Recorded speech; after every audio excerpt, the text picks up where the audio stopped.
Hello, hello, hello, and welcome in, my most wonderful friends, compatriots, companions, stream aficionado. I don't know what the fuck to call you people. You're just, friends. Hi, everybody. How are we doing? Welcome, first and foremost, to not only to the first annual Port Emerson Arena Contest of Champions, as far as the first one I've ever run. Not technically true. I ran one in campaign one, but this is the first ever. This is a canon. This is a canon building bit of history in my campaign world. And I am super, super, super fucking excited to have you guys all be a part of it. We have 6 players.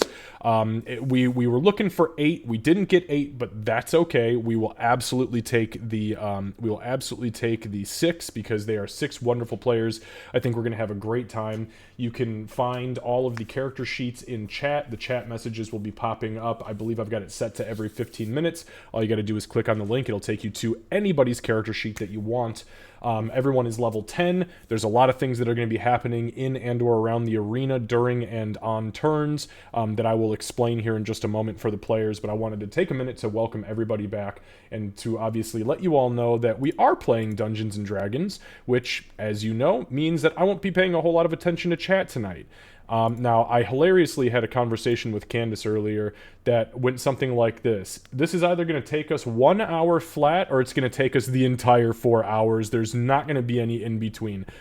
It's just going to be kind of how the dice roll and how these people decide to kill each other. So it is a fight to the death. However, there will be a third place, second place, and first place. And yeah, that's just gonna be that. It's gonna be pretty awesome. So yeah, we're gonna be giving out real world prizes for those people, which will include dice because it's Dungeons and Dragons, and I happen to be in possession of an absolute shitloads of dice, plus dice bags and a couple of goodies from my shop. So.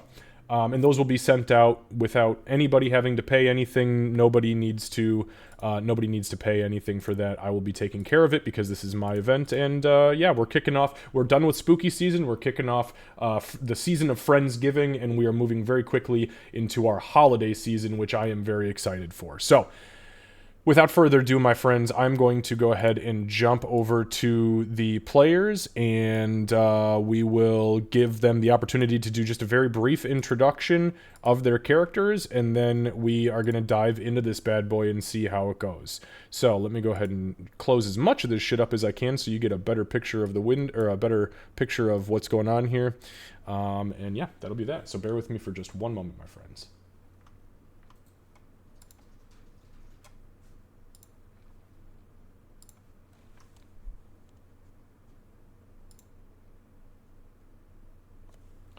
All right. Everybody hear me okay? Yep. Yeah. Clear. Yes. All right. Beautiful. All right, guys. Well, first and foremost, thank you all for making such a dedicated effort in making your characters, having everything ready, and just being involved and ready to do this thing. I've never done anything like this. One time in 3rd edition, even before 3.5 came out, I ran an arena, like Contest of Champions thing, and it was terrible. Everybody was at each other's throats for like 6 weeks afterwards because, we were 15 and we just didn't vibe like that. So, none of us can reach each other at this point, except Candace can choke the shit out of me in my sleep, so hopefully it doesn't go that way. Okay, so anyways, I'm going to give you all just a brief chance because I know you guys don't know a whole lot about each other's characters. You do not in any way, shape, or form have to tell anybody what your classes are or what your abilities are, what you're capable of. Just a name if you want to, and then your character's species. So we'll go ahead and start with Torin. Right. Hi, I am Torin, and I shall be playing Wardra Onyx Stasher, aka Windrider. I am a deep gnome, and all I shall say is that the hour of reaping is upon us. Well, that is a fucking way to start that off, huh? Okay. Thank you. And let's go over to Tug. Hello, my name is and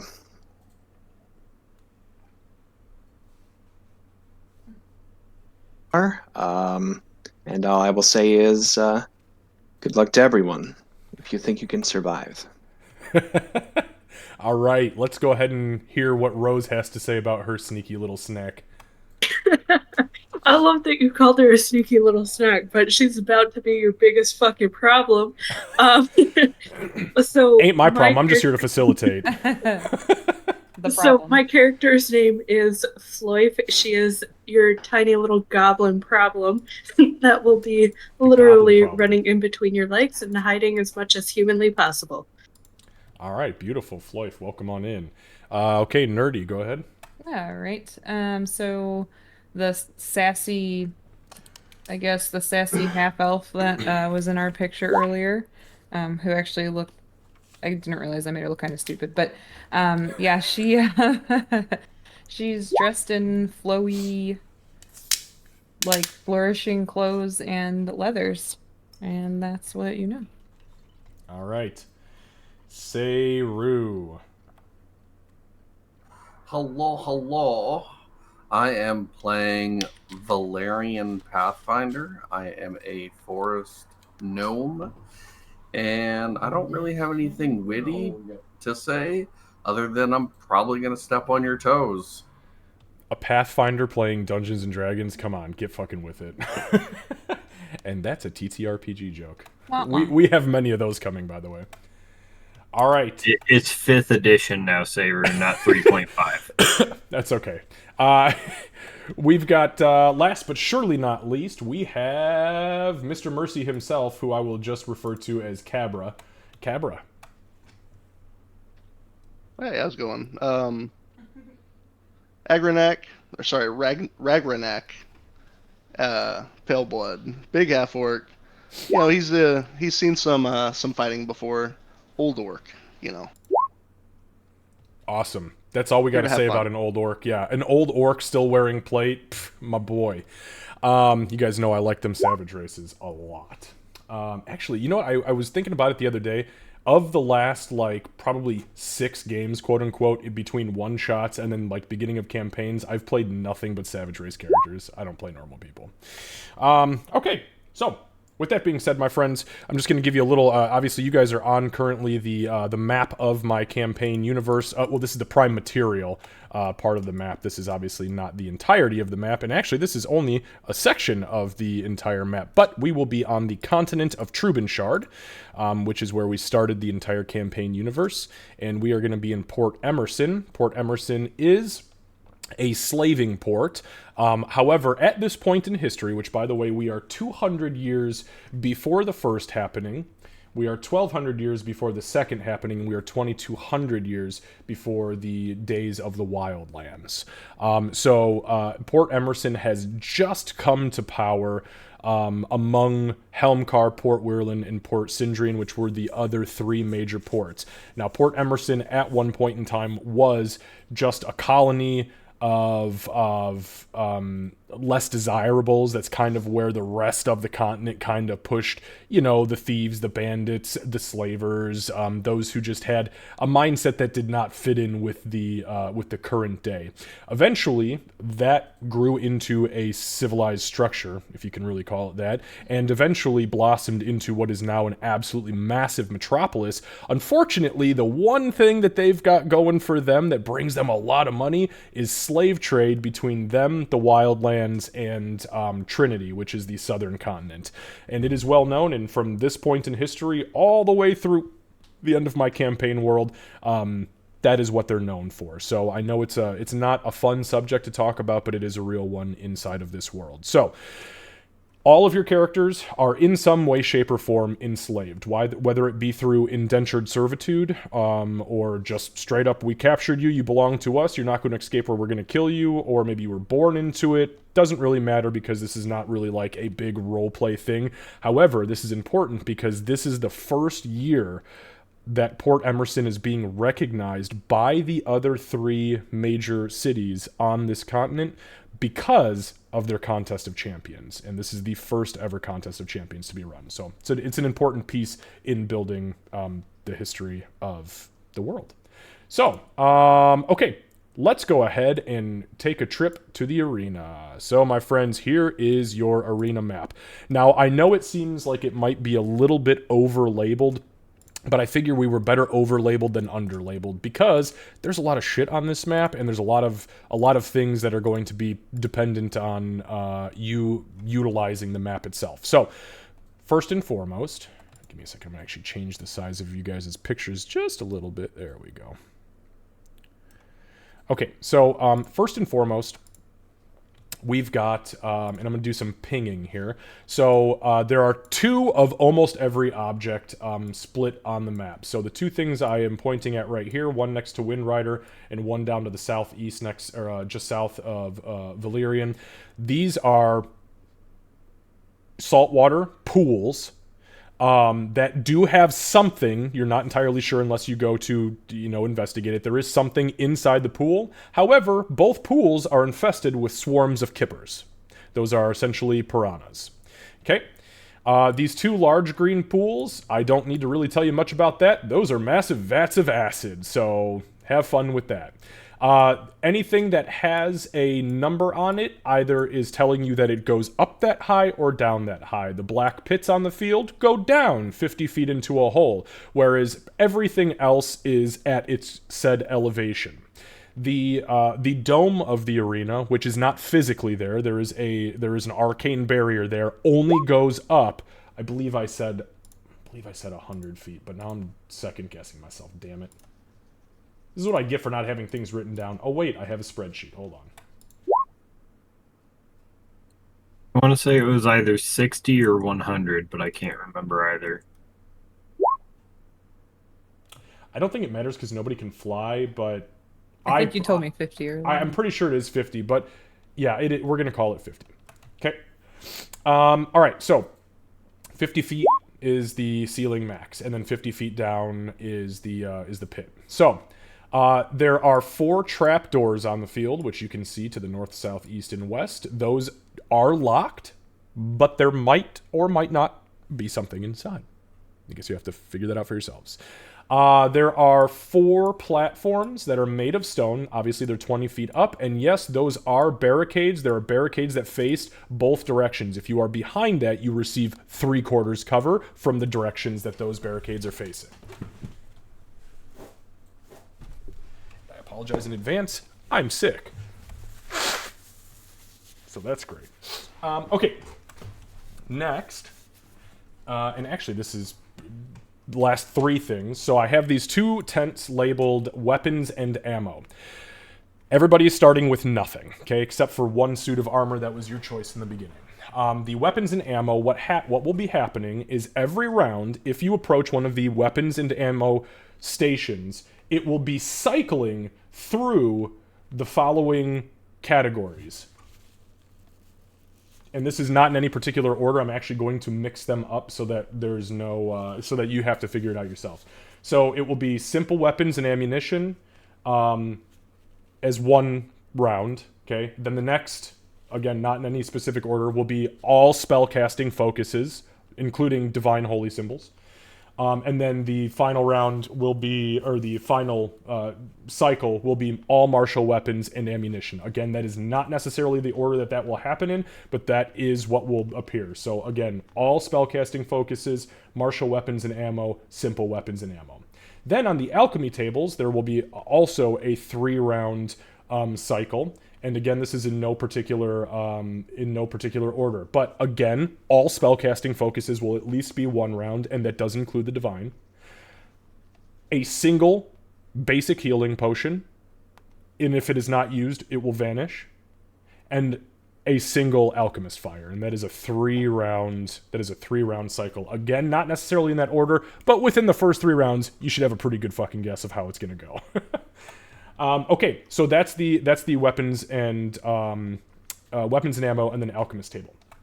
Now, The central orb here, this is where the special items will be spawning. So every round, at the top of every single round, that glowing sphere of energy will spit a magic item. They're all magic items. Some of them are a little bit more mundane than others, and there's a couple of artifacts in there.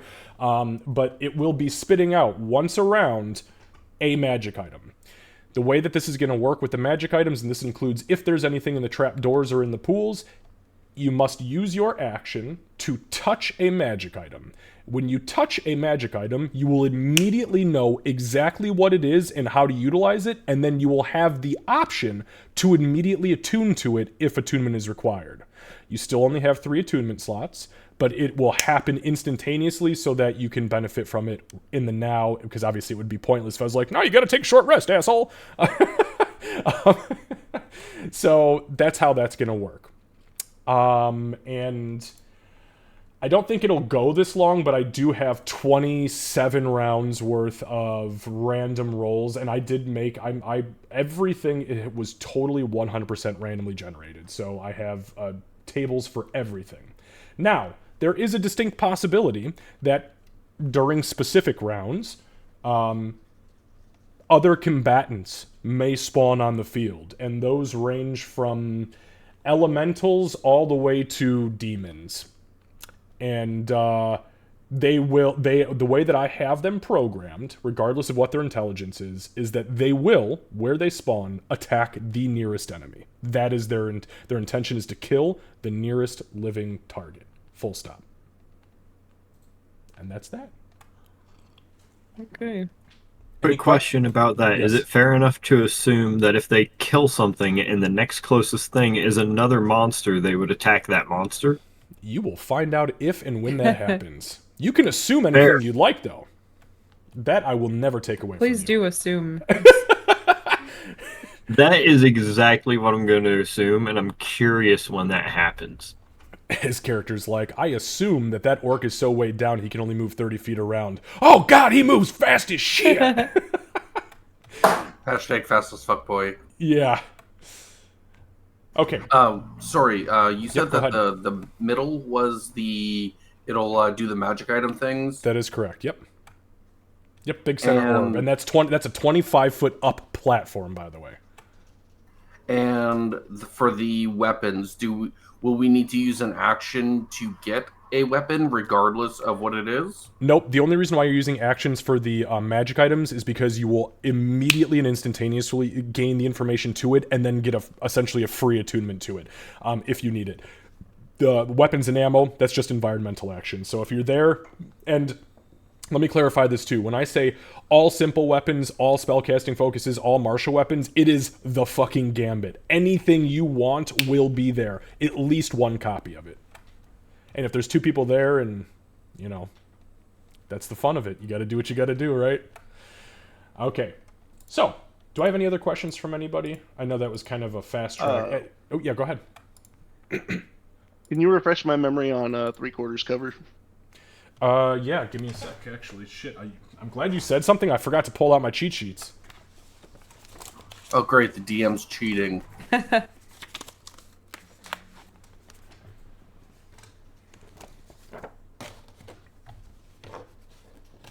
Hey, don't measure me. All right, so 3/4 cover will give you a +5 AC bonus and dexterity saving throw, a +5 to AC and dexterity saving throws. But remember, it's only from the directions that those barriers are facing. It's still great. Don't get me wrong. Gotcha. And shields, are those going to be with weapons and ammo, or are those going to be exclusively magic items? So I can tell you right now, there are magical arms and armor that will come out of the center, but the spellcasting focus turn will also have shields. Gotcha. Thank you. Yep. Anybody else have clarification questions? Comments, questions, or clarifications? I don't take concerns anymore. I learned my lesson the second campaign. The only comment that I'll make is that Tug is working through some technical difficulties, trying to use Discord on the phone instead because it was slowing everything down to have both on the laptop. So I'm trying to Gotcha. Yeah, no problem. No problem.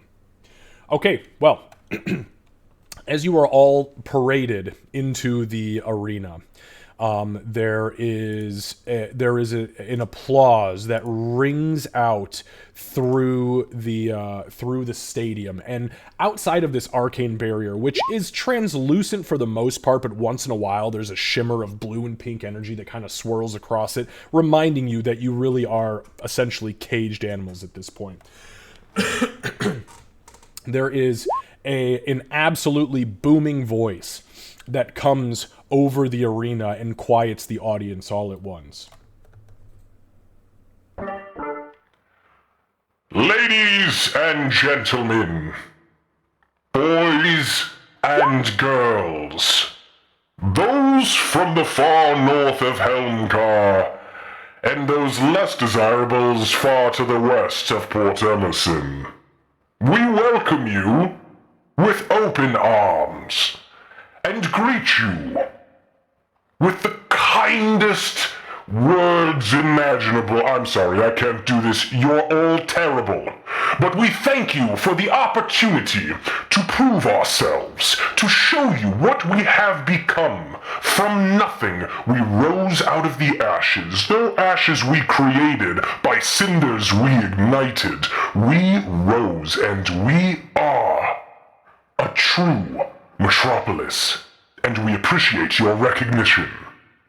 My friends, please sit back, relax, and indulge in Port Emerson's first of many annual Contest of Champions. Slaves, on your marks, and remember, to the death. And with that, there is a loud horn that rings out over the stadium, and I am going to need everybody to target their individual token and roll for initiative in Roll20, please. Excuse me, in D&D Beyond, not Roll20. Jesus.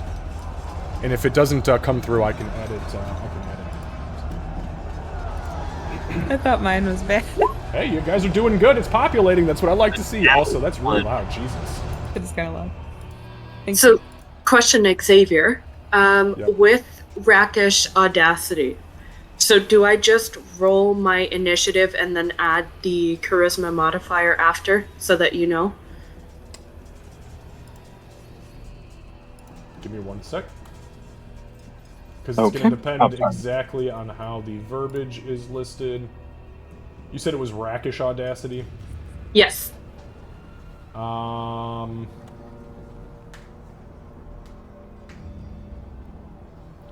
give me 1 sec. So, your initiative, it's already being factored in. So you just roll initiative, because yeah, you have a +2 dex, but your initiative is +3, and your charisma is +1, so that's where you're getting the +3 from.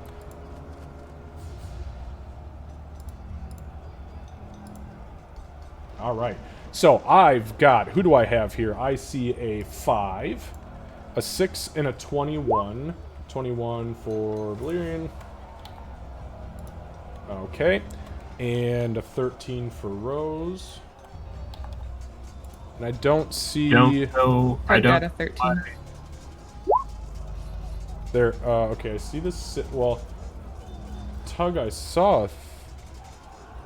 Okay, hold on, I'm kind of confused here. Hold on one second. Oh, it's because your name is different in... Yeah, okay, my bad.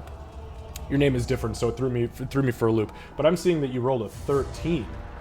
I see that too. Was that supposed to be Rose's? That's weird. Nah, maybe he rolled it as a test before we started. All right, that's what I was trying to speak about and stuff. Sorry. No, it's okay. I don't have a roll from you, Torin.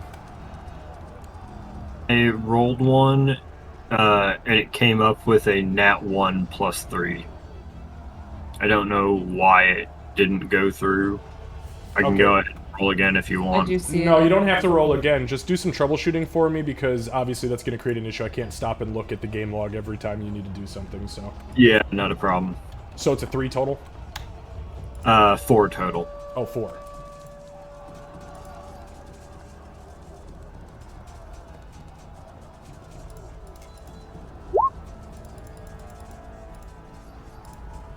if you see random rolls coming through from me, just know that's me trying to troubleshoot it.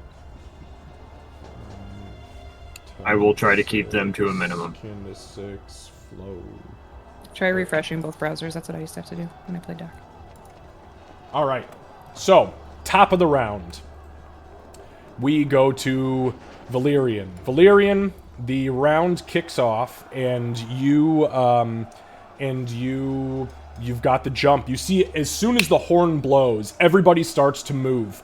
But you anticipated the horn blowing in the 2-second pause between that guy ceasing his talking and somebody grabbing the horn, and you fucking bolt. So you've got the first round.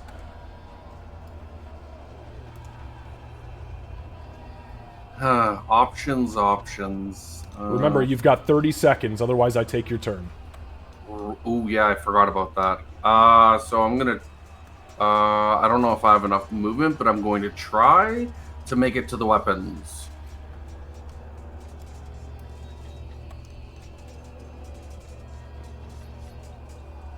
That was 30, 35, 40. Is that close enough? Yeah, as long as you're right in front of it. Perfect. So you've got 40-foot movement. I actually... Oh, sorry, 35. I don't know why I said 40. Sorry. It's okay. You can dash to get to it. You're just going to have to wait. No, I'll just move my 35. Okay.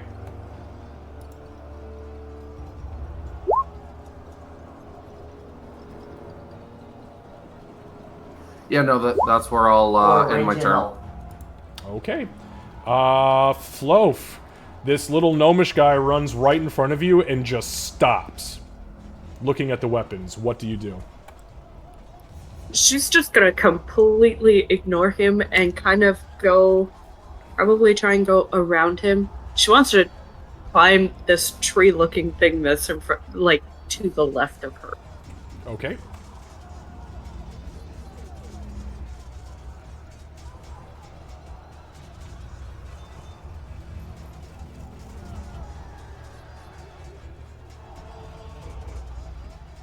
What's your speed? 30.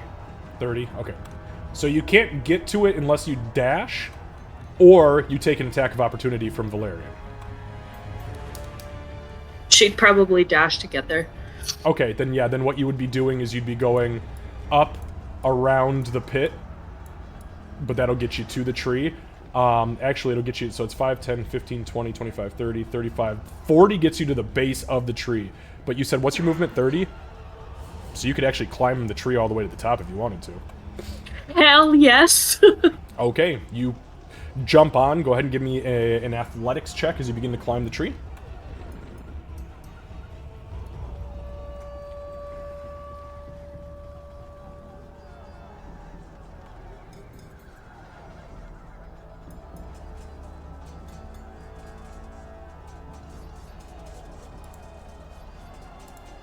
I'm hearing doubles.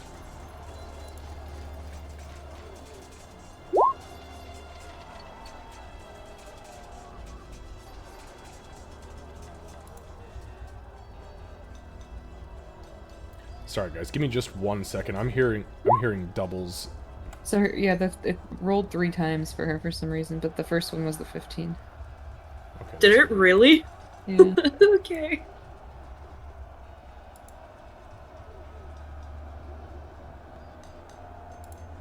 All right. So 15. Yep, with ease, you jump into the tree and you climb 15 feet up. Anything else? Nope. Turn's done. All right, Candace. Okay. I'm really far up there. And there's a hungry-looking centaur looking at you. I know.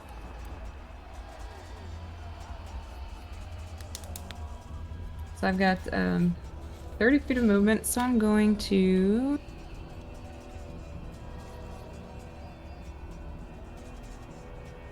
We'll do that for now. And I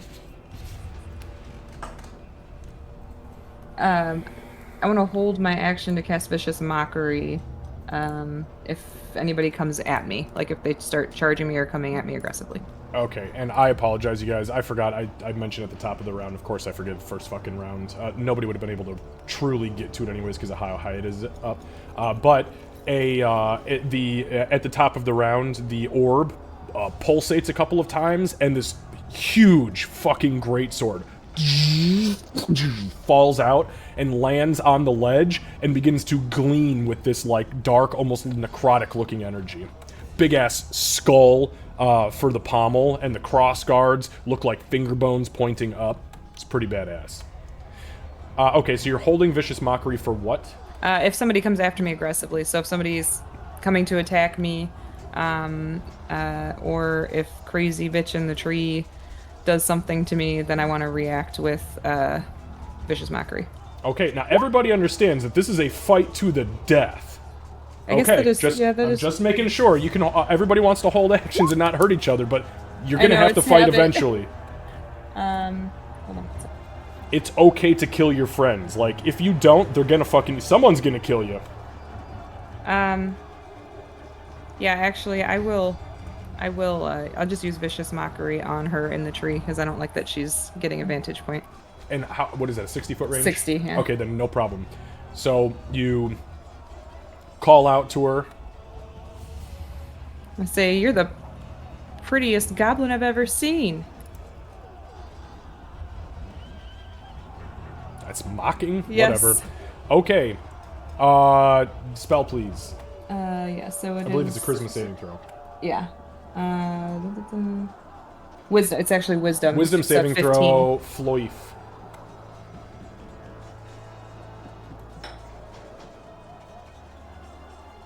Why am I fucking hearing doubles? It's taken a long time to load, I will say. Like a really long time. 12. That's a failure. Candace, roll some damage.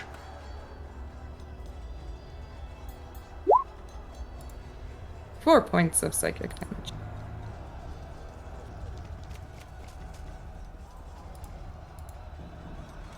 Alright, so, Flof, you take, as you hear her kind of call out to you, you're the prettiest goblin I've ever seen, or whatever the hell she said, there is this burning in your brain, and you kind of like instinctually sneeze, and as you look down at your hand, your nose is dripping blood. Alright, anything else? I think... Nope, that's all I can do. Tug!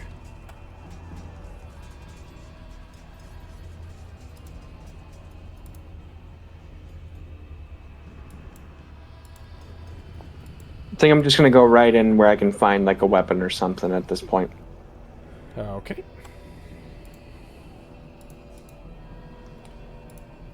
And what's your speed? I'm assuming it's high as hell. That's what I'm assuming too. Looks like 50 feet. My apologies, everything's just running a little slow. So you can dash and absolutely get to the weapons and ammo table, but you're not going to be able to... Well, no, actually, you could use your environmental action to pick it up if you'd like to get all the way over there.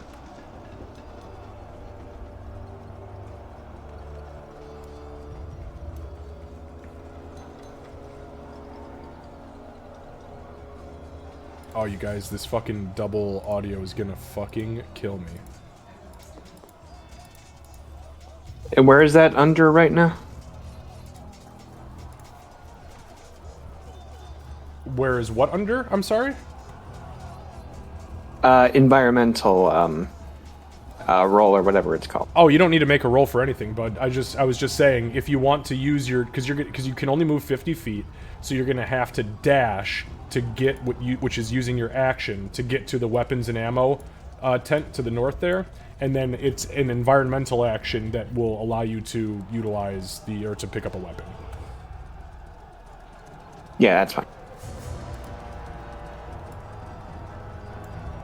All right, so as you run up, charge up to the table, you see on the inside, or the tent. This is round one. There are all of the spellcasting focuses inside as well as shields.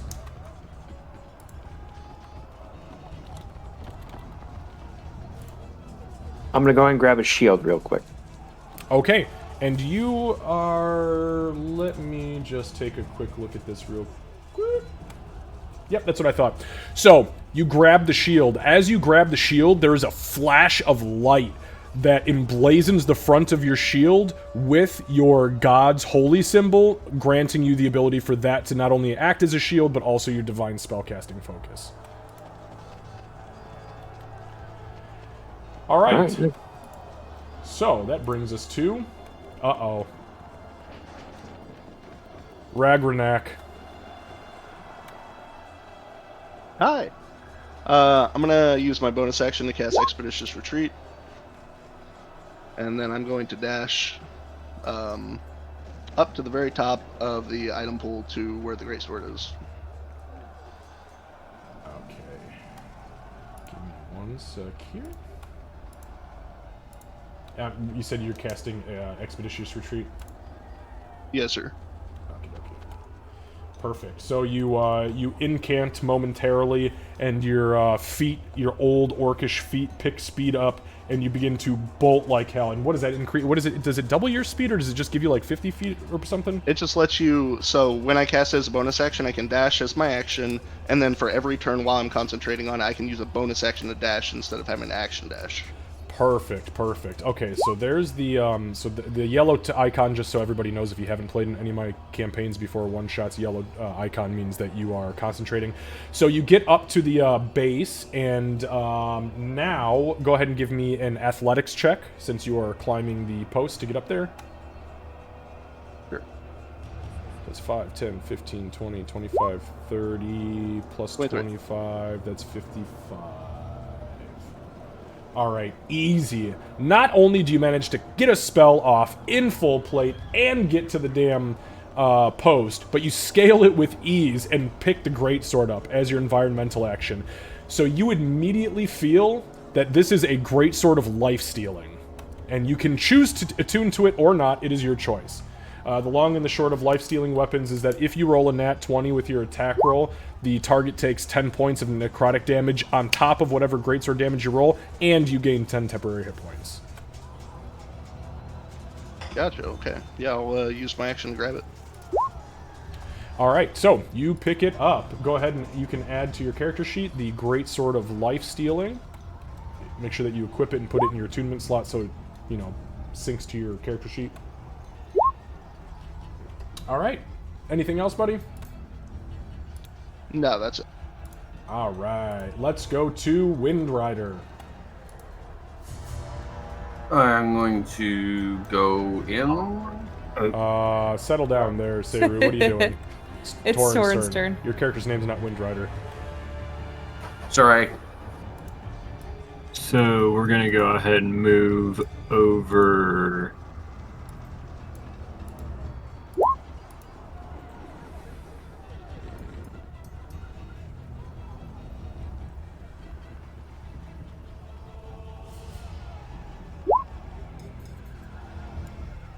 Yeah, to hell with it. We're gonna do it. So we're gonna stop here with 5 feet of movement left. We're gonna keep an eye, kind of, to be able to see both the orc and the centaur. Go into our battle stance. The hour of reaping is upon us. And I will use the hour of reaping as an action. I need both Tug and Seru to make wisdom saving throws.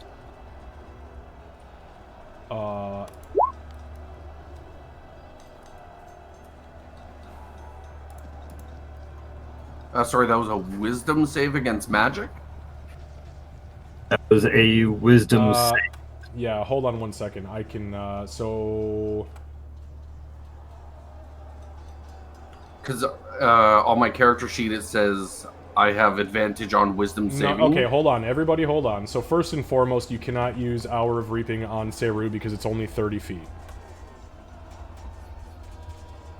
So I'm still out of range. And he's way... Oh, yeah, he's 5, 10, 15, 20, Seru's 25, down. 30, 35, 40, 40. He's 50. 5, yeah. You can use it on Tug and Rag. You can use it on these two. Oh, okay, Seru's yeah. down here. Yeah. Yeah, I was getting confused with people, my bad. No, it's okay. It's okay. Okay, so yeah, Tug and Rog, why don't you go ahead and give us a wisdom saving throw versus the Hour of Reaping? Oof. Just roll it again. Oh, I'm sorry. No, you don't have to roll it again, buddy. What is it? What is it versus? What is your DC on that? DC is 15. 15. So it's both fail. Both of you fail and are frightened of me. So you have disadvantage on attack rolls as long as I am within your sight, and you cannot move closer towards me willingly until the end of my next turn. Yep. All right, so this scary bastard just comes running up and unleashes this eldritch horror upon your mind, and you feel the tentacles of Cthulhu dripping into your brain. Or whatever it is, I don't know. It's scary, though. And with the final bit of my turn, I'm going to go my other 5 feet and use a key point, Step of the Wind, to bonus action dash. So I have another 40 feet now.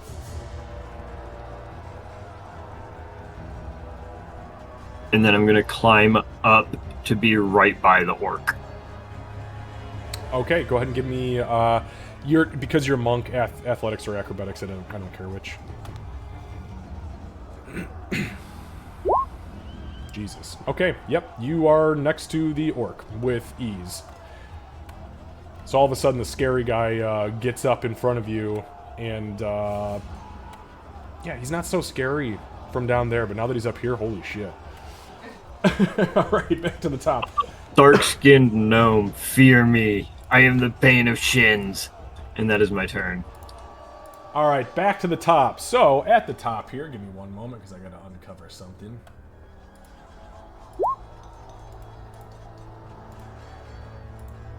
All right, so as the top of the round comes to fruition, Tug, in front of you at the weapons and ammo tent and down by you guys in the south there, the items vanish from the tables, and in front of you appears a set of wooden tables and weapon racks, and you see simple weapons and ammunition appear in bulk.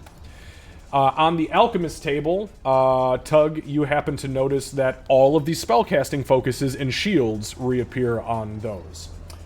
As far as what gets spit out of the orb, there's a pulse of energy, and this large clay jug gets spit out, and it's kind of, the lid is kind of like haphazardly sealed up with some sort of like green wax or green like moldy substance around the edge. Not sure what it is until you touch it, but that's sitting there now.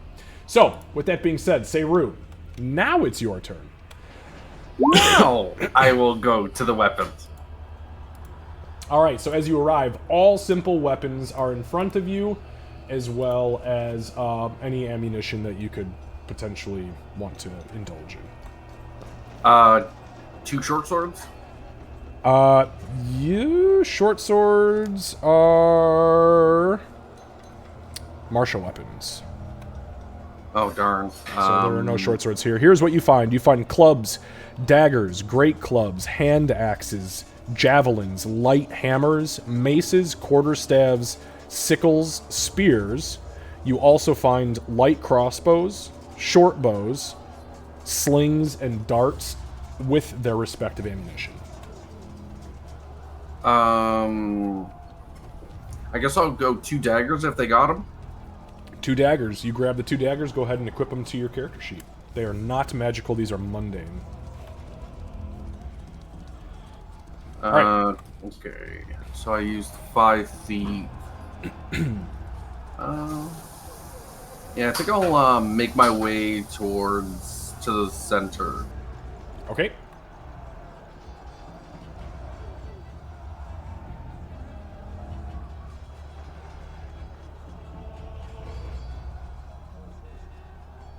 What are you doing? Tell Sarah to go away. No, I can't really climb, so yeah, I guess I'll take a swing at Candace. Okay.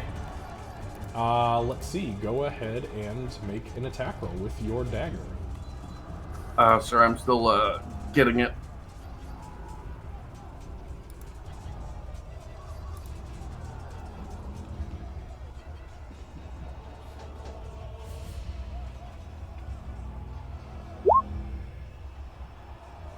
That just hits me.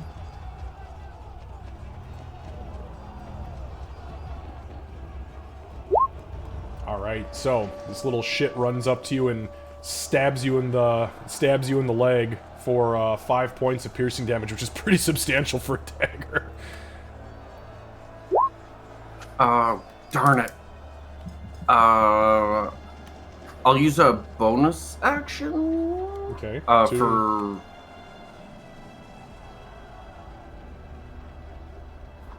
For Hunter's Mark. Hunter's Mark? Yeah, I forgot. Okay. And I don't believe... What is that, level 1, correct? Yeah, level 1. Okay, and there's no save. Alright, perfect. And then I will attack again using extra attack.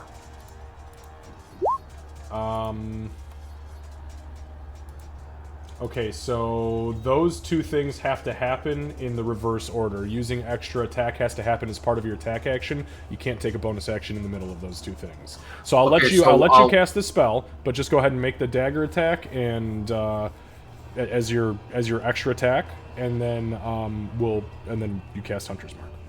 Yeah, okay. So I won't add the damage. Correct. Sorry about that. No, it's all good. No, please, that's fine. This is why I'm here. Oh shit, that's a nat 20. You didn't need that fucking Hunter's Mark, son. No, the fuck he didn't. Oh! That's only a dagger, but I'll take it. Only a dagger, my ass. What are you? Oh, that's right. Never mind. I remember what you are now. An asshole. Yeah. So I place my dagger face down and end my turn. Alright. Although, give me one moment. Oh, no, you are a 2-weapon fighter. Yep, so you do all the extra damage. Okay, never mind. Alright, perfect. So, that's... Oh, hold on, sorry. I hit a crit, so I do something extra. Oh, it's fine. You do if you don't end your turn. Sorry. Are you going to take that away? I am. You guys were told to just know. All you had to do one thing: know your character. So if you don't, I mean, I've already done a little back and forth with you. So we're gonna go ahead and end your turn there. But make sure that you know your character for the next time that it comes around. I am reading right now. Okay. So that is going to bring us to Floaf. Am I saying it right? Is it Floaf or Floif? Floif. Can I just call you Flo? Okay. And for short, I'm just gonna call you Auntie. No, I'm just kidding. That's rude. That's rude as shit. Honestly, she's probably not gonna care. She's finding this very entertaining, and the fact that everyone has gone towards the orb and left her in the tree. So she's gonna climb back down from the tree, and she's gonna go into the weapons and ammo tent. Okay, perfect. So as you approach it, again, all simple weapons. Clubs, daggers, javelins, light hammers, quarterstaffs, sickles, spears, crossbows, darts, short bows, slings. And whatever you would like to take out of there is up to you.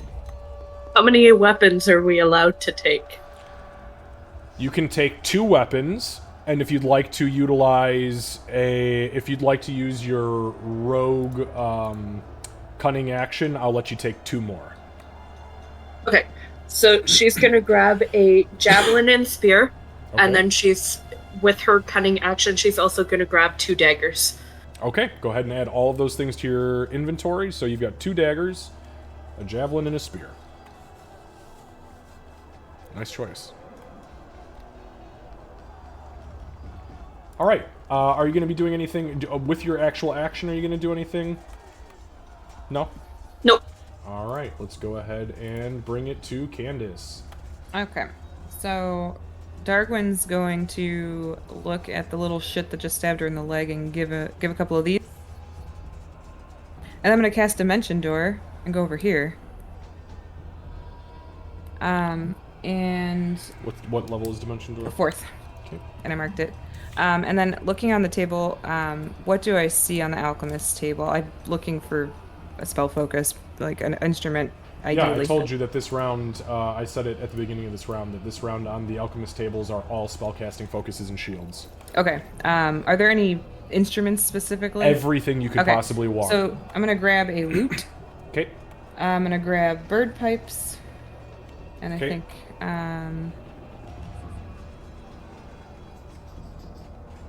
And then I'll grab a pan flute. I'm just going to keep myself safe. Okay, there you go. Add all 3 to your inventory. Now that was just your environmental action. What's your speed, by the way? I have 30 feet. 30, perfect. So you've gotten to where you're at. Would you like to do anything else? Actually, I'm sorry, your action... Yeah, you have to tell me, door. because you did use Dimension Door. Yeah, and then, I can't do anything with a bonus action at the moment, so... I can still move, though, right, since I did Dimension Door? Yeah, you still got your movement. So I'm gonna get the fuck over here. And kind of duck down behind this rock. Just fuck that guy right there, in particular. Alright. And that will bring us to Tug. Tug, all the simple weapons in the world.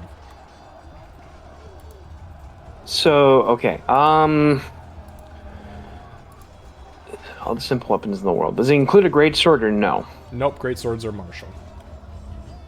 Okay, There's a dude who picked a greatsword up off that big pedestal in the center, though. Yeah, you should go kill him. Simple weapon would be a great club. Yeah, you could pick up a great club. Yeah, I'll go for a great club if possible. Okay, perfect. Yeah, you can add a great club to your inventory. It's just about what it sounds like. It's a club, but it's great. It's a great big club. Alright, so that's your environmental action. Would you like to do anything else? You've got movement. You can use your action to attack or do anything you'd like. You got bonus action stuff.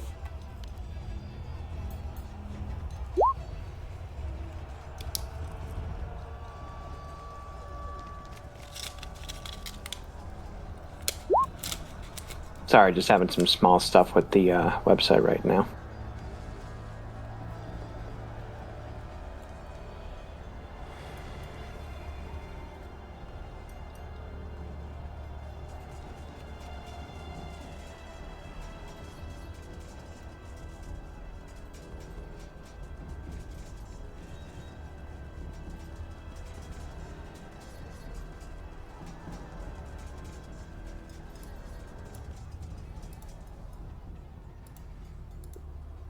You might just have to skip my rounds. Okay, well, we won't bypass you completely. We'll say for the sake of this round that you take the full defense action, which gives you, which gives anybody attacking you disadvantage on their attacks and gives you advantage on all dexterity saving throws. So you grab your great club, you spin around, and you kind of eye up the field. All right, Ragnarok. Okay. I'm gonna go ahead and make 2 great sword attacks at disadvantage against the guy up here on the pedestal with me. Sounds good. Good God.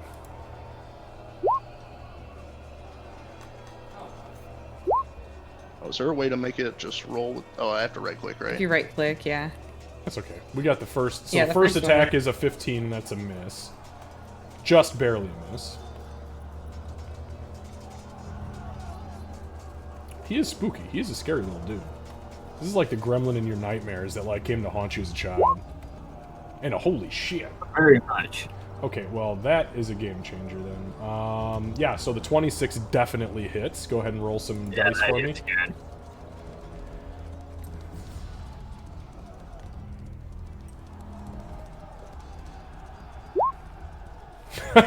Jesus. So you do not take the necrotic damage because it was not a nat 20. You take 7 points of damage. Wow, that was a really shitty roll for a greatsword, no offense.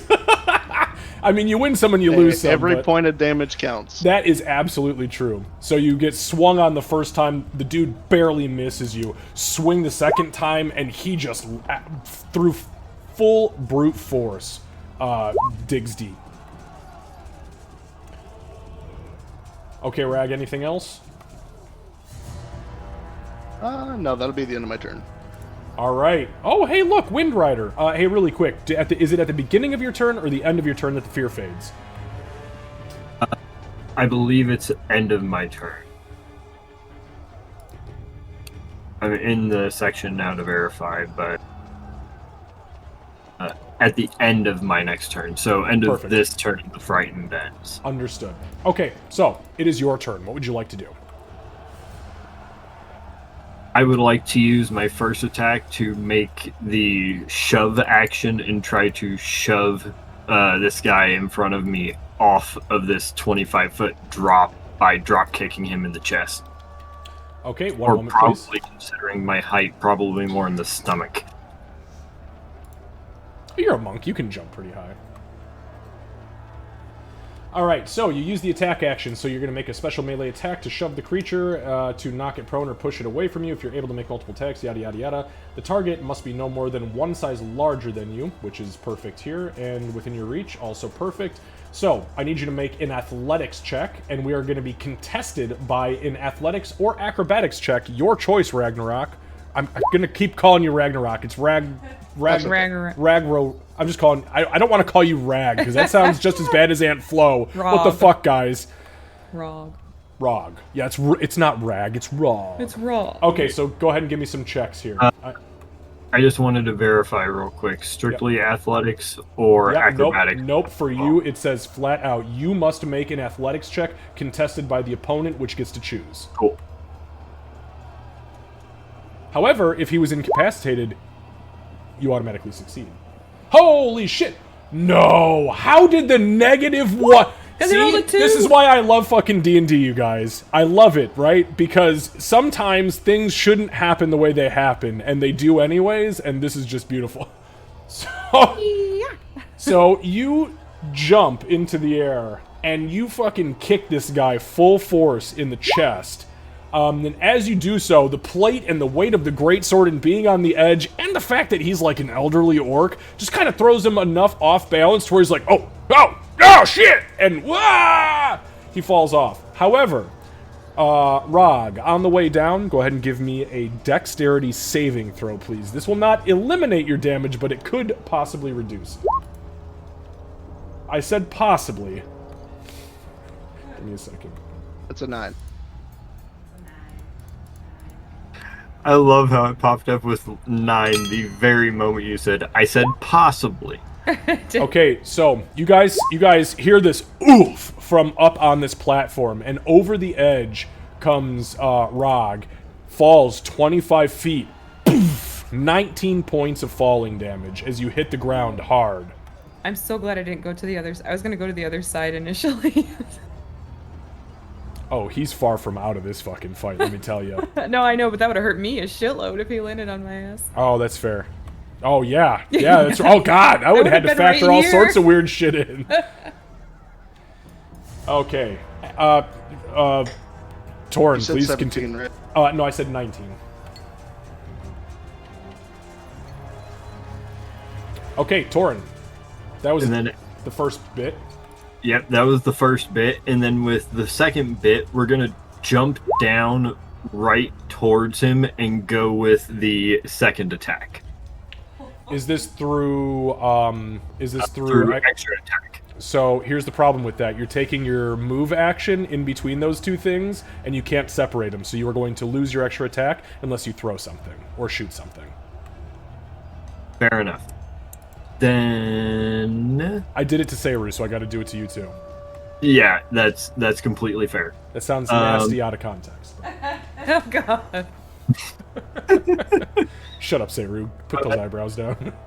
So, you know what? We just made this even funner then. So we're gonna jump down towards this guy still, and then bonus action flurry of blows, and we're gonna go for a bicycle kick on the way down. Fuck. Liu Kang that ass. Okay. I dig it. So what is the flurry of blows? Key point? Flurry of blows is 1 key point, and I make 2 unarmed attacks. All right, and you're still going to use the. You're going to be doing this as you're jumping down. Yeah. All right, give me the unarmed attacks, man. Oh fuck, you're dirty. What the fuck? You know what's funny? You were the one I was least worried about. I've been very nervous about Rog. I was like, he's gonna walk in here and just fucking. Hits. Ooh, god damn. Fucking mosquito bite almost took my ass out. Okay, so that's for 5 points of bludgeoning. 20. Just fucking barely hits. Yeah, 20 hits as well. God damn, for another 6, so 11. So yeah, as this little shit gnome who not only scared the hell out of you and brought back memories of the movies Gremlins when we were all, in our youth, he leaps up onto the damn platform, kicks you off, and then jumps off after you and bicycle kicks you twice on the way down. Anything else, Torin? I lose concentration on Expeditious Retreat. Ah, fuck. Sorry, I was rooting for you. Expeditious Retreat is very underutilized, and it's one of the best spells in the fucking game. Okay, so Expeditious Retreat gone. Torin. So for the rest of my turn, you just see him land and then go. All right. No, it's like you just do one. You just have to put one of them up. All the way to the top of the round. All right, guys. So next, at the top of the round, 2 things happen. First of all, there are some cycling effects. So give me 1 moment to change and show you what pops out.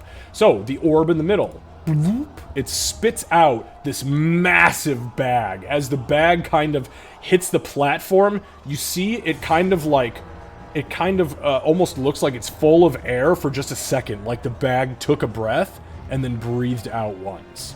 So now there's a bag and a clay jar sitting up there. Tug, you can see, and anybody who is close to weapons and ammo tent, including Flo, you can see that the shift happens at the weapons and ammo tent, and now inside all martial weapons and ammunition, respectively, are inside of the tents. So round 3 is martial weapons and ammo. The alchemist tables. Tug, you can see one. Rose, you can see one. And Candace, you can see one. You see the spellcasting focuses fade, and a single flask of alchemist's fire appears in each. With that being said, I do not have anything to do outside of that, so we're going to go to the top with Valerian. Okay, quick question about one of my feats. Okay. It says it adds dual wielder for. It says it adds +1 to AC. Would that already be added to my character sheet, or would I just have to do the mental math on that? It should already be added, but what you need to do is click on your AC, look to the right when the bar pops up, and see what's giving you your AC bonuses. I am currently playing a dual-wield character in Candace's campaign, and I can tell you from my personal experience that the dual-wielder feat is not currently coded correctly, and it was not giving me my bonus. That is then correct for me as well. Okay, so what you're going to do, Saru, actually, I'm just going to do it for you. I'm going to go ahead and do a drop-down real quick. I think we actually caught that when we were starting Torin and Logan's campaign with my monk, that it wasn't giving the bonus.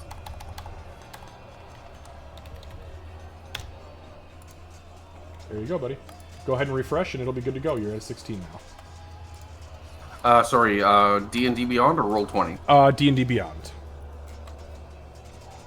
Yep, and then if you click on it now, it will show you that there's a custom miscellaneous bonus, and in parentheses it'll say dual wield. Alright, thank you very much. You're welcome. And I'm sorry, I missed that when I was fine-tooth combing your character. No worries, no worries.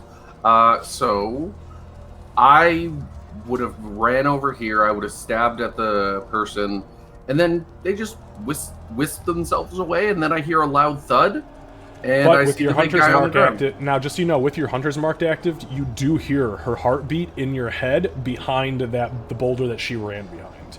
You can't see her, but obviously you can change it. But Sounds okay, like so shakes anyways, in her. I digress. What is your what would you like to do?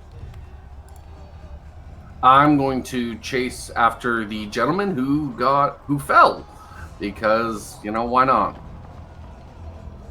Y'all racist. And I was trying to keep an orc down. I was gonna say, both these gnomes gang up on the orc. Real fucking nice, guys. Way to make your people top notch. Gotta cut him down somehow. Gotta get him down to our size. All right. So I'm gonna make my. I stood over him at one point, and then I came down to beneath his size. True. Okay, so he is on the ground. Oh, sorry. Go ahead. Wait, am I? Oh, sorry. Am I prone? Yeah, you are prone from the knockdown. Gotcha. Yep. Okay. So, Seru, with that being said, as far as the prone is concerned, you will have advantage on attack rolls because you're within 5 feet, and that's about it. And real quick about Hunter's Mark. Sure. Do they have to be like unconscious or dead before I can move it? What? No. What is It's the a bonus spell say, action to move it, I think. Yeah, just read the spell. Okay, it didn't really clarify if they had to have been dead. If it doesn't, here's the thing about D&D 5e. If it doesn't specify, it doesn't need to. If it says you can just use your bonus action, Yep. if it wants you to wait till they're dead or unconscious, then it will say very specifically, target must be X, Y, or Z before this happens. Right. Okie dokie. Well, I will keep it up there because I want to know, because they're my prey right now. And I'll just make 2 weapon attacks against this gentleman here. Okay, go ahead and give me 2 dagger attacks with advantage. To roll with advantage, I believe you just right-click on the thing that you're doing, and then there's an advantage tab that you can click, a button.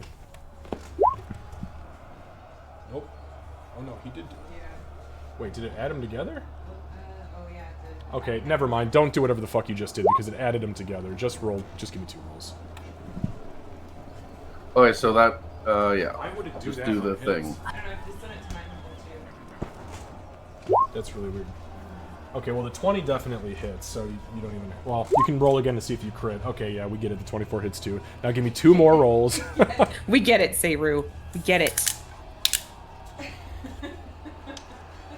So far, you've only been pummeled with little tiny feet and daggers, so I'm actually really terrible. okay with that.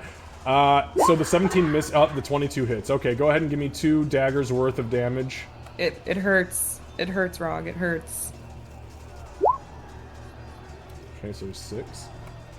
He's still doing good. 11 total. Okay. So you take 11 points of damage from this little not underdark skinned shit. That's all I can really refer to him as. Hammer stabbing you like he's about to carve you up and eat you. Maybe that's... Oh god, are you guys cannibals? Oh, that would be a cool backstory.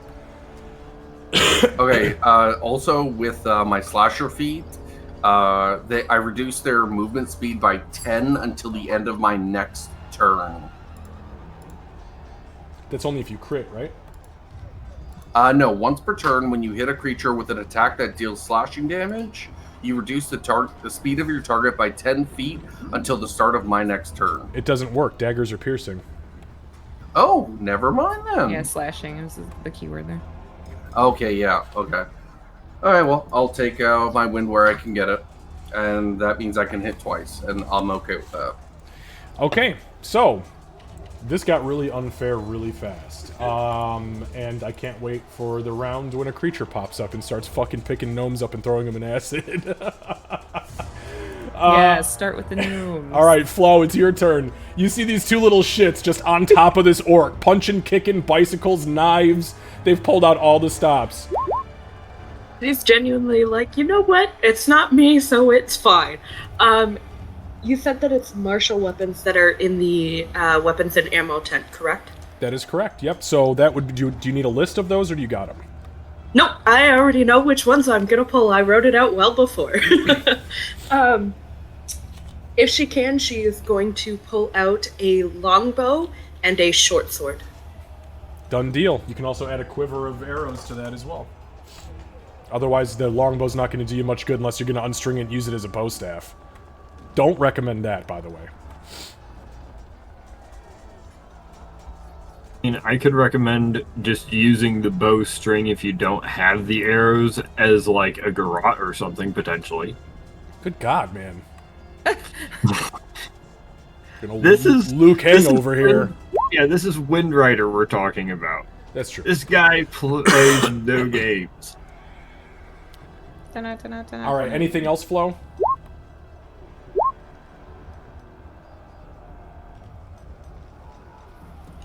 She is going to move probably about 15 feet because she wants to keep an eye on what's going on with those three that are just smacking the hell out of this orc, and pray that they don't turn towards her as she like scurries like the small little gremlin that she is. All right, go ahead and move your 15 feet, and then we'll go to Candace. All right, so I can see him pretty clearly, right? From her Who? Sarah, I think that is. Yeah. Oh, yeah, the guy who stabbed you? Yeah, you can see him. Yeah, the asshole that stabbed me. Yes. Actually, you've got like a almost awkwardly perfect line of sight. Like, really creepy perfect line of sight behind that boulder that's 10 feet tall. It's a nice boulder. Nice boulder, baby. Okay, so I'm going to, you already know where I'm going, I think. I'm gonna do Cloud of Daggers at level 3. Oh, shit. Right there. It's, okay, give me one sec. Oh, Candace is bringing some OG Breesis fucking vibes back here. It is true. All right, give me a second. I think I actually have a Cloud Stop of listening to my Daggers. heartbeat, creep. That's awesome.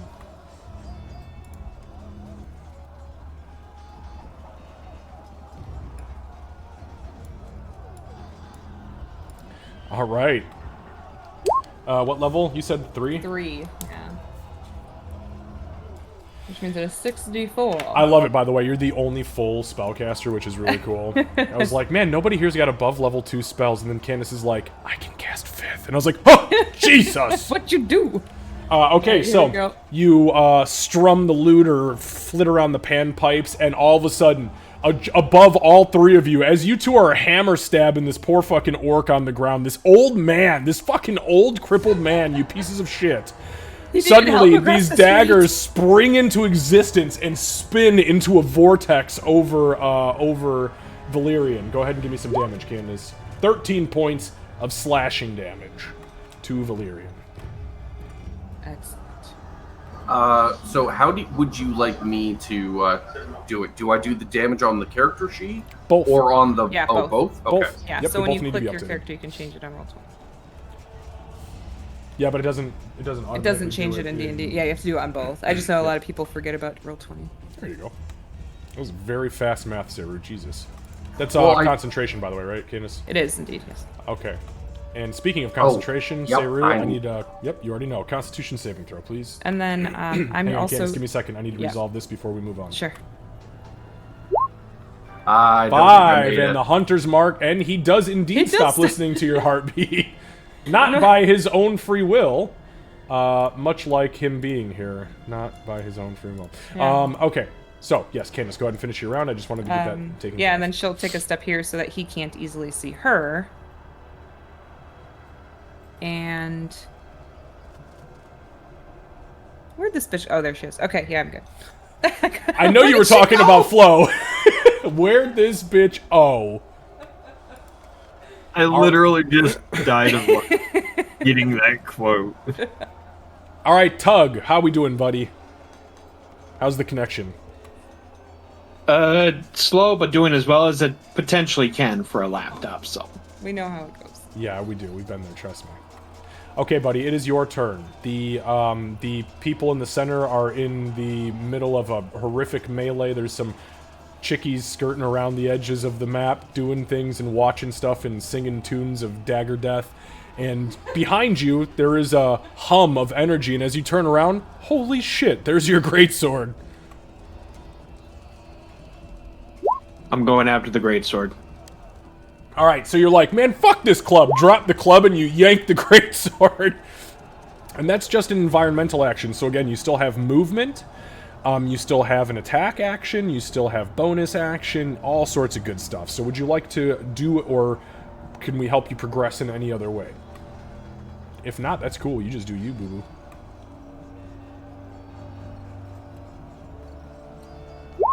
I'll wait patiently for a bit while getting things ready. Okay, So you're going to take the full defense, which again means that everybody has a very hard time hitting you, and you have advantage on dexterity saving throws. And that brings us to Rog. Rog, these little pieces of shit. Somebody, by the way, has saved you, because this little hammer stabber above you just got caught up in this net of spinning blades. Oh, man, thank God. Oh shit, it's prison all over again. Y'all got homo stab insurance. Not today. I'm going to use half my movement to stand up. Perfect. And then I'm going to go ahead and make some more great sword attacks against the gnome in front of me who kicked me off the tower here. Perfect. And these are straight rolls because... yeah. Oh! With 24 gonna hit. Yeah, I knew this turn was gonna hurt me. Hey, 9 won't hit. Alright. So, again, it is not 23, because the necrotic is not added to it. But there is a so the first one hits, the second one will be a miss. So it's going to be 13 points of slashing damage to Wind Rider. Okay, and I'm going to action surge and hit him twice more. Oh, yeah, baby! Fuck! Oh, sorry. Oh, he mad. Sorry, I'm not playing favorites, I promise you guys. Oh, shit, that's 2 more. Oh, God, so 9 and 8, which is 17. So an additional 17 points of damage. Slashing. Wow, well, that's one way to reduce your enemy to less than half hit points in one turn. No shit. That was legitimately... what? Yeah, that was legitimately... Yeah, you are bloodied right now. You are absolutely 100% bloodied. I think that's literally the same damage that I dealt with the drop kick and the bicycle kick, actually. All combined, just about, yep. Yeah. With my bonus action, I'm going to cast Healing Light on myself, my Warlock feature. Okay, and how many d6 are you going to drop? 1 or 2? 2, so. Alright, perfect. So go ahead and give me some d6. There you go, 6 points, buddy. For 6.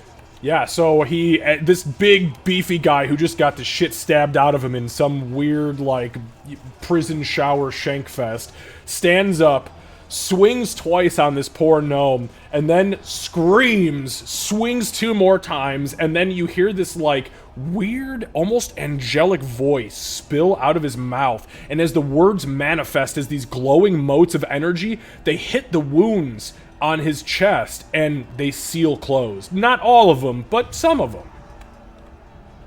Badass. Anything else? That's the end of my turn. Yeah, that's a good fucking turn. Alright. Wind Rider. I'm sorry for what I have to do now. So we're gonna go ahead and start this with a Shocking Grasp. Okay.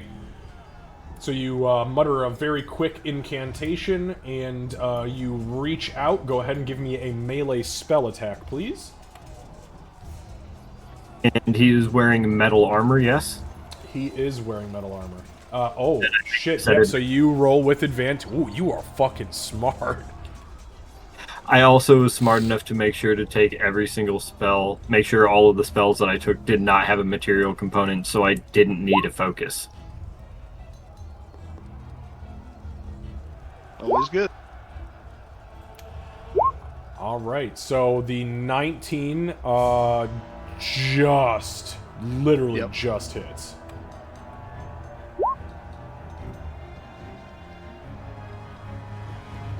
Oh shit, so that's for 12 points of lightning damage. As this little shit getting cut to pieces reaches out and just like grabs your crotch guard and sends this jolt of electricity up into your abdomen. There's an audible fart as you lean over, and you cannot take reactions now this turn, and that's your escape, buddy.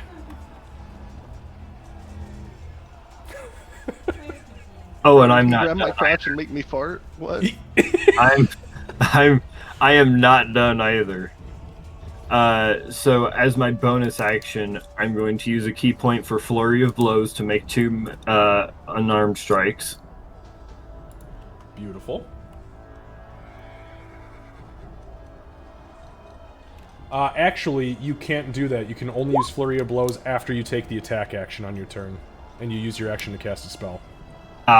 It says it right there in the note.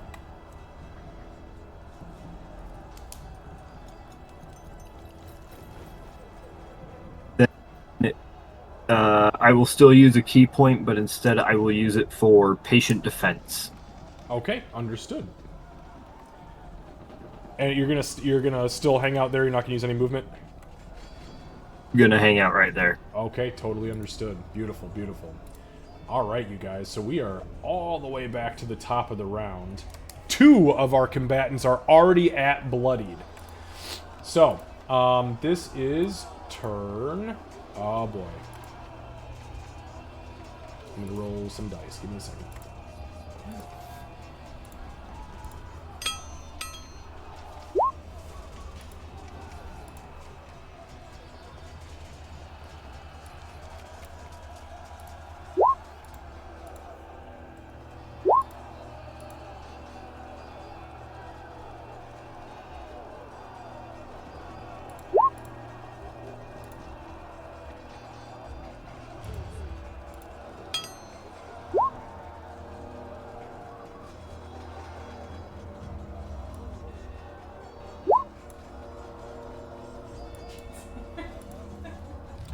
So, suddenly, at the top of the round, there is a burst of energy that ripples across the field, and you guys hear this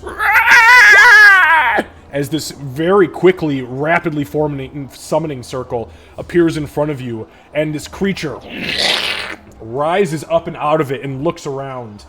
It is a white, like a dragon-scaled white creature that is absolutely demonically twisted in nature, medium size and kind of hunched over, but it essentially looks like a dragon, like a white dragon that bred with some sort of crazy looking demon. And it, as it kind of materializes, it does not have anything on its person, but it's got some pretty terrifying looking claws, and it turns around and looks at Flo. It looks like the albino version of one of the dogs from Hellboy 1.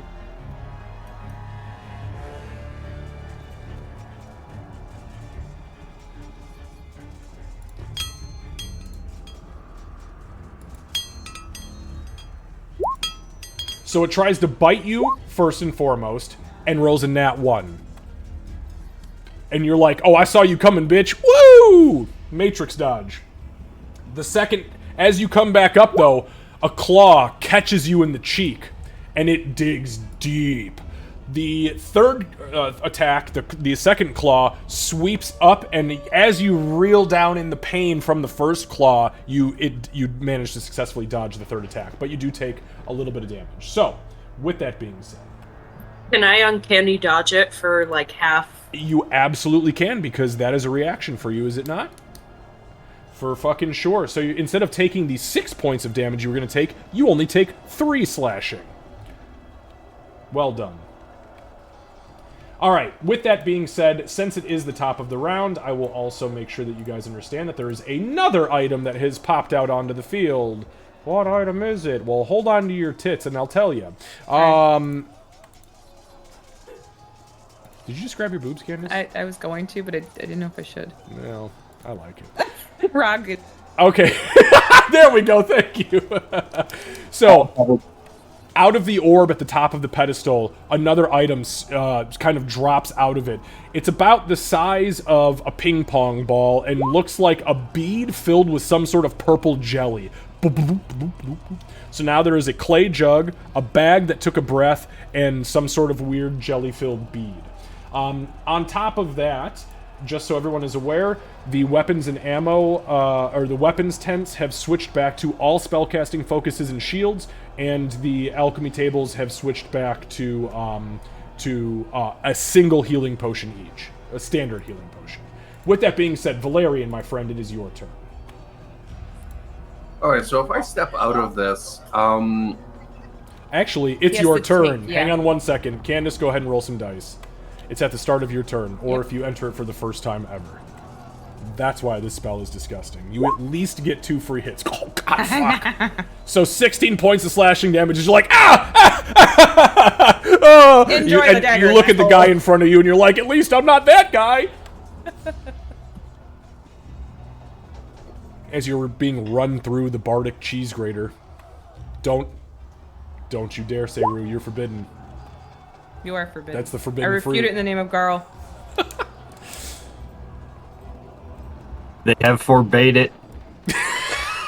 alright, I'm gonna get out of here before I become Parmesan. I'll accept that. I hate it.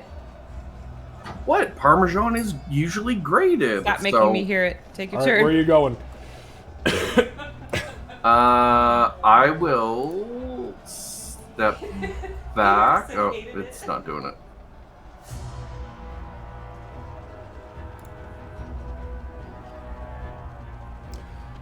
Ooh. And I This will brave actually little shit go. runs up to you. Go ahead. What are you doing, bud? You're gonna grab your short swords, aren't you? Yeah. Okay. So you can keep the daggers if you want to for throwing or whatever, but go ahead and add 2 short swords. Make sure you actually add the 2 it doesn't matter. You get the same bonus anyways because of your 2-weapon fighter ability. And I believe short swords are light and finesse, but let me just make sure they are light and finesse, so it doesn't matter in any way, shape, or form. So you do what you gotta do. Okay, so you sheathe the daggers, you reach in and grab 2 short swords. Anything else? That was environmental and movement. There's this big centaur dude standing right next to you. Yeah, I have a plan for this. Would I also be able to swipe a healing potion or no? I'm gonna say you're gonna have to take 1 more 5-foot step to do that. So it's 5, 10, 15, 20. Yeah, you'll have to take 1 more 5-foot step to here in order to grab the healing potion. But you can, absolutely. He's probably going to take an attack of opportunity. Oh, I fucking He hope should. he does. Yes. Which I will negate that, and I'm going to use one of my key points, and I'm going to do, what's it called? Stride of Wind or Wind Step? Step of the Wind. That's the one. So you take disengage or dash as a bonus action, and your jump distance is doubled. So you're just doing this, I would assume, to disengage? Yes, disengaging, so yeah. Alright, so you kind of like dodge roll out of the way, and then you like stand up in front of the alchemy table. Ooh. Potion. Yeah, I'll swipe a potion and I will swig it. You know what? No, you're right, because you still have your fucking action. You just used bonus action and key points. So yes, it is an action to drink potions in my game, so yes, you can absolutely chug the potion and slam the vial. Or throw it or eat it. I don't give a fuck what you do with it, honestly. So go ahead and give me just, it's a D4, no, it's 2D4 plus 2. I believe. Pretty sure that's right.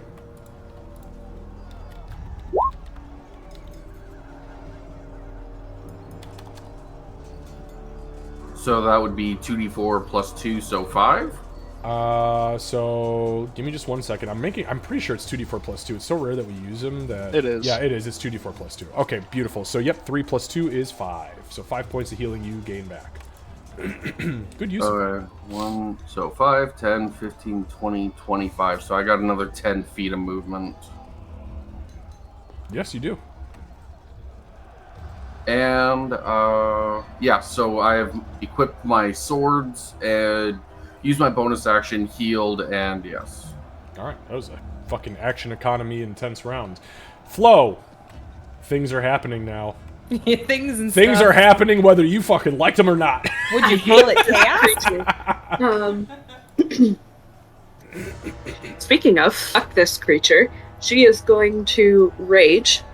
Oh, shit! Oh, that's right, I forgot you're a fucking barbarian. Am I the only one that didn't multi-class? Yes. I have a dual multi-class. Yep. I'm a special being. Where the fuck are you? So she's gonna rage, and then she is going to try and do some damage to whatever the fuck this creature is with the javelin and the spear. Okay. Go ahead. What are you attacking? So what you have multi-attack, I believe, correct? Yes, I have extra attack. Okay, beautiful. So are you attacking once with the javelin, once with the spear, or two with the spear? Okay, one with each. Okay, go ahead and give me 2 attack rolls.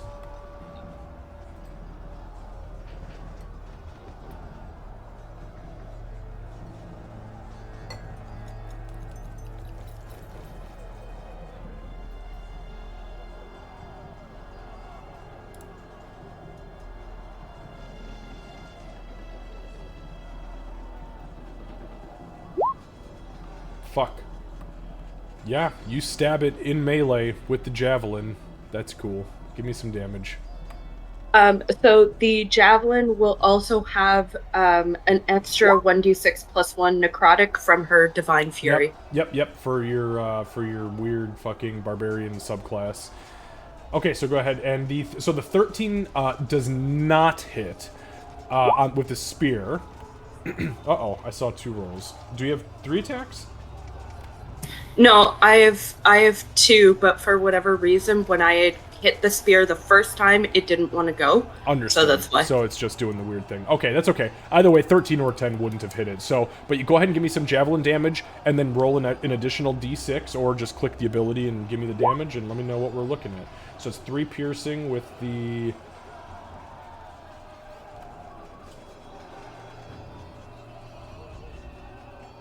and then the necrotic.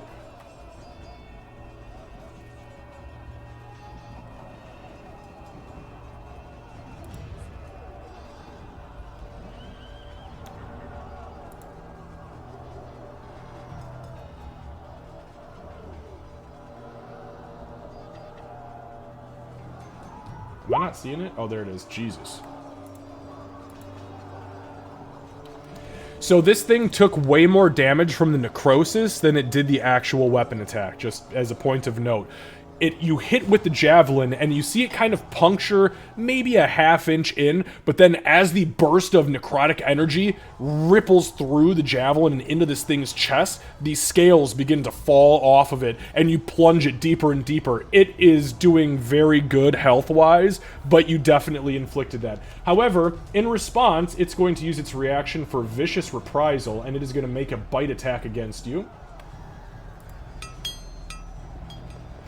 And that is a 24 to hit. And that is for 7 points of damage. One of those points being cold. I don't think that matters with your character, but just so you know. So as you stab it, it kind of like grabs the javelin, pushes it deeper into its own chest, and then reaches out and bites your hand. Alright, Rose, anything else? That was a good round. I want to fucking Spartan kick this into a pit, but I'm not close enough to the pit yet for that. But she is gonna move like 15 feet towards the pit, basically to say "fuck you" to this thing. Okay, and it does not have any reaction, so it can't attack you. So go ahead and take your 15 feet of movement, and that's that. All right, Candace. Candace, I'm listening to you guys. I gotta use the bathroom really quickly, but I'm listening. Your movement fucked up what I was gonna do.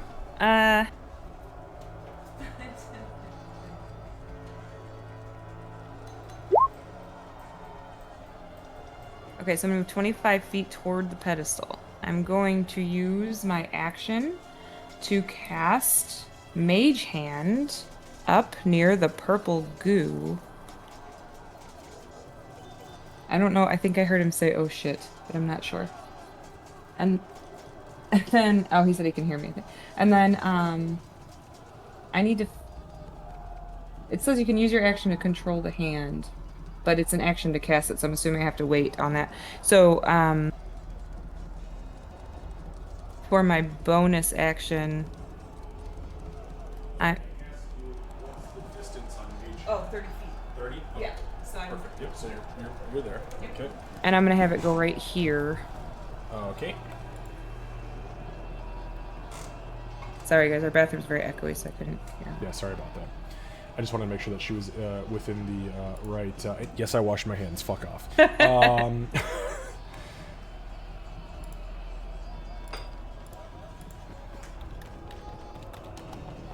So it says you can use your action to control the hand. So I assume that means my next action, since my action was to summon it, correct? Because if not, I want to have it grab the purple thingy. This round. Okay, so you mutter your incantation. There's a little golden thing up there, just so you know. That's yours, Candace. I have just given you exclusive control of it once I can find your fucking name. Where are you? Darwin. Oh, you changed your fucking name. God, you guys throw me for a loop. Sorry, I changed it so that it made sense. There we go. Okay, anyways. So, this little mage hand appears. So, the way mage hand reads, I need to look at the exact verbiage. You want me to share it? Oh, you got it. I got it. This ain't my first rodeo. I know. I'm good at this shit. Spectral floating hand appears. The hand lasts for the duration or until you dismiss it as an action. The hand vanishes if it ever is more than 30 feet from you. You can use your action to control the hand. You can use the hand to manipulate an object, open a door or container, stow or retrieve an item from an open container, or pour the contents out of a vial. You can move the hand up to 30 feet each time you use it. Or does it get an environmental action, in which case it could grab the purple thingy? No, because it says very specifically that it's used to unlock a door or container, stow or retrieve an item from an open container, or pour the contents. So I will say that you can use your action this turn to manipulate it, but it can only pick it up. It cannot move. That's what I want to do. Yep, that's what I figured would be. Actually, you know what? God, that's a tough one. Nobody's ever used fucking Mage Hand before. I know. See, you don't want me to be a what? wizard. No. No, because it's so minuscule in how it works. I will say that yes, Mage Hand, when you summon it, you can activate it one time. Okay. Which means that you can pick it up, but it also says when you can move the hand up to 30 feet each time you use it. Right. So if I'm allowing you to use it, then yes, you will get the full use on turn 1. Okay. It's not like summoning a fucking bear or something. Right. Where I'm like, nah, next you get an round. attack on top of whatever. Yeah. Right. So it's going to pick up the purple thingy. Okay, that's fine. Just so you know. And then for my bonus action. Are you not going to bring it down to you, or? Yeah, if I can bring it down to me, yes. Yeah, I just said. Yeah, that's right. You did say that. Yeah, so I'll move it down to me as well. And then for my environmental action, can I take the orb from it? Yeah. Okay, so I'm going to do that. Okay, you take it. As soon as it touches your hand, if you would like to use your action, you can identify the item. I used my action to summon the mage hand. Unfortunately, you're going to have to wait. Yeah, so I have to wait. So for my bonus action, I'm going to actually inspire the goblin that I recently made the nosebleed. Oh, shit. And I'm going to say, real sorry I gave you a nosebleed, but we shouldn't go out to monsters. And then I'd like to use my last 5 feet of movement to go right there. Okay, so the pink dot is going to be the Bardic Inspiration, yellow dots are Concentration, red dots are Rages, because we got a lot of fucking Ragers. All right, anything else? I have used all of my action economy. That's awesome. Tug! Tug. You great sword wielding son of a bitch. Well, damn. Okay, for... I'd like to try to cast Misty Step. Is that possible? That is absolutely possible, sir. Let me just take a quick look. Yep. No, you can... Yeah, if you've got it as a spell, you can cast Misty Step. Do you have Misty Step as a spell?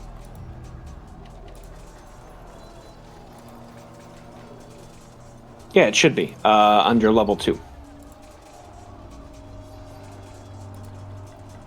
What the fuck gave you Misty Step? Probably being a centaur. Ancient or Vengeance Paladin. Yeah, nope, it is definitely a paladin. I'll be goddamn. What a weird thing. Yeah, okay, yeah, no, fucking cast Misty Step. Where are you going? You got 30 feet. Hell yeah. I'm thinking about going over by that tree that's like a little further, I guess, or so. Which one can you, if you just hold, if you've got the opportunity to, can you just hold on the map and left click so that I can see where the circle pops up? That was me. The blue one was me. Yeah, if you left click and hold it down, it'll... Hey, there we go. Oh, so it was the one. Okay, perfect. So 5, 10, 15, 20, 25, 30. So 30 will Misty Step you there. However, you do have your normal movement, and you can easily move down to that tree, no problem. Gotcha. And I apologize. I'm moving your character just to kind of help you out because I know you said things were kind of slow. Swaggy, yeah. Yes, thank you. I do appreciate the help.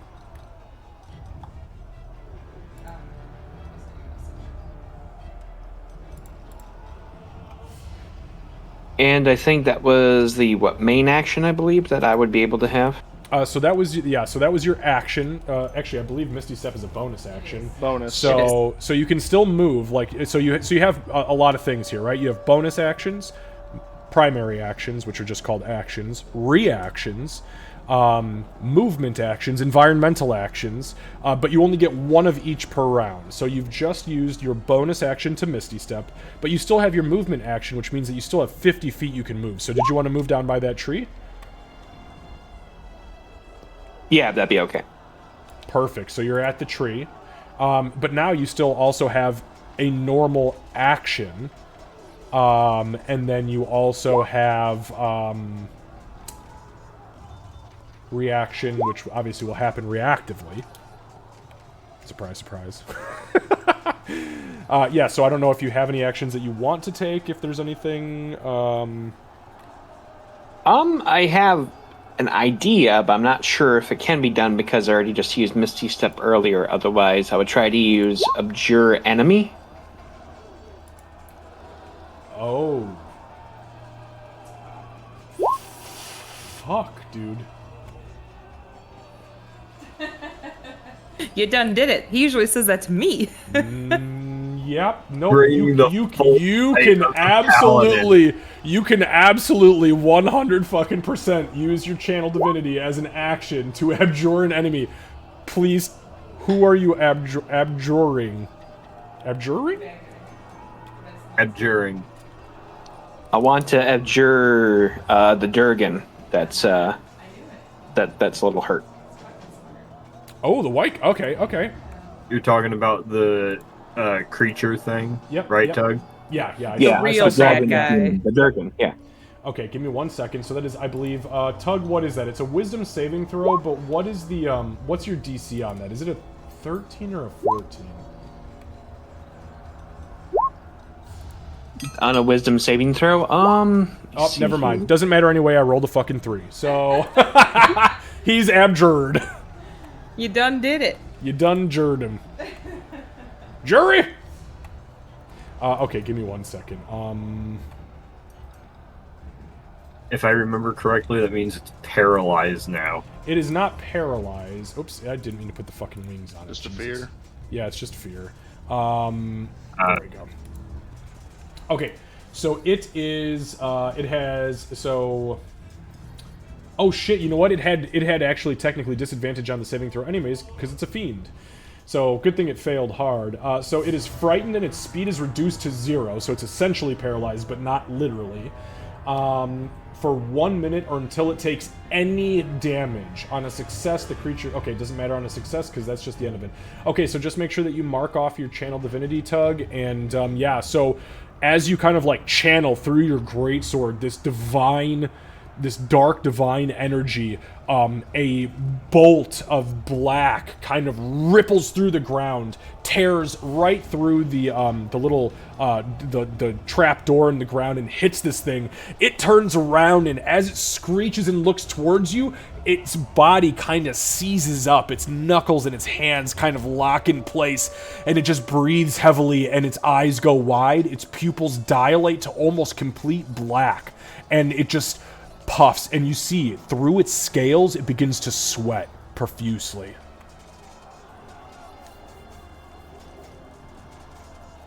Huh.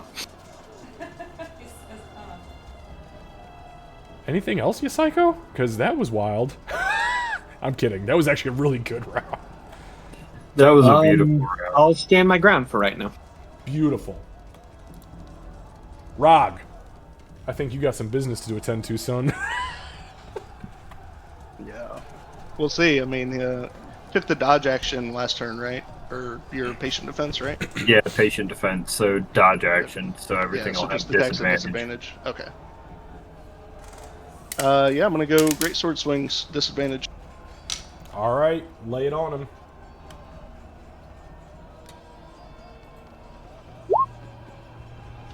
I'm going to use my superiority die. I'm going to use a precision attack and add a d8 to that. Okay, absolutely beautiful. So that's an 18. So you bring the 14 to an 18, which is a hit. And I will go ahead and use my reaction to cast Shield. Oh, shit! This is why I like PvP. Y'all get dirty as fuck on each other. Okay, so it's a combat superiority, and then what is that, a level 1 spell, Torn? That is a level 1 spell, yes. Okay, and that brings your AC from a 16 to a... 21. 21 for the turn. Okay, so let's go ahead and give you the shield icon. Alright, so that's a 20. And so as you swing down, you're like, I'm gonna cut this dude's neck. And as you get close to the neck, there's just this burst of force that that pushes the greatsword away. But you still got a little juice in you, so you can swing again if you'd like. The neck. Yeah, may as well. Sorry. I'm not sorry. Sarah and I both wrote it. Oh, god damn it. I was really hoping... I was gonna hit. That would have just been funny. Okay, so the second swing comes in and bounces off of the shield. With my bonus action, I'll use Second Wind. Okay, beautiful. Second wind. So go ahead and roll your die for the healing.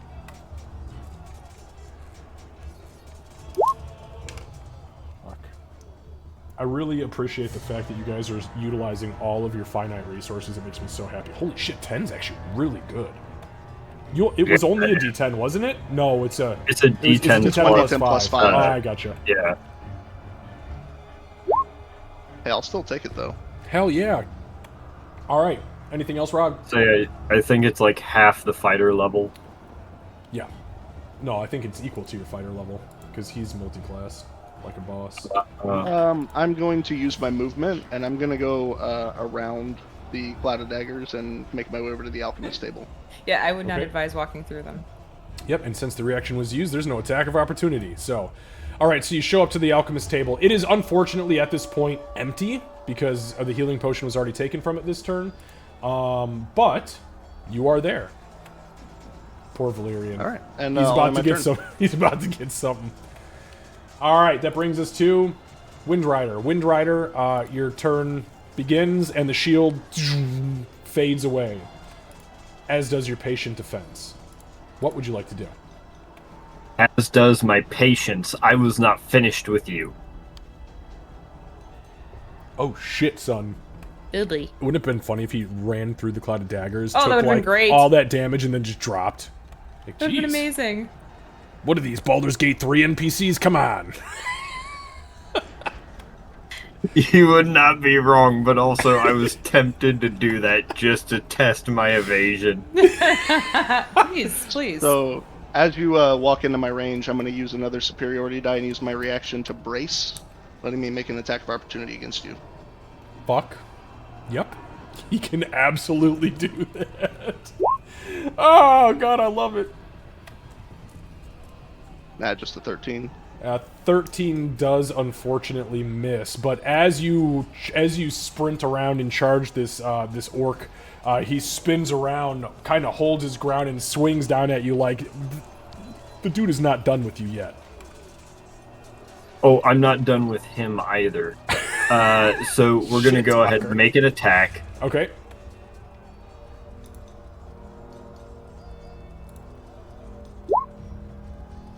Jesus Christ. Yeah, 26 hits. Good God, man.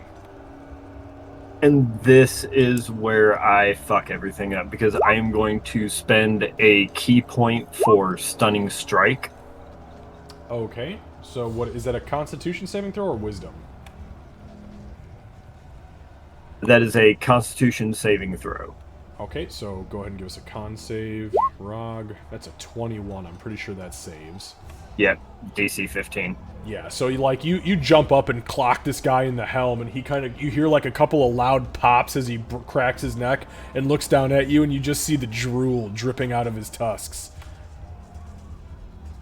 Just one quick quick clarification, because it does not specify that I can only use it once per turn, just whenever I hit with a melee weapon attack. Does that mean that I can, if I hit a second time, can use another key point this turn? So long as you've got the key points to do it, brother, you can keep fucking smacking.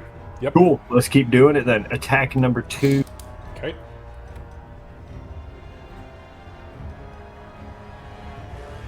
Misses. Oh, son of a bitch. All right. Hey, we should well, keep a key point. Key point for Flurry of Blows. there it is. Yep. Wait, that. All right, give me 2 more attacks. There's an 11. The 11 also... So now you're just punching full plate. You're starting to wear yourself out. The 17... It's not hit. No, because he's wearing fucking plate. Oh, Holy hell. Okay. Yeah. Hey, he was gonna miss someday, you know. I just imagine Arag just holding his head as he's like a toddler swinging at you like, I'm gonna fuck you up, man! All right. The problem is that I can barely reach above the shin guard. Right. Anything else, Wind? That'll be it. All right, back to the very top of the round. Just so everyone's aware, we have moved down to simple weapons and ammunition in ammo tents, and all spellcasting focuses and shields on the alchemist table. At the top of the round, the entity that is currently abjured. I hate it.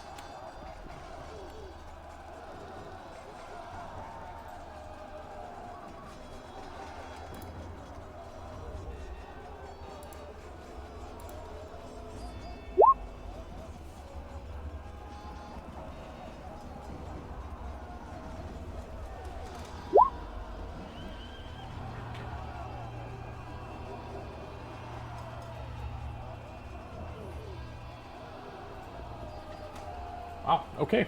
Nope, that was a full stop ability. Give me 1 second, I actually gotta put a marker on this damn thing.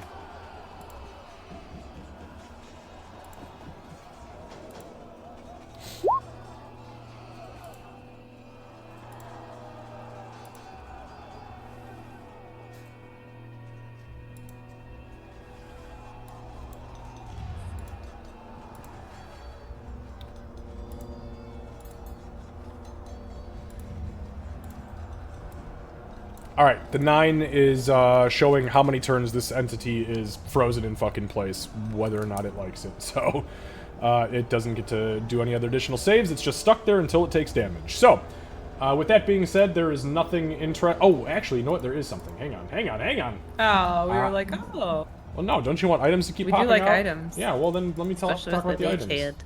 Okay, so, another item pops out, and this time...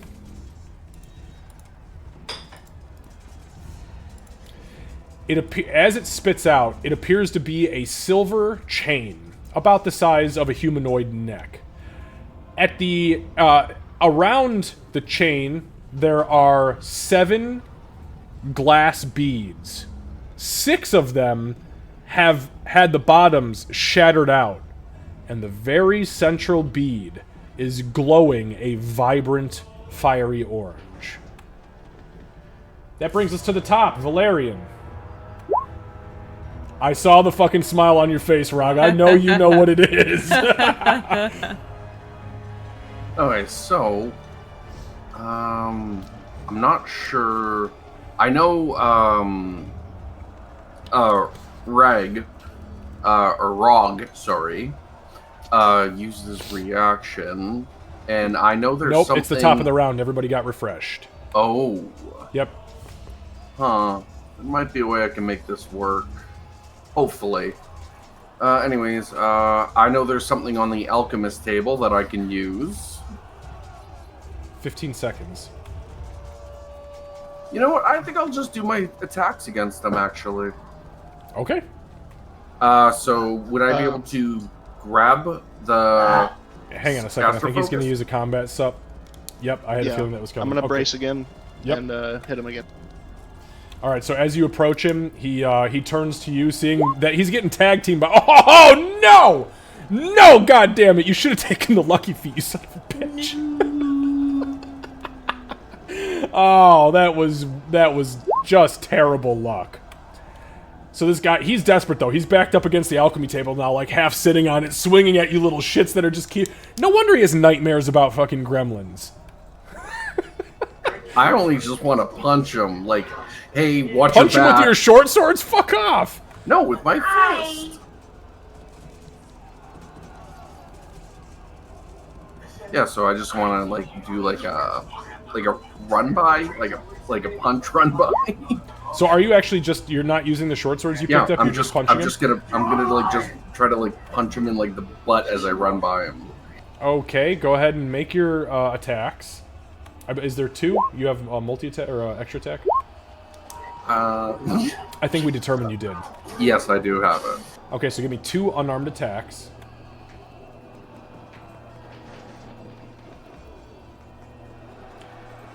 An 18 does not hit.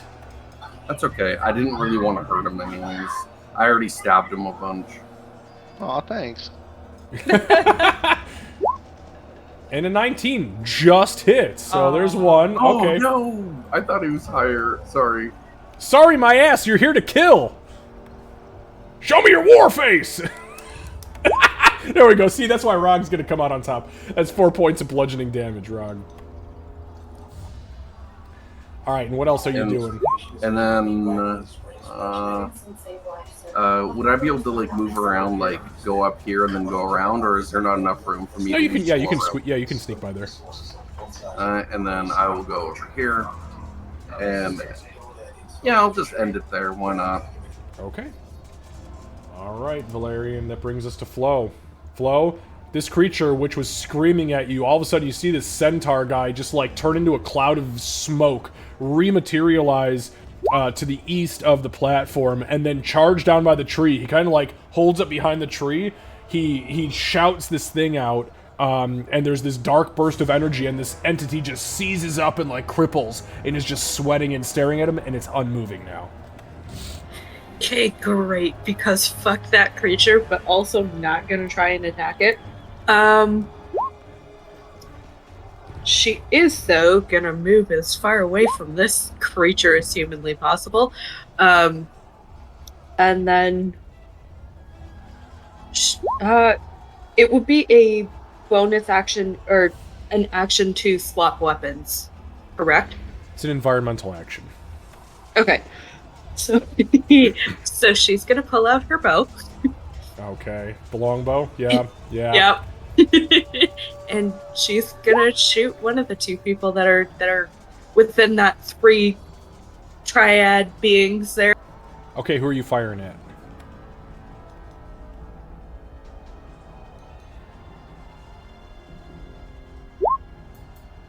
Wind Rider? Perfect. Whoever is in front of me is basically who I'm shooting. Alright, so you're gonna fire at Wind Rider now. Here's the problem. You are a small creature because you're a goblin, and the longbow is a heavy 2-handed weapon, which means that you have to fire with disadvantage, unless you have longbow expert or something of the sort that allows you to remove that.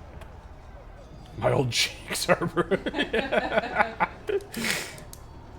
So go ahead and give me a longbow shot, but make it with disadvantage as you're firing at Wind Rider with a weapon that, although you're proficient with, a little big.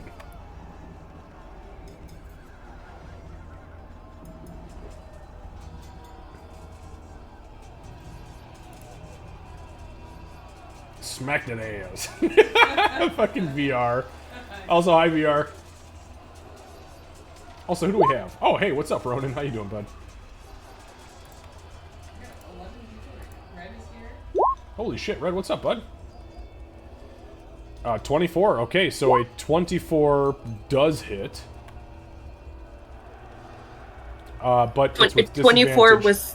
Yeah, so I'm just waiting for the second Oh, one. there we go. There's the 10. Okay, actually, fuck, I think a 16 hits, too. A 16 does hit. 16 just hits. Question, would the Divine Fury still hit with the bow, because it is a weapon attack? Sorry, somebody started playing Golden Girls in my ears, and it makes me so happy. Oh, it was just a little one. Well, thank you for whoever is now my friend. Let me look. Lost Jordy Nor. Oh yeah, that's Jordy. That's the one with that gave the Jordan. Yeah, Jordan. Oh, yeah, nice. Yeah. Thank you. And thank you for being my friend. I'll travel down the road and maybe back again. Depends on how much I drink. Okay, no, I'm just kidding. So you have... God, you've got so much shit.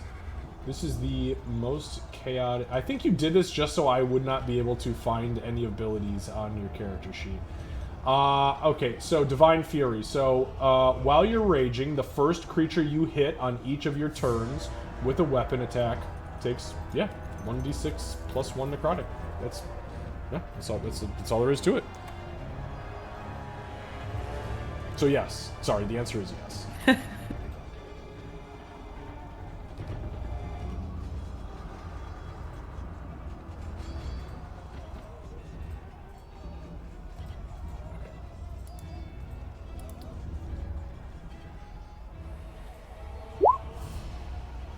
Holy shit. Okay, I don't know why that it rolled the sneak attack damage on top of that, because I don't think that sneak attack damage applies here. Actually, you're within 30 fucking feet. It does apply. You are within 30 feet. It does apply because it has enemies that you could technically consider allies or are at least enemies of my enemy are my friends, right? So there is 14 right there with the sneak attack. God, I forgot. How many fucking multi-classes did you take? Oh, yeah. Fighter, barbarian, and... Yeah. Okay, so go ahead and give me the necrotic. Oh my god. If you drop Torin, I'm going to scream laugh. So will I, because that was our plan. Hey, Greenskins gotta stick together, right? You know, the goblin and the orc and these two fucking gnomes. So, question, that's if the attack hits, the extra 7 would apply, correct? With Divine Fury, it hits on attack. It's just the first attack that hits each round. Okay, I'm checking because of damage calculation purposes, because I'm going to use deflect missiles. Oh yeah, I mean it hits. You can deflect missiles anyways. It will just reduce the total damage, and then if it reduces it to 0, you catch the item and then throw it. That's why I'm asking, do I reduce to 0 based off of 21, the combined total, or off of 14? It's always the combined total, yep, because the negative energy hitting is something that you're going to have to absorb or throw. So yeah, so 21 points of damage is the total. You can absolutely use deflect missiles, if you'd like. Or you take it like a champ. There we go. Holy shit, that was pretty good fucking deflect missiles. Jesus Christ. Yeah, it was, because of a plus 12.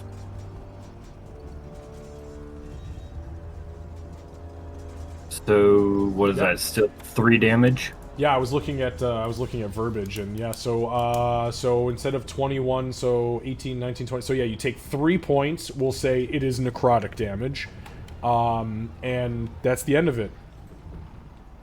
I still have extra attack, though. So, yes. So, as this goes off, so Flo, you fire the arrow, it flies through the air, and as Rog is fending off the two gnomes, Valerian turns around, hearing the whistle, snatches the arrow out of the air, but as he does so, you see his hand turns black and gangrenous as the necrotic energy begins to flow through his fingertips and knuckles. You also have your second attack. Valerian or Windrider? Oh, I'm sorry, Windrider. They're fucking gnomes. I mean, we're playing the race card tonight, so we might as well just lump them all in the same... Just add their HP together and... I'm kidding. Very different, by the way, and I mean that seriously, because one's Swerve and one's Forest Gnome. I kid. Fantasy and racism is a thing. And it would still be a disadvantage, correct? It is, yep, because you're firing a longbow. Yep.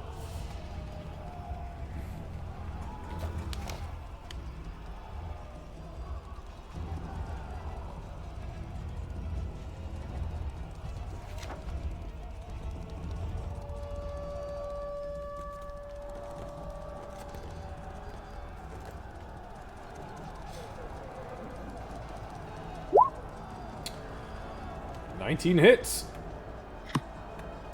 Well, we'll see if it actually hits, because disadvantage. Oh, true. Yeah. Sorry, I forgot your rolls. God, they're so slow.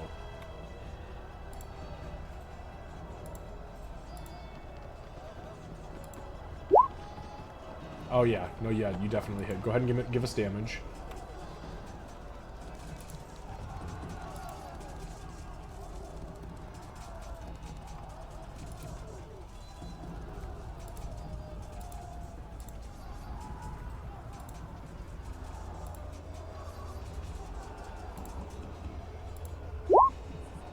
Alright, so we are not... There is no sneak attack because you only get that once around. So 3 points of piercing damage to Valerian. And there's no way to reduce that again because you've already used your reaction. So, take the 3. Flo, any additional actions?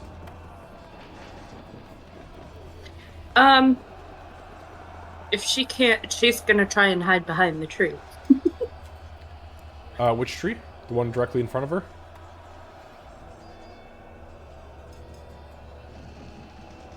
Okay, perfect. Do you have a bonus action left for your cunning action? Yes, I do. Okay, go ahead and give me a stealth check because that is plenty of room to stealth.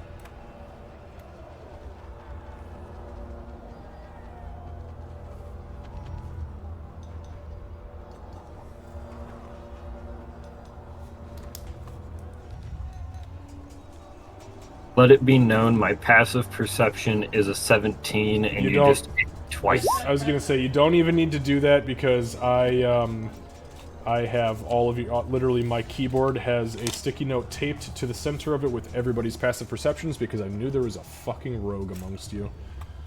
Okay, got it.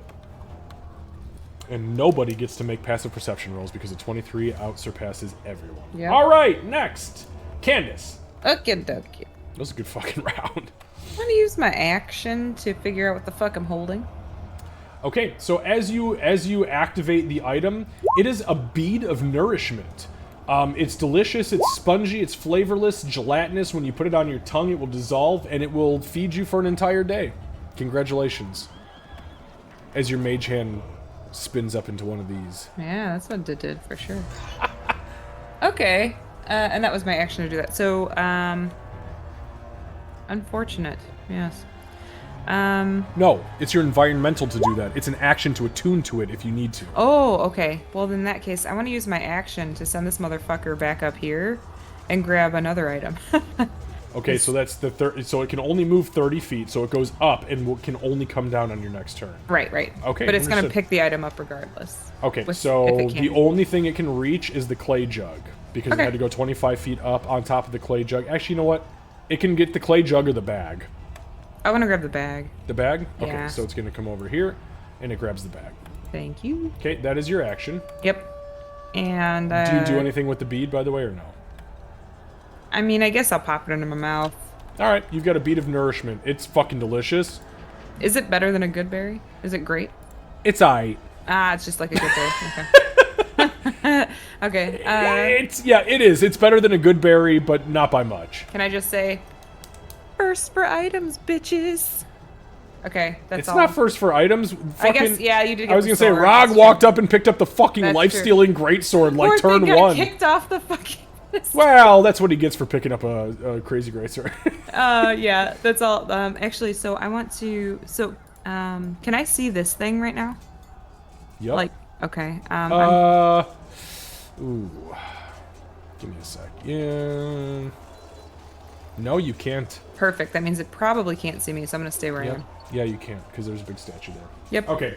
All right, Tug. Tug, how you doing, bud?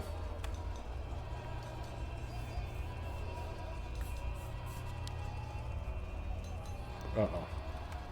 You there, Tug? Oh. Oh, okay, thank goodness. I was like, oh shit, we lost you. Tug's like nodding off. He's like, I turned my camera off intentionally because I'm fucking sleepy. So I'm going to take a little nap in between my turn. No, I'm just kidding. Okay, Tug, what would you like to do, bud? How far is the creature from me right now? 20 feet. In a straight line. Oh god, what are you doing?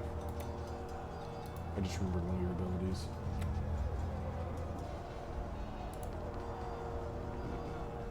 I'd like to cast Charge, if that be okay. fuck yeah. Alright, so charge, I believe, is if you move 20 feet or more in a straight line.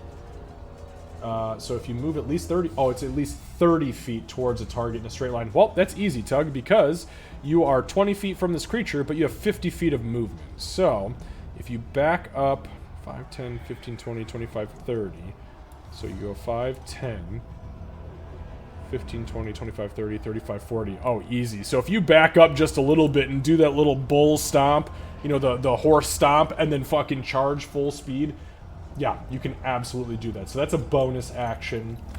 So yeah. Okay, so if you move straight forward 30 feet and then hit a target with your melee attack on the same turn, you can immediately make a hooves attack as a bonus action. So, Tug, why don't you do this for me? As you charge it, why don't you roll your great sword attack, and then we'll see where you are at if you hit it.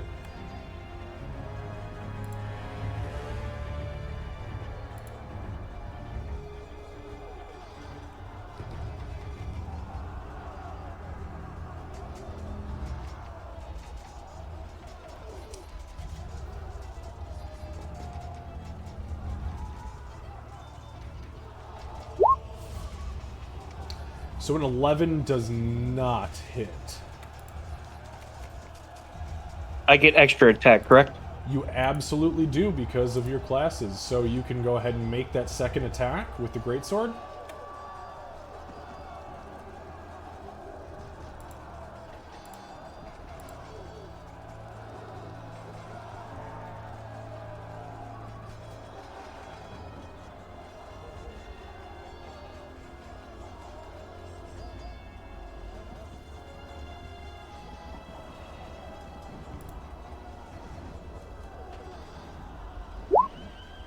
There we go. Holy shit. Okay. Yep. Alright, so as you smack it with your greatsword, go ahead and roll the greatsword damage. So the greatsword damage is going to be directly to the right of the greatsword. It'll be the 2d6 plus 4 button. And then as soon as that's done, go ahead and make the hooves attack for me because your charge went off. You will be able to also do that additional damage. Beautifully done.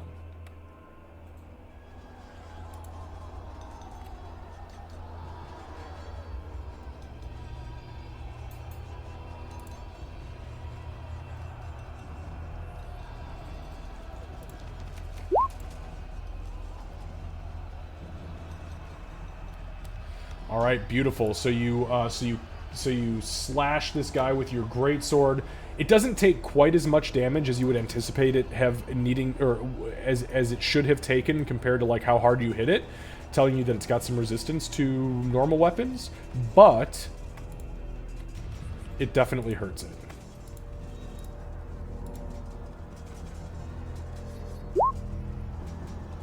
And the nat 1 misses, unfortunately. And the Abjurer enemy does go with it. So you have used your bonus action and your attack action and some of your move. I don't think there's a whole lot more you can do, but if you do have some other action economy that I am not aware of, you are more than welcome to utilize that now.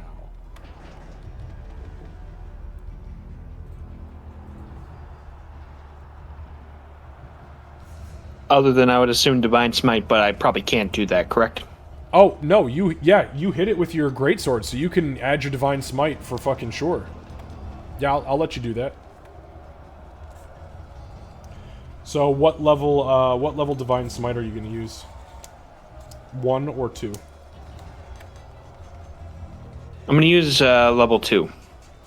Beautiful. Go ahead and... good God.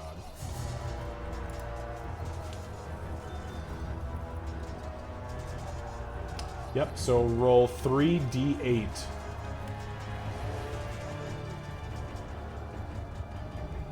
And does it get the extra d8? It does, yep. So I'm sorry, it's going to actually be 4d8 because this thing is a fiend. Holy shit.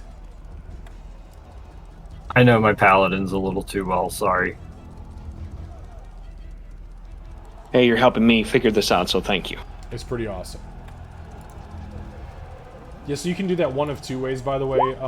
Tug, you can either go to the feature, like the actual Divine Smite feature, and just click the 2d8 and then 2 of the 1d8s, or in the bottom left-hand corner of... Never mind, you are already there. Bam, 15 points. And it takes full damage from that. And it is officially bloodied. As the smite bursts forth in this thing's chest, it screams out, and as its eyes open towards the sky, this black and gold energy kind of spits out like sparklers, and it screams horrendously. Okay, anything else now that you've hurt this poor, delicate, innocent... Well, maybe not so much innocent, but... I don't know if I think I have anything else, so I think that should be all of my moves and actions, I'm pretty sure. I think that was pretty spot on. You did a good job. Rog.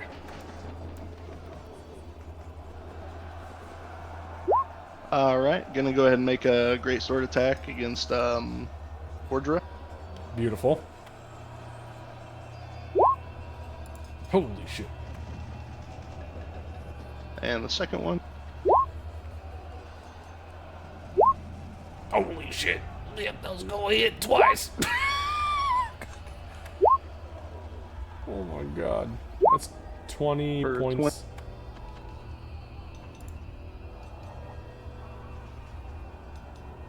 Yeah, so you swing the first time.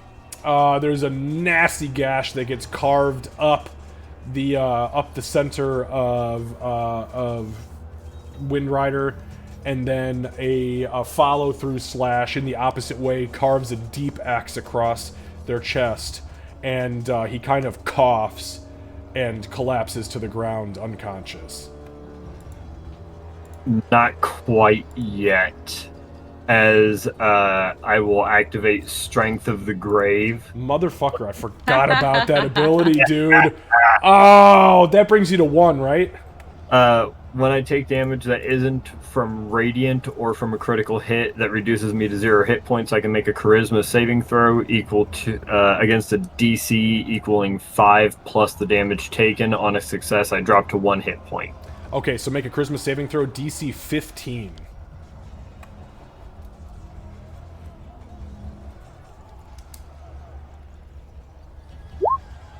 Oh, and a 16! Nice.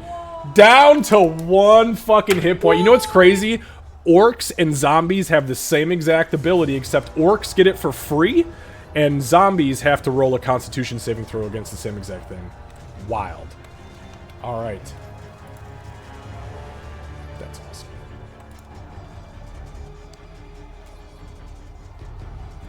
Alright, Rog. So you slash this guy once, twice. He goes to spill over, and as the blood is pouring out of his chest, you see some of it begin to go in reverse, and in a very marionette-like fashion, he rises back up, barely breathing and standing and staring at you with his eyes aglow, the blood dripping in reverse into the wounds in his chest. But the wounds are still there. Oh, they're there. Okay, so with my bonus action, I'm gonna use my last d6 of a healing light. Okay, beautiful. And heal for 6. And then the alchemy table refreshed, right? So yes, it did, and the alchemy table right now, give me 1 moment.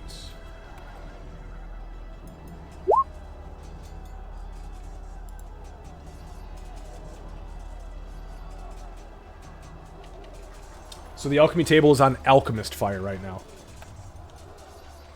Sure, I'll grab one. Alright, so you can add an alchemist fire to your inventory. Okay, and that'll be the end of my turn. Alright, Wind Rider.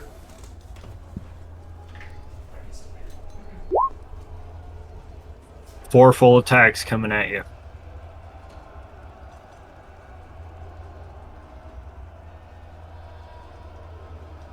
Don't fight, guys.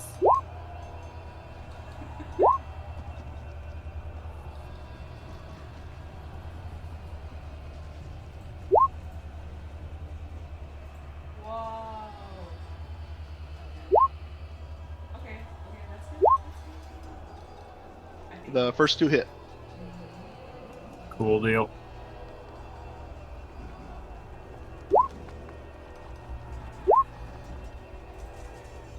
and spending a key point on both of those for stunning strikes, so you will need to make 2 Constitution saving throws.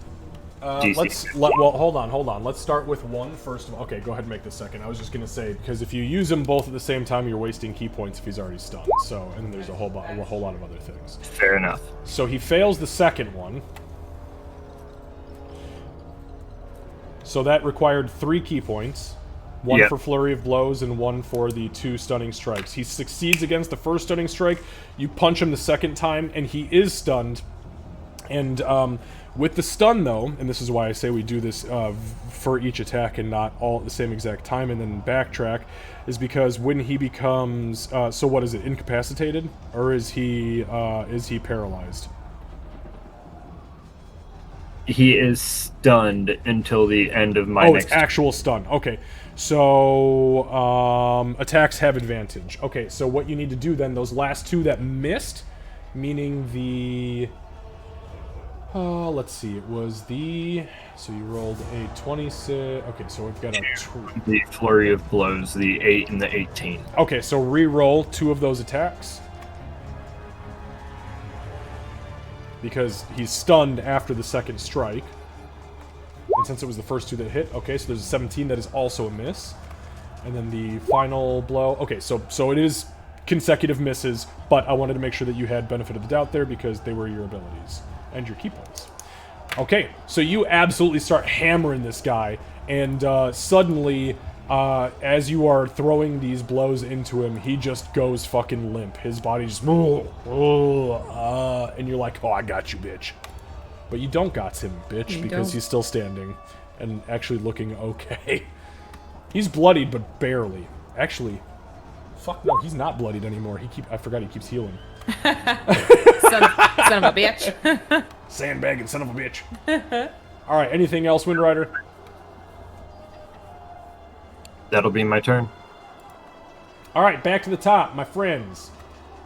So, first and foremost, out of the center...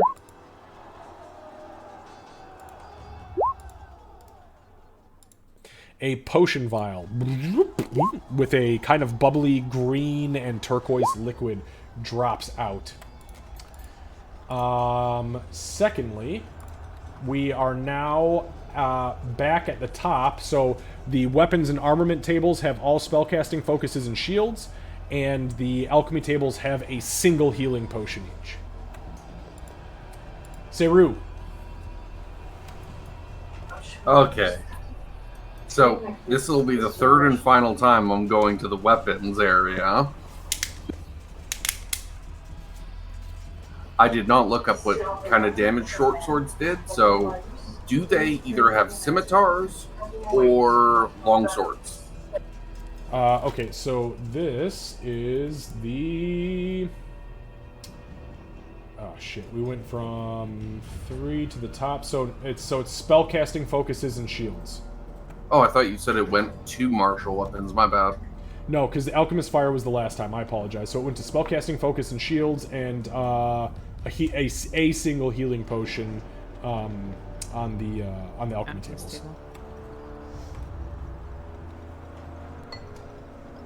Alright, well, I will do my short sword some justice, and I will try to take down the big orb. Alright, do it to it. He is stunned, so you have advantage on the attacks.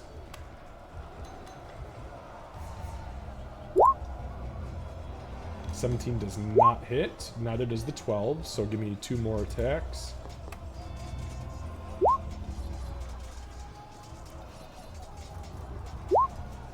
Hard to hit a dude in plate, but thankfully he's stunned. So as he's like drooling and dripping blood all over you, you just like lift up a piece of the plate and you like stick your sword in. You kind of like wiggle it until it gets inside of like this leather, and you're like, eh, eh, eh. It's very weird. Go ahead and give me some damage. 6 points of piercing damage to the stunned Rog. And that's going to be it. Yeah. All right. So, as that is happening, down below, the white dragon-looking guy, since he is no longer stunned, is going to absolutely eviscerate the shit out of the centaur who just messed him up. Or at least he's going to try. So we're going to go ahead and start with these.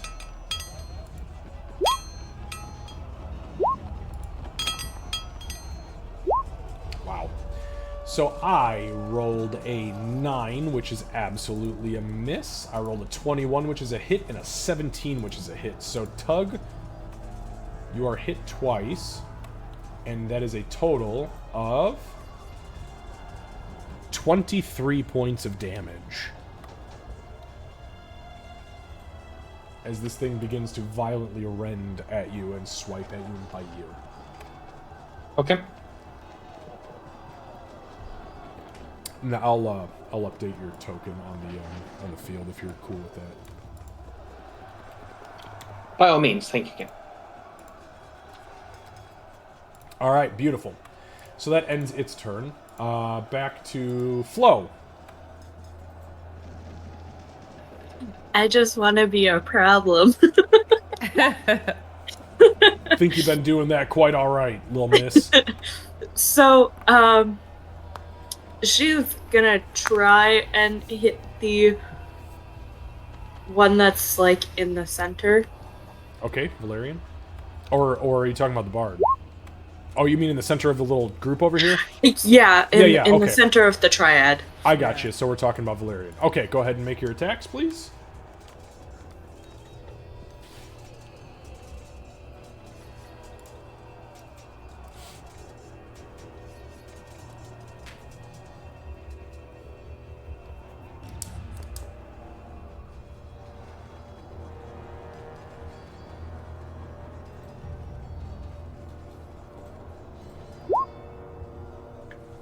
$11 definitely misses.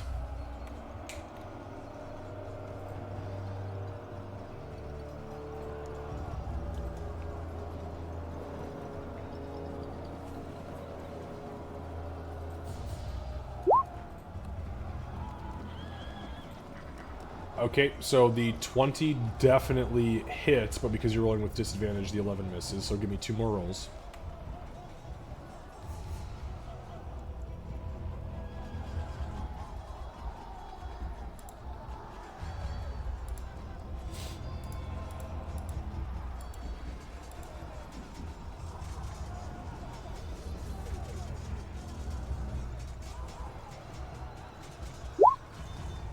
Okay, 24 is a hit. We'll see where the second roll goes.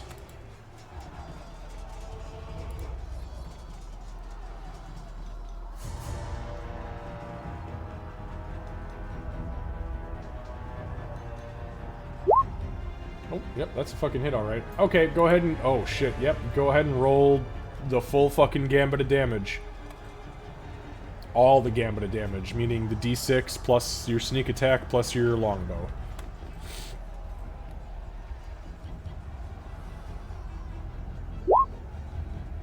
This is gonna be rough.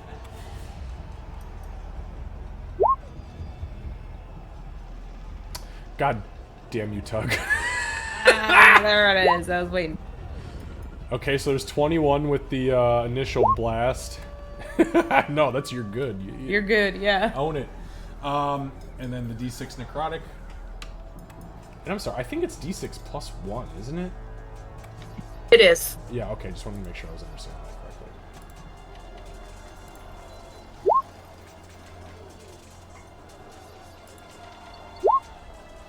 Fuck, so that's 4. So 25 points of damage, Seru. As one arrow whizzes overhead, smashes against the alchemy table, actually shatters the skull in the middle of the alchemy table, and as you turn back over, this arrow catches you in the right cheek and blasts half the teeth out of your mouth as it ejects out your left cheek, hits the same table, but this time just kind of like shatters into pieces, and you are literally spitting teeth and pieces of your tongue into your hand. He's not looking good. You just brought him down to pass bloodied. Anything else, you psycho?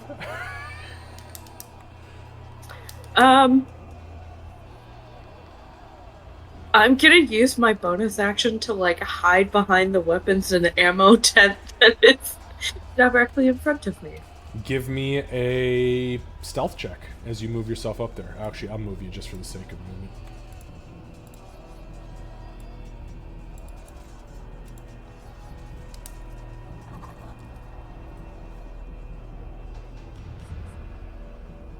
Chicks dig scars. Dude, that's more than a scar. You're gonna need a fucking jaw replacement after that blast. 24. Jesus fucking Christ. Okay. Candace. Okay. So I want to figure out, or well, first I guess I'll use my action to bring the hand with the item down. The item that comes, sorry. Okay. And then I want to figure out what the item is with my environmental action. Okay, so you touch it. It is a bag of devouring. Oh no. Okay. All right, that's interesting. Very interesting. Then I will.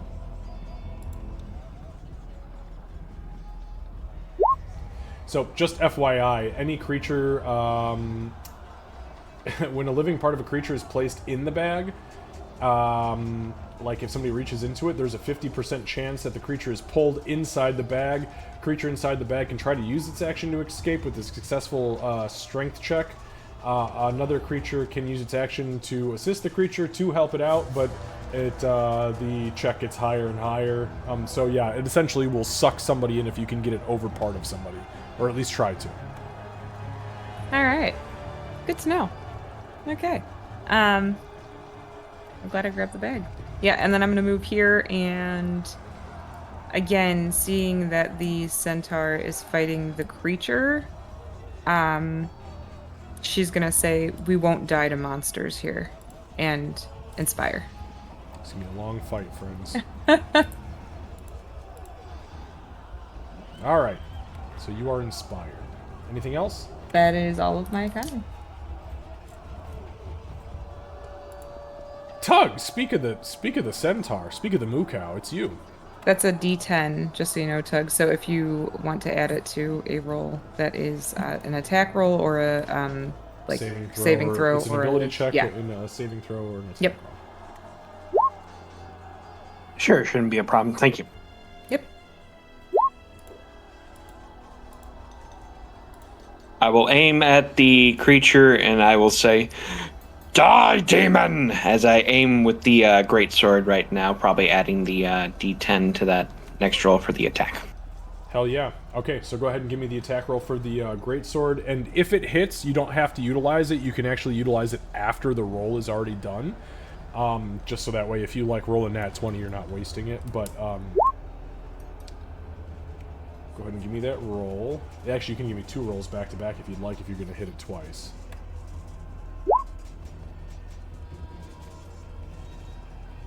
You are hiding, Rose. I expected literally nothing else. She's over here pounding Russian chicken all night, and then shows up with an AK-47 fully, quote unquote, fully fucking loaded, and she's like, "I'm just gonna hide back here." You see nothing. Okay, so a 19 does hit, so you don't need to utilize that that D10 quite yet. But if you want to make your second attack roll, we can add all the damage together at the end here, however you want to do it. Yep, second roll is just taking a little bit longer. Yeah, no problem, no problem.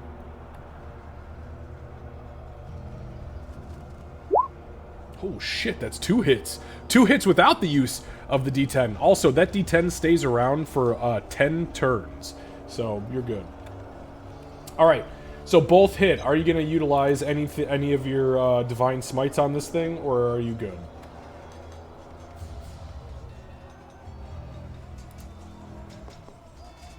Might as well. And now keep the extra attack for after. We'll see.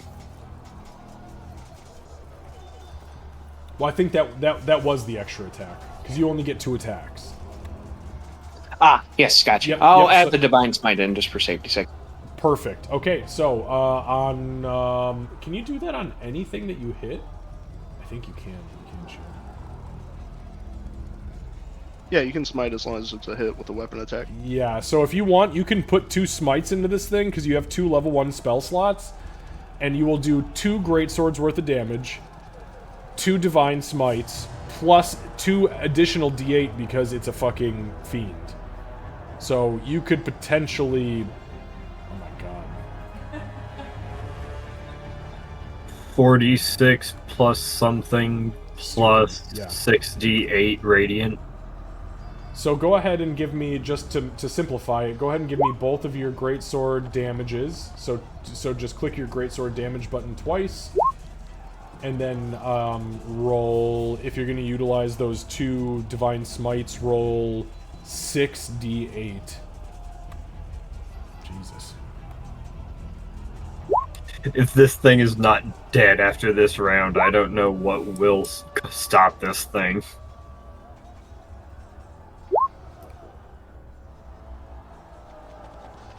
Holy shit. Okay, so there's 14. I'm gonna open a calculator and just start taking damage here.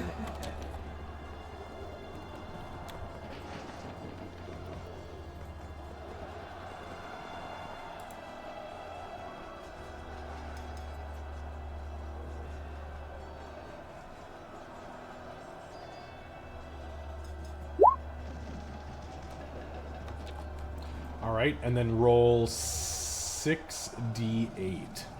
And this is radiant. This is what it's going to take full damage from, because it only takes half damage from the greatsword attacks. 68, correct? Yep.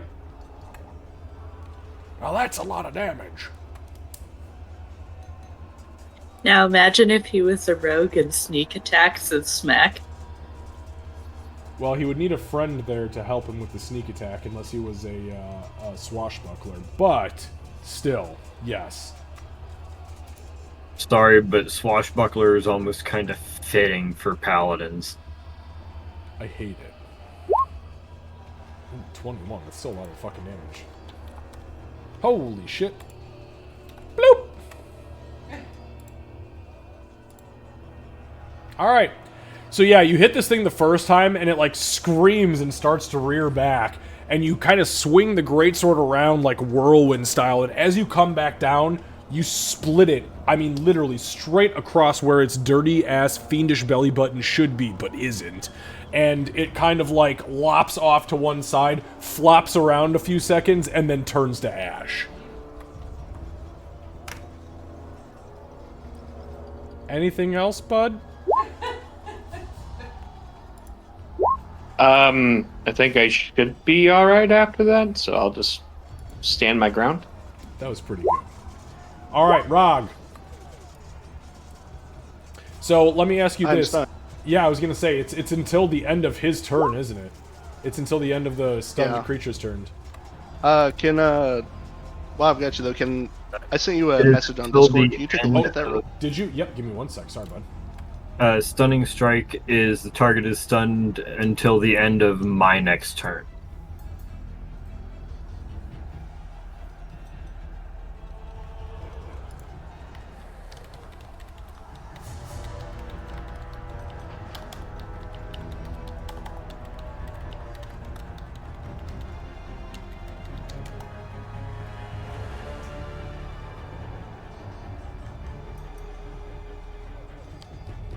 Good call, though.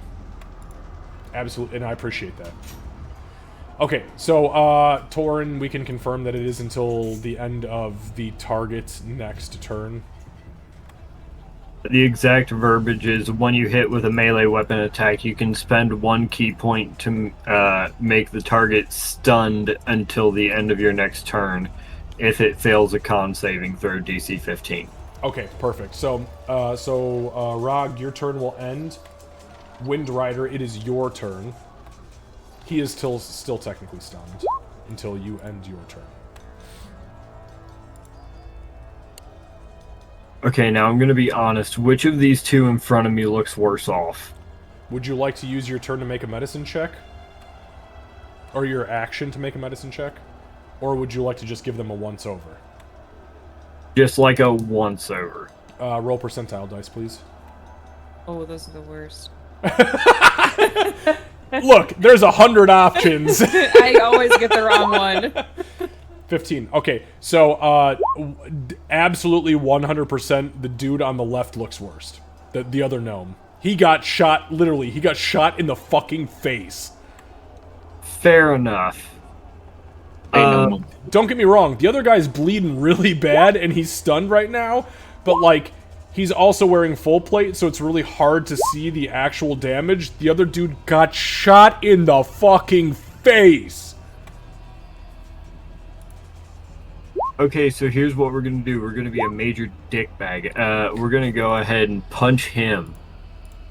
Who? The guy that just got shot in the face.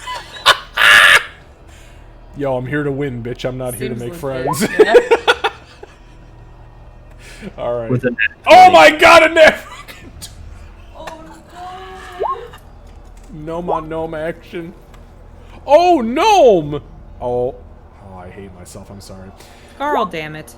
Okay, so that is a total of 13 points of bludgeoning damage for the first strike.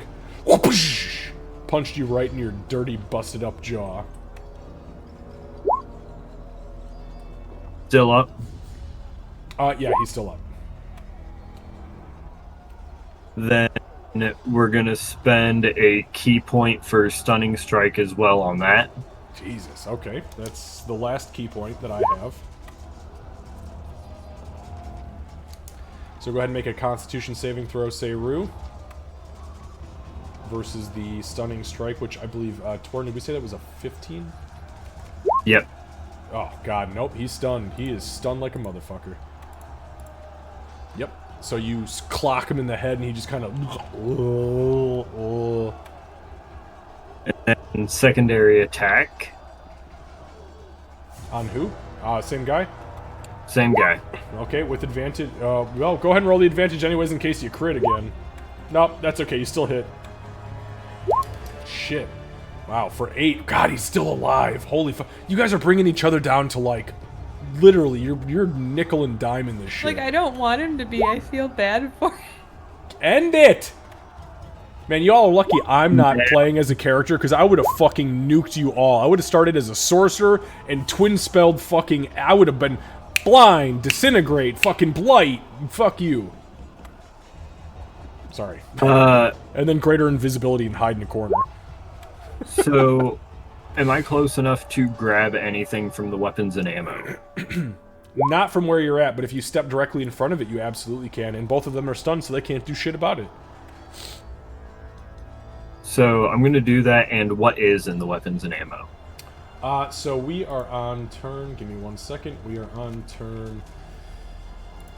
So this is actually only the 5th round. So round 5, that's 1, 2, 3, 4, 5. Simple weapons and ammo are inside the weapons and ammo right now. I will take 2 hand axes. That's okay. Wow. Wow. What in the murderous fucking rampage are you about to do? Because I don't like it. Beat people till they're almost unconscious, then chop them up. Throw them in the acid so there's no fuck... We can't have any evidence! And now with my remaining 35 feet, I run. That's pretty fucking smart. I will allow you to do that as we go to the very top of the round. As the top of the round turns, now unfortunately, Valerian was also stunned in the same round that that Wind Rider's round happened. So you are good, Valerian, and Ragnarok. You are also, or excuse me, Rog. You are also good. However,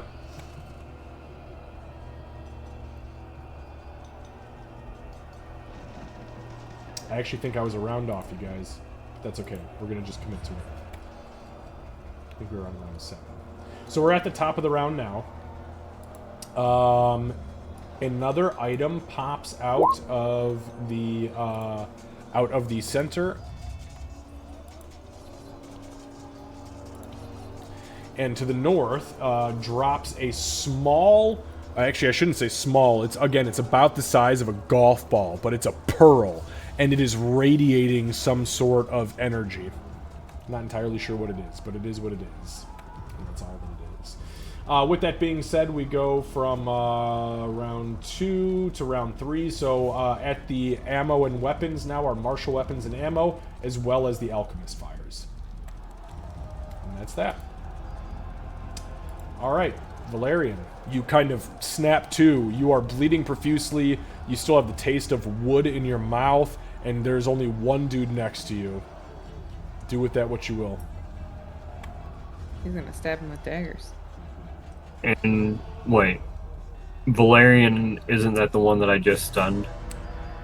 Yeah, but it's until the end of your round, or the end of your turn, isn't it? It says until the end of the. Oh, is it next? All right, never mind. Yeah. Fuck you, Valerian. You don't get to do shit, you dumb bitch. I was waiting. All right, Flo. No, I was waiting to bring it up that I should still be stunned. I'm just fucking with you guys. It's easy enough to put a stun token back on you. Flo. You see this little shit who, by the way, this dude down here is bleeding profusely, like dragging entrails and like hobbling as best as he can down to the south, and nobody is pursuing him right now. She's like, the centaur's there, and the one who smacked me in the beginning, they'll figure it out. And she's gonna step out, and she is going to aim at Valerian with the longbow. Okay, so you're like there-ish? Okay. Alright, go ahead and take a shot. Actually, hold on. I need to take a look at the verbiage. You make a straight roll because he is stunned, and it is not melee attacks that have disadvantage, or that have advantage, it is all attacks. So, just make 2 straight roll. Well, make 1 straight. Let's start with 1, okay, first of all.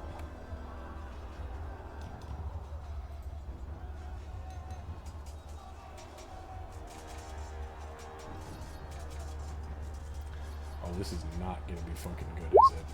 Nope. Okay, go ahead and give me damage. Actually, it doesn't even matter. Your minimum will drop him into unconsciousness, but your maximum will not kill him outright based on how... Well, you know what? Hang on a second, because we're looking at fucking sneak attack and shit. Okay, give me all your damage. No, because it has to be double. It has to be double what he has. So, yeah. He's just... Yeah, I was going to say. He's unconscious. So I don't need to roll for Divine Fury then? No. Nope. Okay. Alright, so Valerian hits the ground. Drops. Second attack. Second attack, can I re-aim it at... Yeah. Okay, perfect. Yep, whoever you want.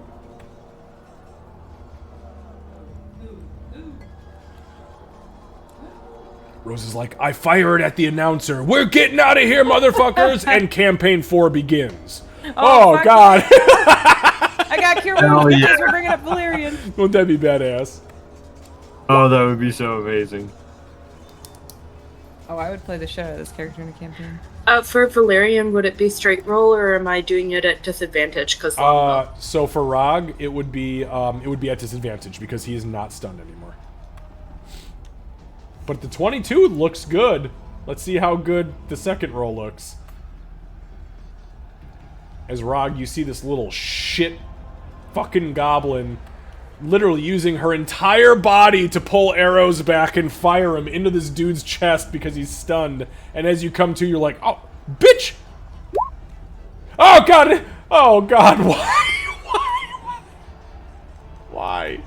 So do I add Divine Fury on him instead? No, you don't, because you already hit once this round. It's only once. It's the first time you hit. Okay. So yeah, you just roll just regular damage, and no sneak attack.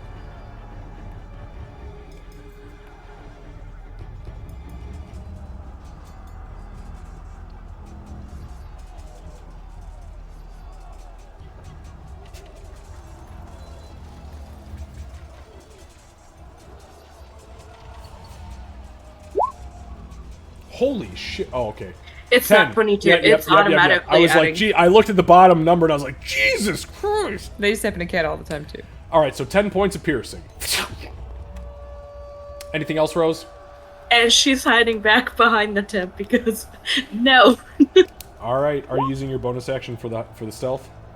Yep. Okay, go ahead and give me a stealth check, please.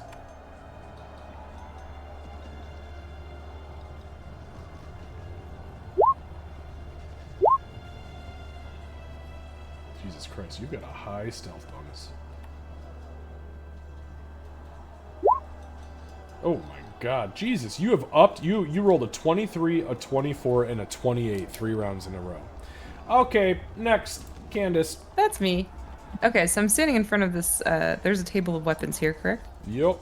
How many weapons exactly would you say, or precisely, or even a guesstimate, would you say are on the table still? Well, I said it was simple weapons, so Right. there are like, I'd say probably a dozen simple weapons plus the different ammunition pieces, so probably 6 or 7. Okay.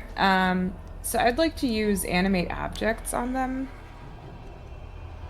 And drop my concentration. Man, fuck you. Are you just seriously watched- gonna make me I do watched this? faces change. It's already almost 10 o'clock, and this bitch is like, oh, by the way, I'm gonna slow combat down by fucking 3/4. No, I'm hoping to speed it up. No, you're not. Okay.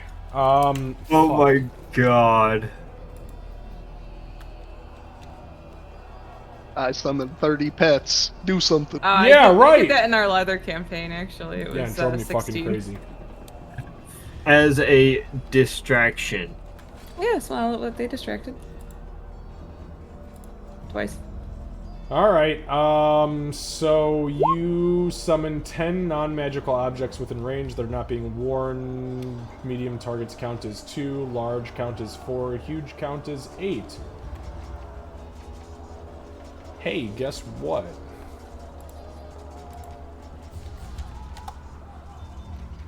What?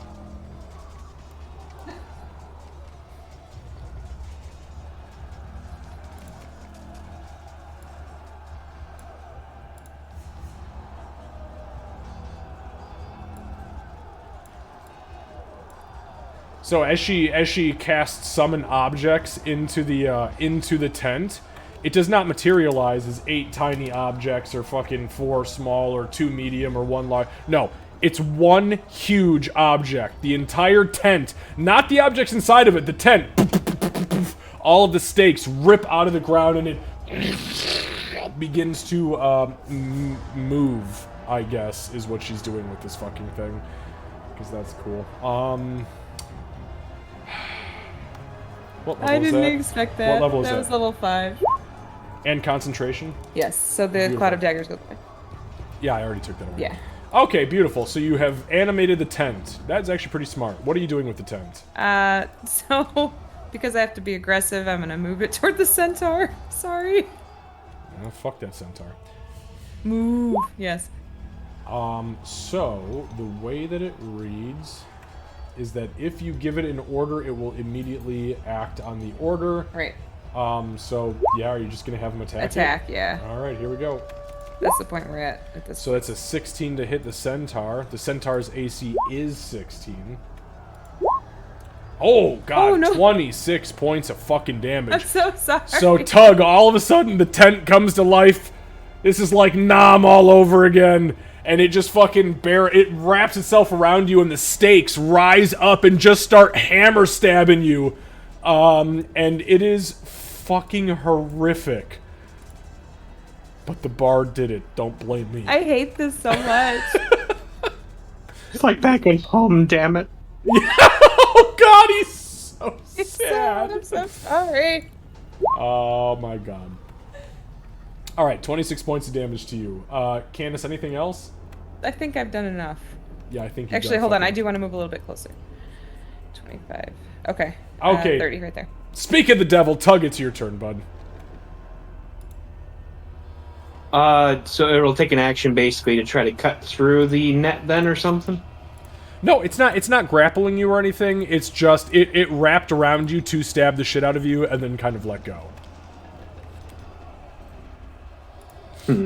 How far is Valerian from me right now?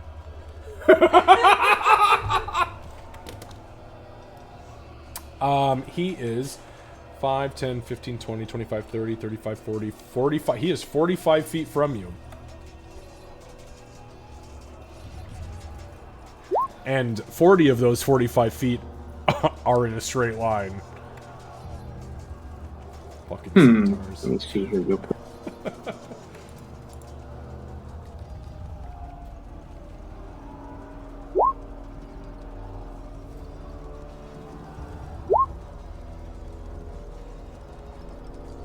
Am I able to cast charge again? Oh, absolutely. Yep. So charge is not a spell that you have to cast. It's just that any time that you move in a straight line more than the distance that it says, you can utilize your bonus action to gain that extra attack. So yeah, absolutely. If you want to charge, you are more than welcome to charge. And are you charging, Valerian? Yes. All right. So we'll move you up there because that's well within your allotted distance. However, the animated object is going to take an attack of opportunity against you. And that's a 17 to hit, because you moved out of its melee range. And that's another 22 points of damage. So as you charge out of its range, it just begins to sling spikes at you and whip you with its wires. But you do get out of its distance successfully.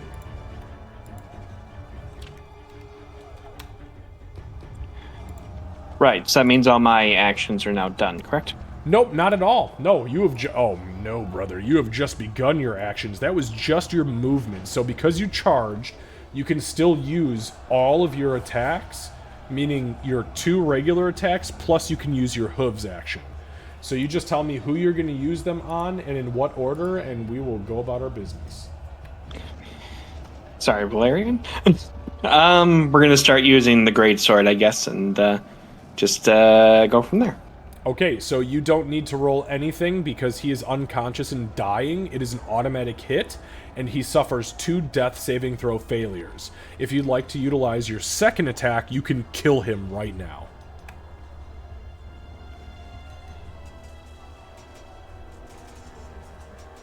Sorry. Might as well. All right, Valerian is dead. Sorry, guys. Sorry, my kids are coming in to say goodnight really quick. I apologize, y'all. Okay, give me 1 second. I'm gonna mute my mic. But yeah, Seru, I think this is the end, bud.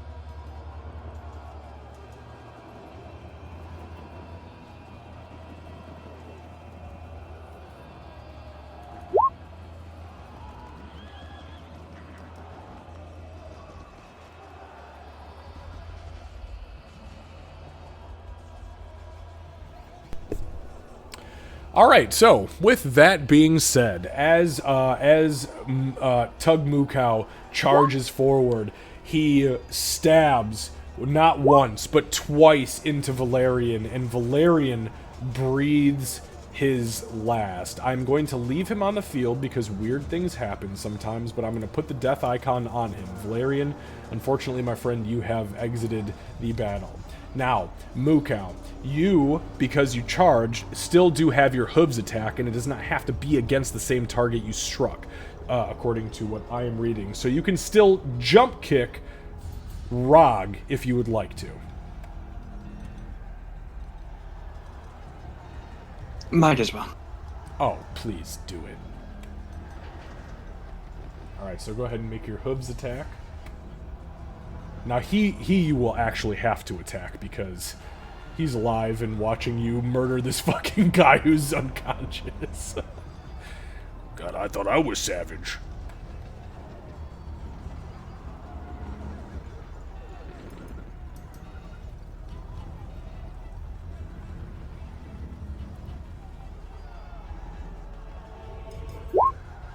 Oh, shit. Jesus Christ. Yeah, 26 hits. Alright, go ahead and give me the hoof damage, d4 plus 4. Bludgeoning.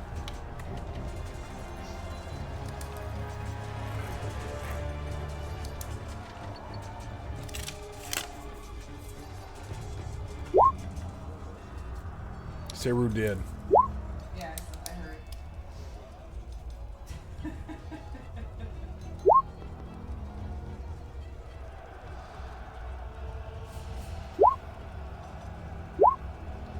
Alright, 6 bludgeoning damage to Rog.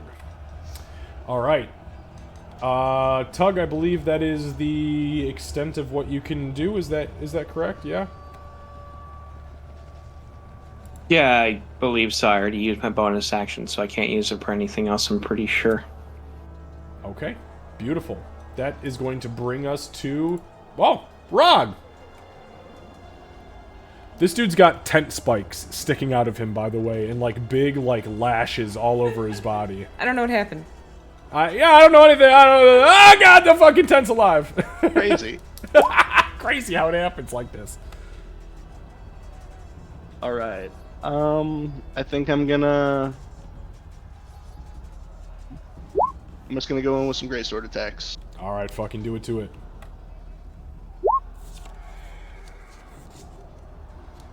He's got... I'll add a D8 to that with my superiority die. Beautiful. Okay, last superiority die. Bam. And that is a 7. That is a 21. A 21 absolutely hits. Smite his ass. Smite his ass. Okay, 11 damage there.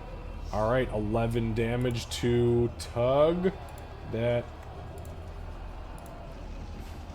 Second attack. He is not doing good. And that is a 10. That is a miss. And with my bonus action, I'm going to cast Shield of Faith on myself. Beautiful. Oh, it's at just level 1.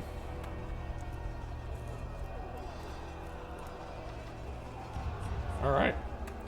Beautiful. So you pop Shield of Faith, giving you +2 AC, which brings it to 21. As well as concentration. Little golden half dome around the front of your body, like, I will not die here, I will not die here. Where's that fucking goblin? Okay. End of my turn. Alright, that brings us to Wind Rider.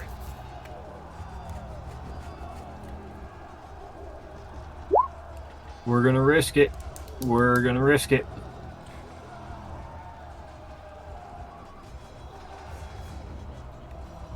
Oh my god. Oh, that is so risky. And we're going straight for the guy that we was fighting before with the greatsword. See, this is why all the men folks is built for war, because they just run right into the thick of things, and the girls are on the back end just like, you know what? Maybe I won't get fucked up today. I'm just gonna shoot him in the jaw. Okay. Actually, I'm not gonna go for punches on him. I'm gonna go ahead and use my action for Shocking Grasp. On big guy? Orc guy? Yeah. Okay. On big orc guy with full plate, so I have advantage on the attack. Beautiful. Go ahead and roll your Shocking Grasp, your melee spell attack, with advantage. Jesus Don't Christ. need it. Well, alright, disregard that fucking... Jesus. Are you really about to do him in like this? 4d8 lightning. I am so unhappy about how this is going right now. Oh my god. Well, ain't nothing I can fucking do about that. I dropped to 1 HP. That's right, you're an orc! Much like you, Torin. Oh, you son of a... He's got relentless. As he begins to drop, suddenly he relentless endurance. He drops to the ground and then he takes a sudden breath and claws his fucking way back up, looking at you in the same exact state that you are in. Now, as much as I know that it wouldn't happen. Give me 1 second, though. I need you to... Well, actually, you went unconscious. Well, no, you didn't go unconscious. Can you just give me a constitution... Oh, never mind. There it is. He maintains concentration on the fucking... on the Shield of Faith. As much as I would love it to be me versus this guy, since we both dropped our 1 HP moves, I'm pretty sure one of us is gonna die here this next round. It only Looking makes that way. And then the centaur kills both of you and walks away. Yeah, that's where it's going. Alright, anything else, Win? That'll be it. Alright, that brings us to Flo. Just so you guys know, since we are on round... Okay, so we have switched over to martial weapons, and alchemist fire. All right, go ahead, Flo.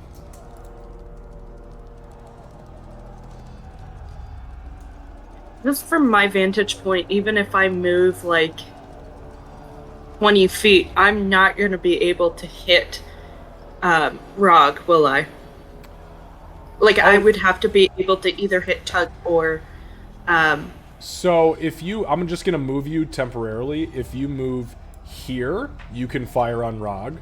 But if you move pretty much anywhere else, you can try to fire on him, but it's going to be pretty tough. And that's exactly what I'm gonna do, because I don't want to be smacked by a centaur, thank you. So she's gonna move like 15 feet kind of southwest, and she's just gonna aim for the orc, because why the fuck not? Okie dokie.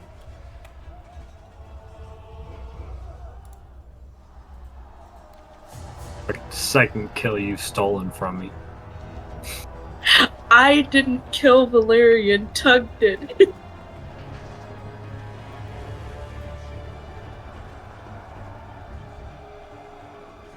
And it will still be disadvantage, right? It is disadvantage, yep. It's 12, so you fire. And well, you don't have to worry about the second roll on that one. You fire because with disadvantage, the 12 bounces off of the full plate. The second shot.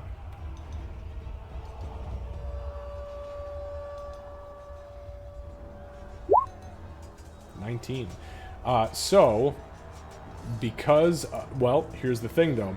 Because of Rog being in front of an enemy that is exactly his size, he has half cover, bringing his AC to 21, which means it actually shoots the centaur instead of Rog. I still have Shield of Faith up anyway. Right, what was 20? 20? Does that bring you to a 20? I thought he said it was 21. 21, so you have actually a 23 right now. So you shoot the centaur. Go ahead and roll, because he has a 16. You guys know how I do ranged combat if you're firing into melee. You don't roll with disadvantage, but if you miss the guy you're aiming for and the guy in front of him has the same AC that you need to hit, you hit him. So give me some damage. Give me the necrotic damage and the sneak attack damage. Actually, you got to give me all the fucking damage because you're rogue and all sorts of crazy shit. What does necrotic fall under? It's just. It's just necrotic. It's a damage type. But she hit you with a sneak attack of 18, so you are immediately rendered unconscious regardless of that.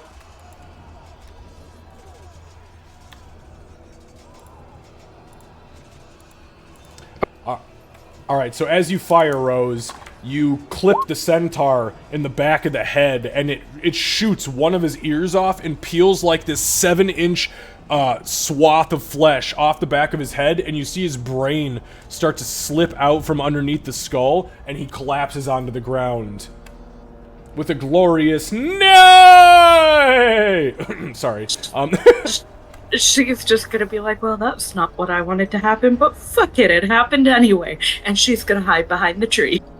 Alright, go ahead and give me a stealth check. Don't be a naysayer. Get out of here, Saru. Alright, with that being said, let's move on to Candace. Okay, So you saw Valerian drop, the centaur dropped, Ragnarok, or Rog and Windrider are both literally bleeding out with their organs hanging out. Rose, I've got it. Thank you. And they are fighting each other tooth and nail. And then this goblin just fucking shot this dude in the back of the head, blew the other guy's cheek out. She's doing all sorts of shit. And she's looking really healthy. Gross. Okay. Can I move... Oops. Am I able to be on this spot? Or is that statue too big? Yeah, you can stand there. That's fine. Okay. So I'm gonna move there. Just can't climb up it. Right. And then for this tent, it is my bonus action to tell it to do things. So, I'm trying to figure out how. So its speed 5, is 30 feet. 10, 15, 20, 25, 30. Yep, that's 30. Okay, so we'll go there, and then... Yeah. You want to do the attacks on it? Yeah. How many attacks does it have? Does it have 1 or 2? Hold on. What size is it? I think that... It's fucking huge. It's literally, it's one, you summoned one huge item. So then... Huge, 23 hits. For sure. Yeah. A nat 20. No, it's not a nat 20. Oh, 20 points of damage. Ah, yeah. Yes. She's gonna uncanny dodge it. Understood. So you only take 10 points of damage from the entity. And then actually, so I'll move here, and then with my action. It's only one attack, by the way, just so we're clear. Just one, yeah. Yeah. So it attacks Rose as this thing moves up the tent. It just starts swinging the spikes down at you, and it clips you a little bit, but you manage to get out of the way and kind of hide as best as you can, only taking half damage. So only 10 points of damage. Candace, go ahead. And then I'm going to move the mage hand up here to this thing. The mage hand is concentration. That went away when you Oh, yeah, you're right. Yes, you're right. Okay, so the mage hand is gone. Yeah, so then 5, 10. Actually, I'm going to just stay here. You have the bag of devouring in your inventory, I right? do. Okay. All right, and that's it? I think that'll do for now. And you're not going to use any actions this turn. Just so I understand. Oh, that was my bonus action. Actually, screw it. So I will move here, and then on this guy or person, okay, I'm going to use Vicious Mockery. Okay, go ahead and give me a Wisdom saving throw, Wind Rider. You guys can kind of dole that out as I use the mushroom. What's the DC on that? A 15.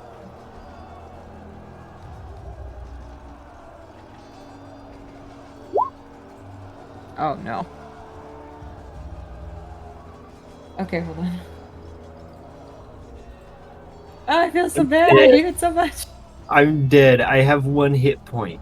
I'm dead. I got you with 4. You're dying. You're not dead yet, but you're dying. A valiant fight.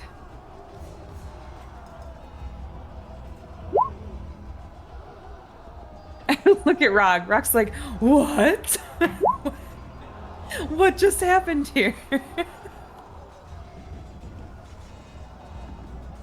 Rest in peace, little homies. Rest in peace, little homies. Meanwhile, the shifty goblin that I was trying to warn everybody about is perfectly healthy. Yeah. I didn't see you kicking her off a fucking pedestal or out of a tree. You definitely. Instead, you ganged up with your fucking gnome buddy until she shot you in the fucking face. To be fair, I also didn't see that goblin run up and grab a 9 lives stealer. That's actually a pretty fair point. That's true. Okay, so Wind Rider goes down as the only bard in the group shouts, "Hey, piss breath, look over here. That's right, fuck you!" And his nose bleeds just enough to the point where he's like, "Alright, fuck it." And then she's gonna duck back here because, yikes, now she's a target. Alright. Tug, you are actually not technically dead yet. So, Tug, do you want to give me a death saving throw, please? All you need to do is roll a d20. If you roll 1 through 10, actually, I take that back. If you roll 2 through 10, you are okay. If you roll a nat 1, you fail 2 death saving throws. And if you roll a nat 20, you immediately regain 1 hit point and stand back up. I have done this. That is on multiple occasions. Yeah, I fucking hate it every time. You can do that on roll 20 in the bottom left. There's like a little die symbol. You can choose the d20. You just press it. Just roll away. Press it and then to everyone.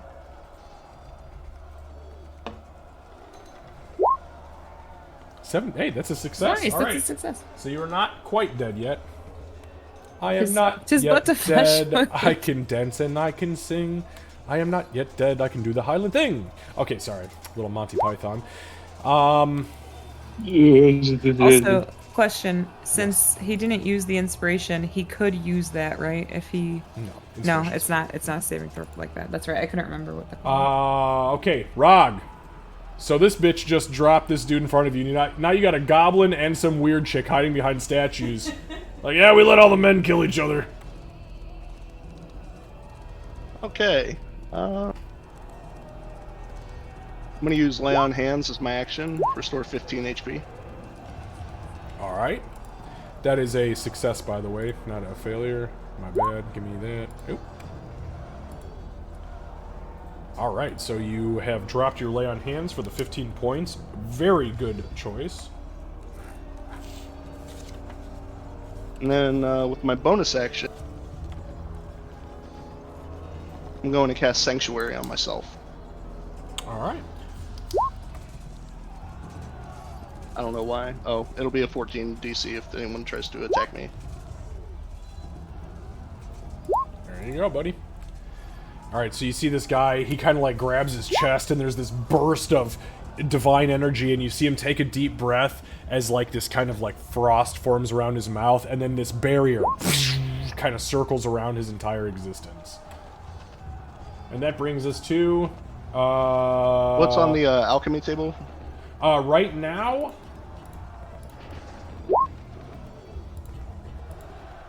Healing potion. Single healing potion. I'll grab one. Alright, go ahead and add that to your inventory. Torin, I need you to make a death saving throw, please.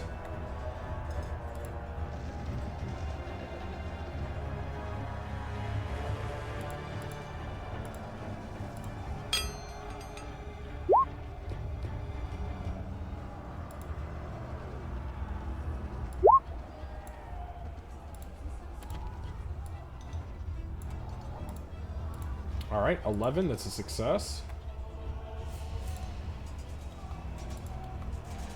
There you go. And then, at the top of the round, we change, by the way, so everyone is aware, we are going up now to... alchemy tables have spellcasting focuses and shields, and simple weapons and ammunition on the martial tables. Then, there is a pulse of energy that ripples throughout the battlefield as...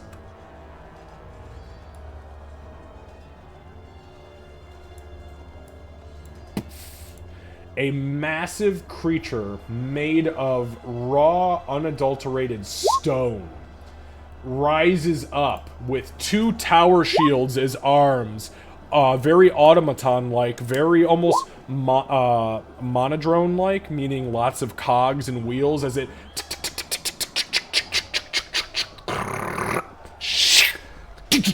and begins to strike down on Darwin. Alright, so, take a slam attack. Okay. That's a 23 to hit. Yeah, that hits for sure. And that is for 12 points of bludgeoning damage. And you are knocked prone. Oh no. And that's its turn. That's the end of it. I did want to say, I looked it up because it didn't say it on D&D Beyond. It does say Mage Hand just lasts a minute, just so that we know. It doesn't say it's concentration. Okay. We're going to stick with it for now because it started at 19 and we're just running. So, Valerian, you are dead. Flo. On save for the 10. Oh, yeah. Oh, yes. Yep. Concentration. I get that at advantage because I have... yep, you're Warcaster. Well, I'm not even going to bother. Yeah, nat 20, you're good. The tent is solid. There's my only 20 for the game. Enjoy. All right, Flo. Well, she wants to get the hell out of the range of this tent. So she is going to bonus action disengage from the fucking tent. And then she's gonna run to where she's in range of Dargwin. And she's gonna try and shoot her. Okay, go ahead and move yourself to where you think you are in range of her. And we will go from there.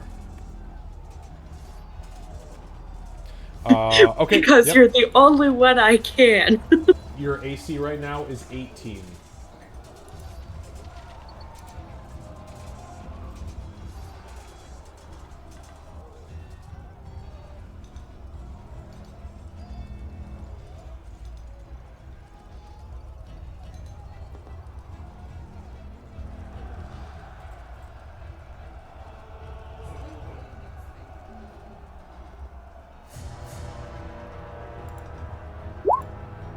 Okay, 9 definitely misses, so go ahead and make the second attack.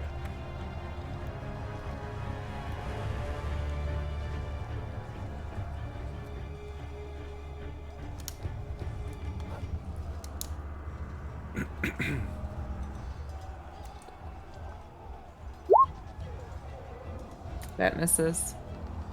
18 misses as well. So as you fire the arrow, I mean, it comes very close to her, but just nicks the statue that she's standing behind and deflects. Anything else?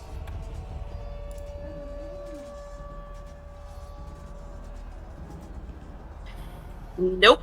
She's just gonna kind of stand there and watch her have fun with this creature. All right, Darwin. First, the animated tent.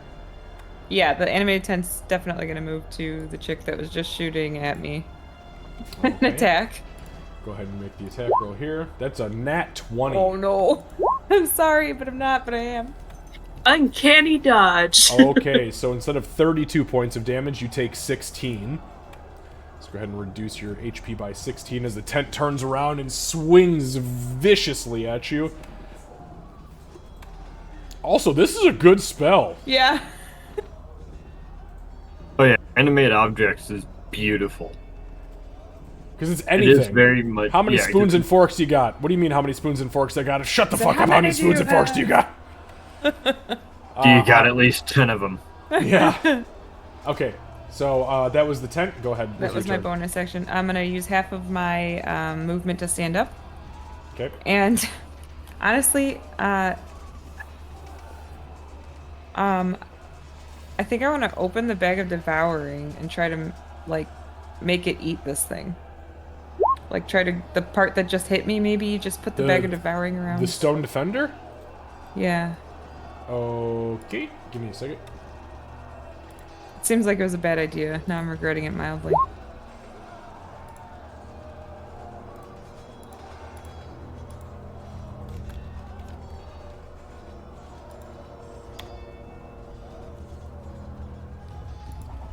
I just want to make sure I understand the mechanics. Mm-hmm. Oh, I definitely. Okay. Yeah, I'm trying to think. Make just a. I've already got it. Yep, it's right here. It's actually in the magic item. So make a melee attack. Okay.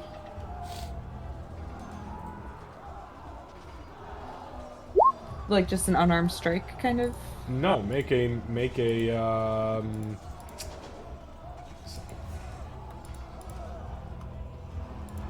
They not just have. Well, I guess it would be technically you could use an unarmed strike. Oh yeah, you've got no fucking weapons on you. No. Okay, so yeah, just go ahead and make an unarmed strike then. Oh, it's only a 13. 13. This entity definitely is not hit by it.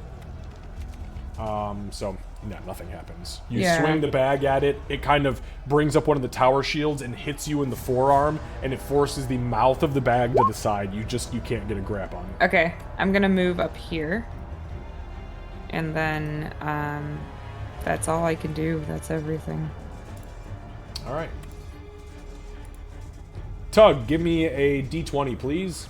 Just a d20 roll for your death saving throw.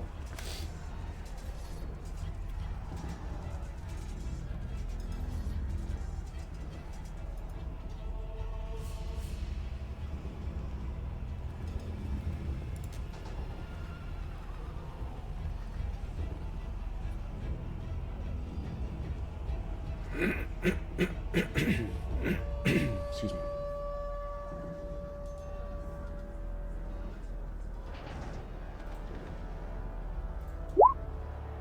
Oh, there's a fail. All right, 1 success, 1 fail.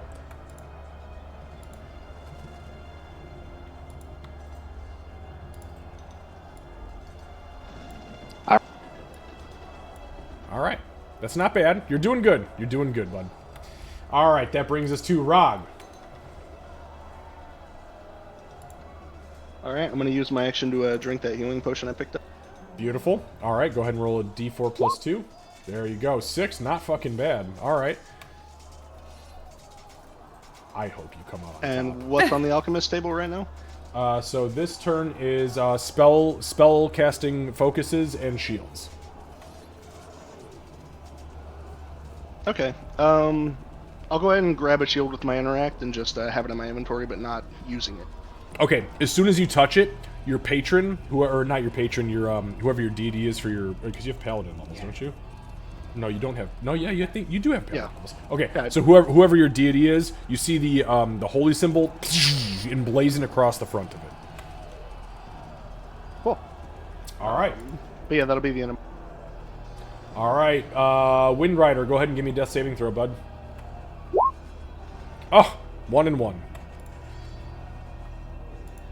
Both of us, 1 success, and then next turn, 1 failure. I know it. All right, all the way back to the top. So we have a switch, by the way. There is, at this point, a bag that gets spit out onto the platform above you guys.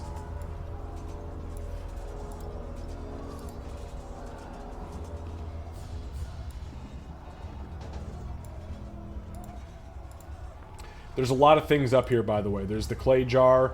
The bag has already been grabbed by Candace, so we'll take that out. The bead has been consumed. We'll take that out. There is the single fiery bead on a necklace. There's a potion vial. There is a set of spectacles. There is the pearl. And then there is also another bag that just came out that looks like it's spilling cinnamon and pepper onto the ground. Do with that what you will. Also, with this rotation, we are going to martial weapons and ammunition and 1 alchemist fire. Alright, all the way back to the top. Valerian's dead. Flo! I'ma be a problem. She's gonna move probably about like 25 feet so she can smack this creature, because she really just wants to go after Darkwing. And try and hit it with her longbow. Okay, go ahead. Make sure you move yourself before you fire. Beautiful.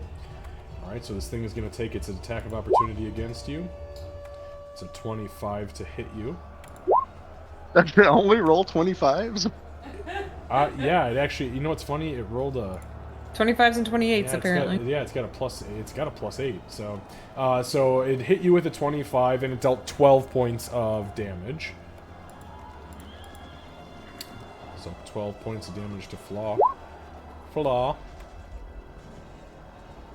Okay, the 8 definitely misses.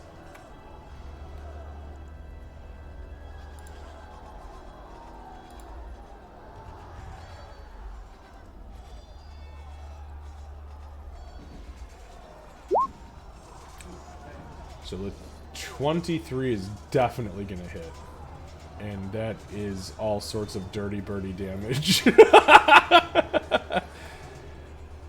When you mix and match your classes, you gonna clap them asses. She is also gonna add Fury of the Small to this. Oh, fucking rude, bitch. That's 10, that's extra 10 points. I was wondering when that was gonna come up. So the sneak attack plus the regular damage is 18, plus Fury of the Small brings it to 28. Go ahead and roll the d6 plus 1 for the necrotic. See yourself out, bitch. By the way, we are currently playing for 3rd, 2nd, and 1st place, since we already have 3 players down. 18, so that's 18, 28, 29, 30, 31. That's 32 points of fucking damage. As she fires through the armpit of the statue and clips Darwin in the shoulder, which buries itself all the way into her chest, and just the fletching is sticking out of her shoulder at this point. Did that hit Darwin? Because I was aiming for the creature. Oh, you were aiming. I'm sorry. Yeah. Oh, you were aiming for the shield I thought she was thing? hitting for me. Yeah. I thought you said Darwin. I said the creature. Oh, okay. Well, that changes things It does. because it is immune to sneak attack, and it is also immune to necrotic. So it takes 8 points of piercing, reduced to 4. Never mind. Sorry, I got really excited. No, but it still takes 18 damage, doesn't it? Because of the Fury of the Small. What depends on what kind of damage? What kind of damage is Fury of the Small? Okay, it just says it deals 10 extra damage to someone larger than you. Okay, yeah, I'll take it. It is still well above bloodied. It barely scratched it. But if you would have hit Darwin with that, you would almost had that bitch dead. It's close. Everybody over here fighting fucking monsters. It's alright, I got more monsters for you. Little does the goblin know that pools. I was gonna say, little does Darwin know that this girl is actually the one controlling the fucking tent, which has been whipping the shit out of her for like 4 rounds, like she's like throwing sandals at her like a fucking Puerto Rican grandmother. That's me. Yeah, so she is going to use her bonus action to like try and hide behind the rock or whatever this 20-foot tall pillar thing is. Where are you going? Show me where you're going. 20. Oh, I'm looking at the wrong thing. I'm looking on the opposite side of the map and thinking I'm. Okay, so you went 5, 10, 15, 20, 25, 30, 35, 40. How much? What's your speed? Movement is 30. Okay, so yeah, you can't move quite that far. Hiding, you are technically out in the open right now, so you can stealth, but you do have disadvantage to stealth. So you can go ahead and use if you want to use your bonus action for that.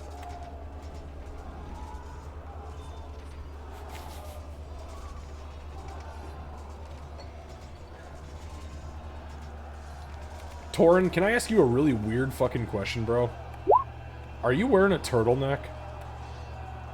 No. Okay. Are you wearing a priest's frock? No. It's just a regular plain black t-shirt. Oh, you know what? Your neck is so fucking pasty. I thought it was a turtleneck, dude. I mean, no offense. It was just so white. As you looked up, I was like, Father, forgive me for I have sinned. Here's the funny part, though. You ready for this? Now you see it. Now you don't. It goes lighter because of the fact that I'm not on D&D Beyond anymore. Mother of God. Alright, Rose, you're good. 14, got it.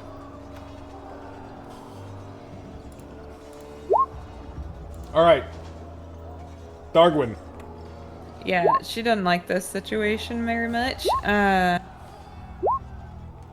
think she's gonna, dimension door out of here. Okay, there is still the, why don't we start with the animated object? Okay, yeah.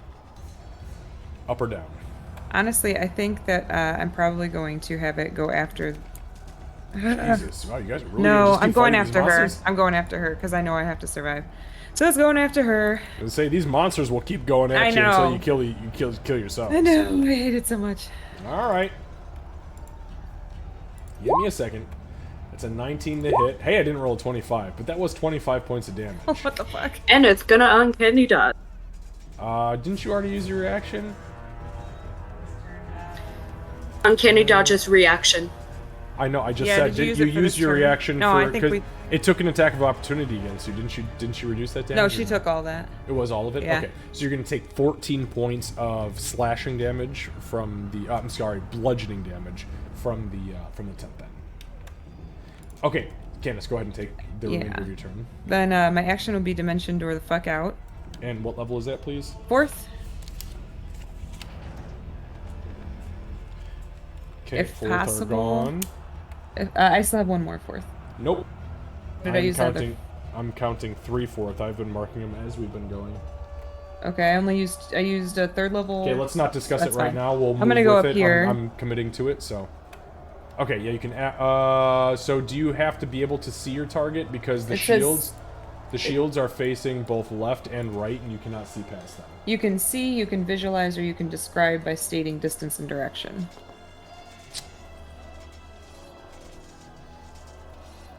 I'll give it to you. Okay. I only say that because you were behind this rock in the very beginning of the combat, and you could easily visualize what was behind there. Okay. Yeah, so she's gonna hide up there for now. Okay. And then do I have visual on, just for curiosity's sake, for my next turn? If you were to peek out and around the corner, yes. Okay. All right, that is. But that exposes you as well. Okay. Okay.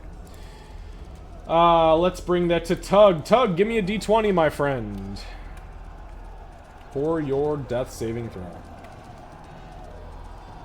And which one is this under? It's just a regular saving throw, correct?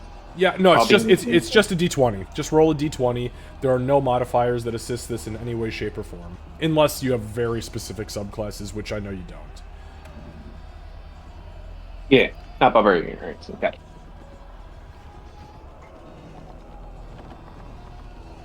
I want to say, I think there's only like 2 subclasses that do anything with it, isn't it? Yeah, I think it's, so I believe it's Grave Domain Cleric, and I want to say there's a Sorcerer subclass that affects death saving throws, but I could be wrong. Is it Deathless One? Deathless One Sorcerer? Some weird shit like that. See, I didn't think it was Sorcerer. I thought it was the Zealot Barbarian. It could be.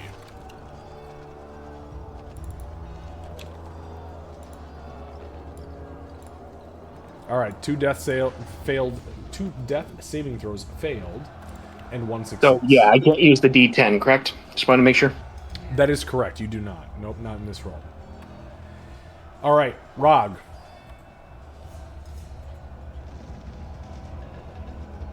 Okay.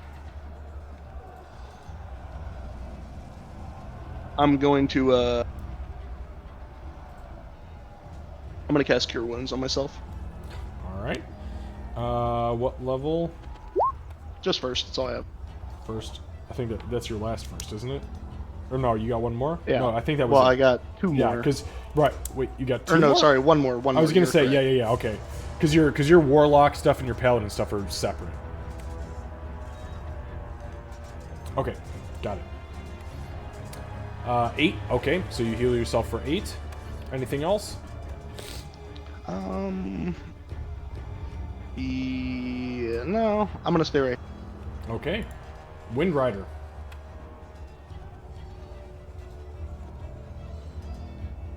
Death saving throw. That's a 10. That's a success.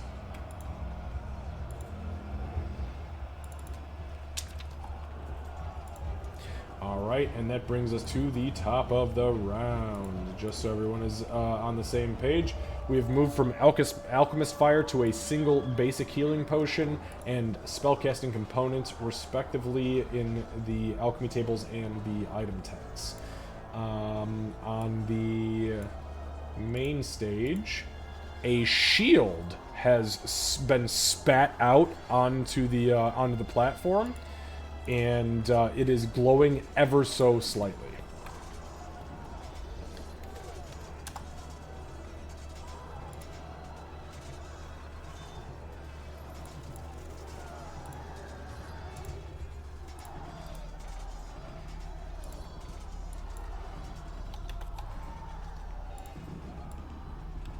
Alright, there we go. There's the shield. And then, since we're at the top, the entity that is made of stone is going to rush to the southwest and begin to pummel the goblin. Or at least try to. We'll see what happens. So the 9 absolutely misses. The 7, or excuse me, the 18 hits. But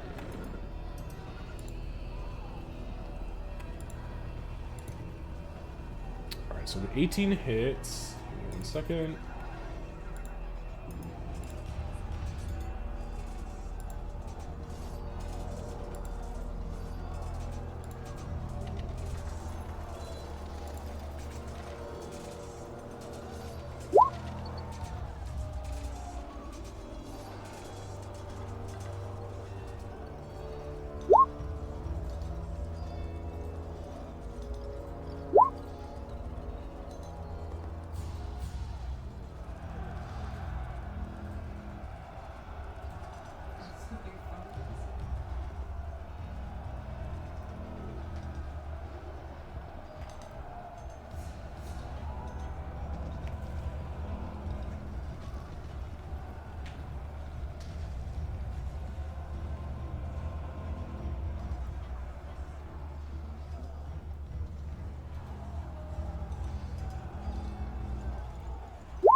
All right, sorry. I got a little sidetracked there. Okay, so Rose, you are hit with an 18.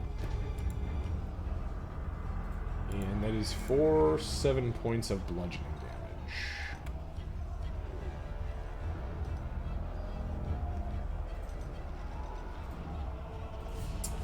And then we go to... Oh, Flo. Okay, so as her action, she's going to disengage from this creature.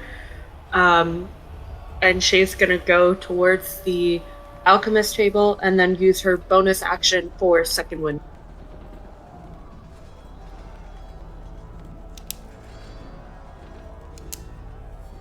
Okay, so you run towards the alchemist table, and as you do so, you focus your inner fighter, what little of it remains, and you activate your second wind. Go ahead and roll your healing.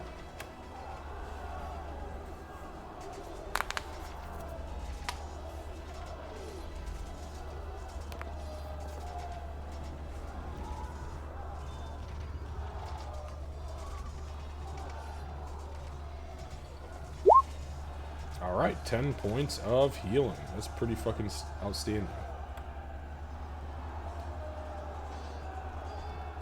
Alright, anything else? All of her stuff is done for now. Okay. Darwin. Okay, so... Can the tent move, like, around to here? Let's see. 5, 10... 15, 20, 25, like literally exactly. It's gonna pursue her. She realizes she has to live, so... Yeah, I get that. Candace hates it, but Darwin's doing what she has to. So yeah, she'll attack the... So that is a nat 1, and the fucking tent misses. Yep. Whiff. Big whiff. And then I'm gonna cast Cure Wounds on myself at second level. Okie dokie. Oops. 7 hit points. Not a great second level Cure Wounds. No, not at all. Alright, anything else? Nope. Alright, Tug, give me a d20, my friend, please.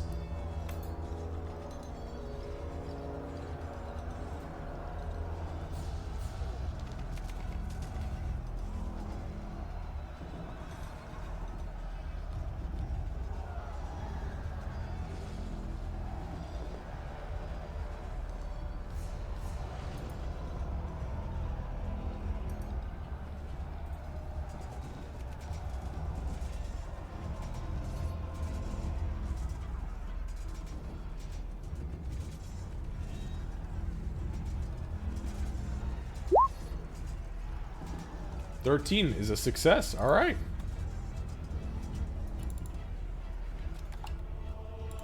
Beautiful. So 2 and 2. We're looking all right. That brings us to... I had my last name there for a bit. All right, Rog. Okay. I'm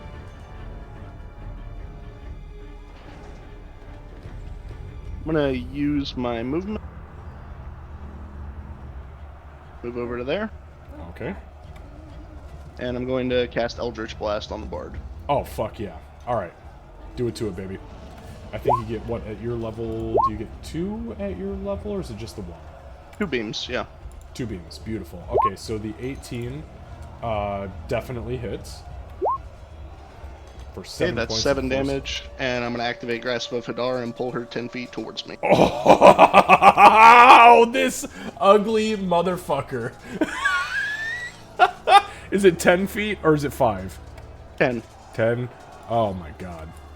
Well, it says up to 10. I'll just pull her 5. Okay, so just to pull her off of there.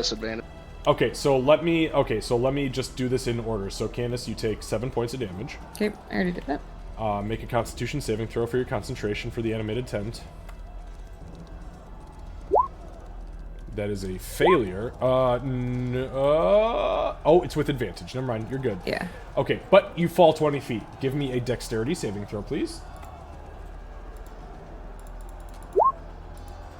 That is a success, which means your damage is reduced by half, meaning instead of 9, you take 4 points of falling damage. and then give me another dexterity saving throw, or excuse me, another constitution saving throw with advantage for your concentration. DC to beat is going to be 8. She's also not prone, right? Because she succeeded? No, she is still prone. Yeah, she doesn't just land on her feet. She got yanked off. I mean, it's nasty, especially from 20 feet up. So 9 and 8. Okay, you're fine there. And then go ahead and give me your other Eldritch Blast. But it is with disadvantage because she's prone. Yes. Oh, it doesn't fucking matter. Still hits. Fuck that bitch. Another 6. Another 6. Okay, so you take another 6 points of force damage, Candace, and then give me another Constitution saving throw or concentration check with advantage, please. DC is 8. Oh, you already got it. 2 8s. All right, good. Okay, so you barely hold on to concentration. This guy. So, anyways, then he started blasting. He's Danny DeVito in your ass over here. I'm going to go ahead and use that second beam will pull her 10 feet closer. Well, 5 feet closer. Beautiful. So he's yanking you ever closer. He's reeling you in. All right. Torin. Death saving throw, please. Sanctuary ends. Oh, that's... Yep, you are absolutely right about that, my friend. And I am dead. Oh, no! It isn't that one! Oh, and Wind Rider. Man, Death held on as long as it could, but then Death said, you know what? It's time, my son. And that's it. Yep, Nat fucking won. That's tough. That's a rough roll. I go to the abyss where I belong. Sanctuary didn't require concentration, did it? What do you concentrate on? No. Shield of Faith, right? Shield of Faith still. Okay, yeah. that's what I thought. Okay. All right, that brings us all the way back to the top. Guys, we are on round... Let me just double check this real quick. We are on round 13, so there's no new summons. However, we have... There is another potion that pops out of the circle. God, I don't know how much more shit I can put up here. Okay, so another potion vial. This one, it is pink in nature. And by in nature, I mean in hue. Okay, and we are also, I believe, so that would be...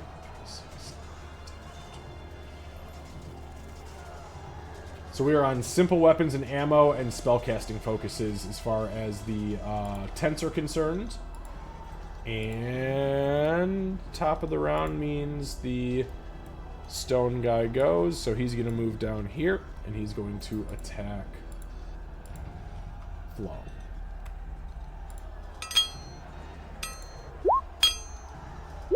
Oh, wow. That's a 10, which is a total fuck-up. And then a dirty 20, which is a hit. And as it comes down with the second tower shield flow, 14 points of bludgeoning damage. But that's its turn. I can't do anything else. So that brings us to Flo. Wow, these assholes just left you to fight each other and just like random summoned creatures in tents.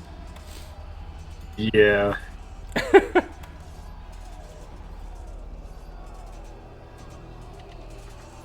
What did you say was on the alchemy table again?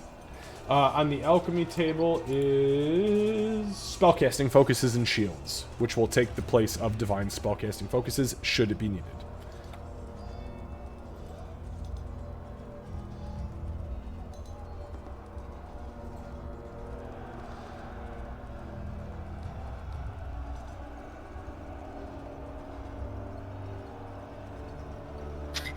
Cunning action to disengage.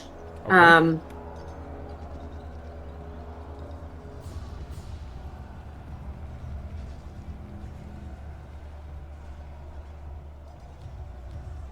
She wants to almost hide behind the other side of this weapons and ammo tent.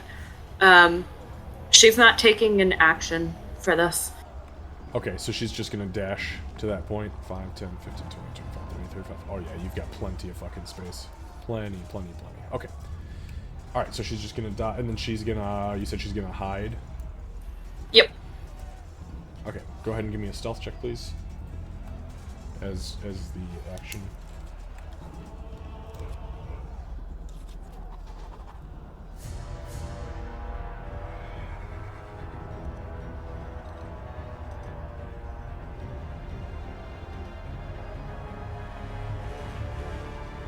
Dart when you're on deck.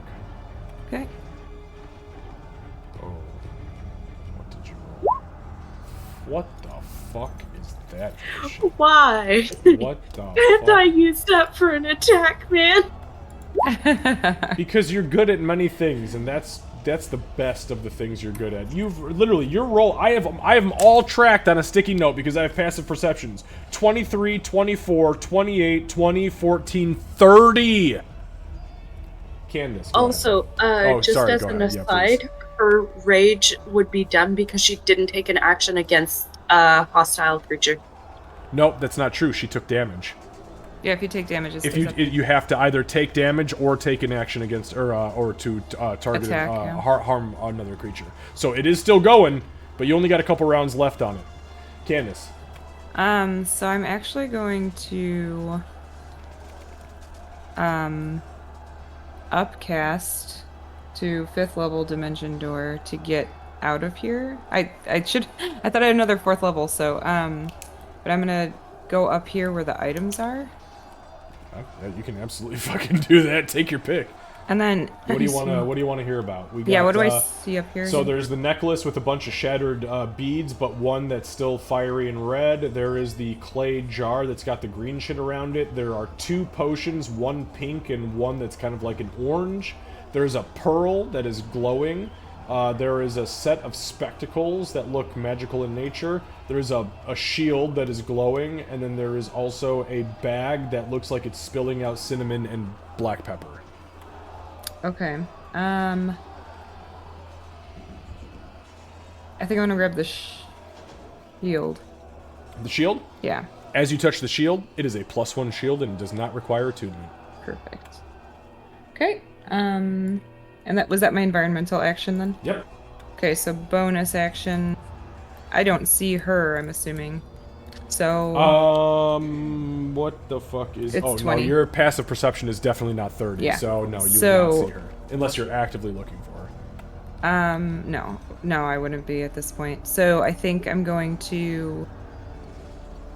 honestly probably have the tent attack this thing back for now, just because if it's dead, it can't come after me, and I can't see her, so... It missed. Sorry, what was that? It missed. Gotcha. Alright. Tug, go ahead and give me a death saving throw by just rolling a d20.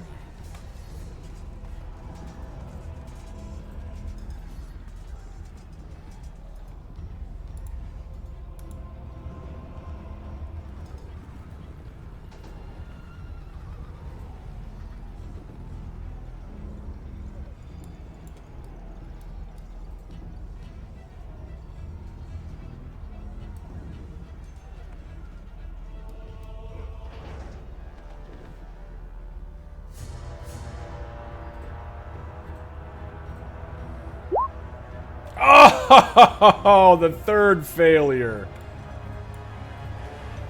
And it is with that the mighty centaur himself, who once wielded a great club and chose death incarnate in the form of a greatsword and kicked, literally, the shit out of multiple entities and ran through the poor, helpless, stunned Valerian, breathes his last and is no more.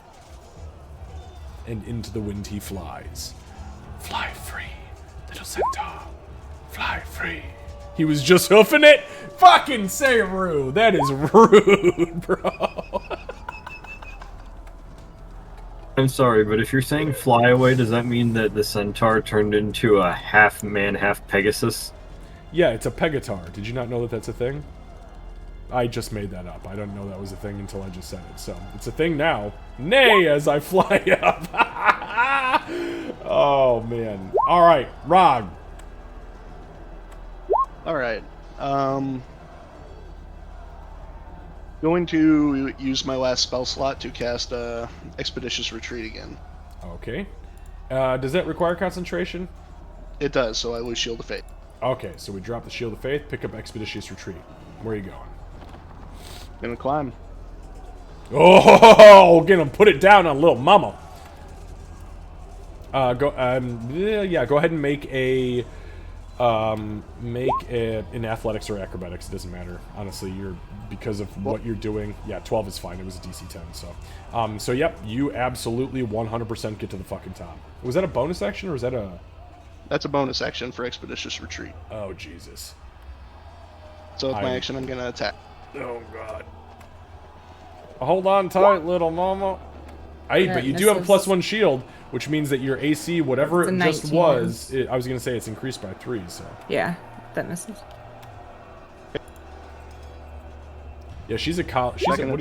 You're a college of Valor. Valor, yeah. So you're So the 20 hits. Okay, 9 damage. 9 points of slashing. She ain't looking. Actually, you two are both not looking good, and Flo is also in a fucking state of hurt right now.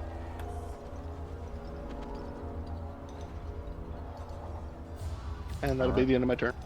Okay, so that brings us all the way to the top. We are on round 14, so nothing special here. Flo.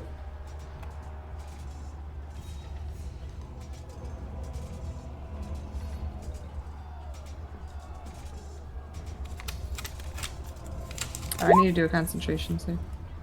Yes, you do, for the animated object. Make it with advantage. Nope, disregard. Don't even... Yep, okay, you're good. Alright, Flo. So she's gonna move like 30-ish feet so that she's within view of hopefully the two people that are on top of this thing. And she is going to action surge as she takes 3 shots at Rog. 3 shots? She gets extra attack, and then so 1 action, and then extra attack is an extra action. Action surge is. I see. I'm sorry. I didn't hear you say action surge. Yep. So okay. Yep. So okay. So you move out. You can see both of them clear as fucking day, as long as you move to... Yep, that is fucking pretty much spot on. Okay, who are you attacking first? All 3 attacks are going on Rog. Oh shit. Okay, go ahead and well, let's start low first of all. Let's start with first attack. So go ahead and take your first shot. Disadvantage for all 3, correct? Yep, absolutely, because you are firing a longbow and you're a little person. But you do still have the D10 inspiration. That's true. Which is ironic in this whole situation, because one of you is going to have to slit the other's throat eventually. I know. We discussed this earlier.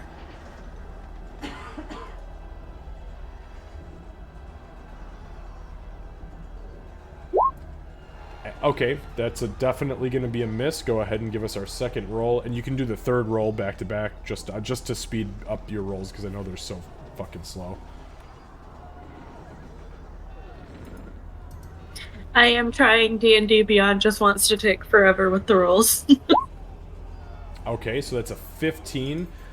The 15 also misses Rog, so the first one flies over his head. The second one, whoom, pings off of one of his pauldrons, and Rog, at this point, you realize you're being D10. fucking hit. Oh, for the second roll? For the third roll?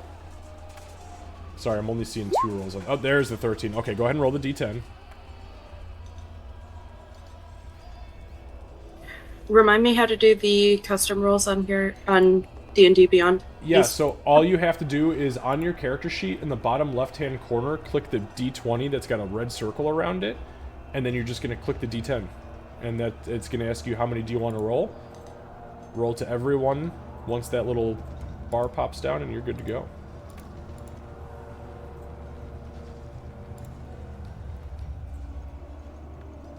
There you go. And...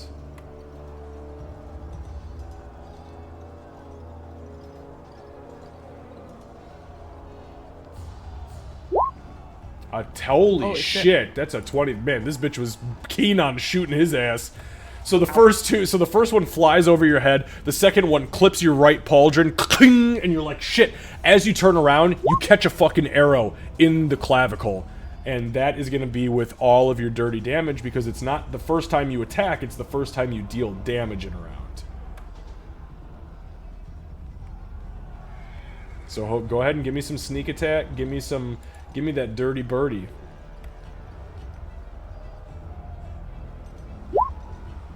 That dirty birdie double no thank you, man. Oh shit. Wow, Rog, you just got saved by the weakest fucking sneak attack I've ever seen in my life. Was that what the fuck did you roll, Rose? Oh my god, a 1, a 3, and a 2. Yep, nope, that's 6 alright. You definitely fucked that up. So that is 13 points of damage total. And it could have been so much worse. Yeah, imagine if it had been a nat 20. Because I think he would have been real mad. Yeah.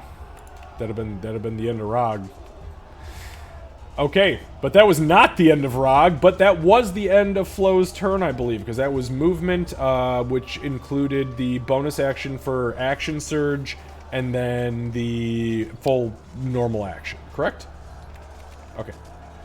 Wait, actually, no, that's not true. You only attacked 3 times, correct? But you have extra attack, so with Action Surge, you get 4 attacks, because you get to attack twice anytime you take the attack action. Okay. So make another attack, but do it with disadvantage. This will just be totally regular, no extra anything, because you already hit him once.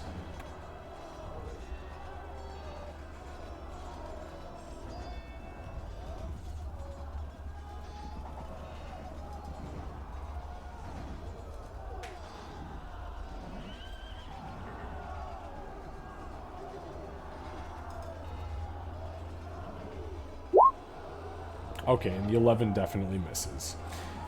So, that's okay, though. You fire 4 rounds, you know, cling. Ow, God, my neck! And cling again, and Rog is still somehow fucking standing. So, guys, I'm going to ask you this. We are at 11 o'clock. I know Candace and I have a day tomorrow where literally I have to be up at latest 7 a.m.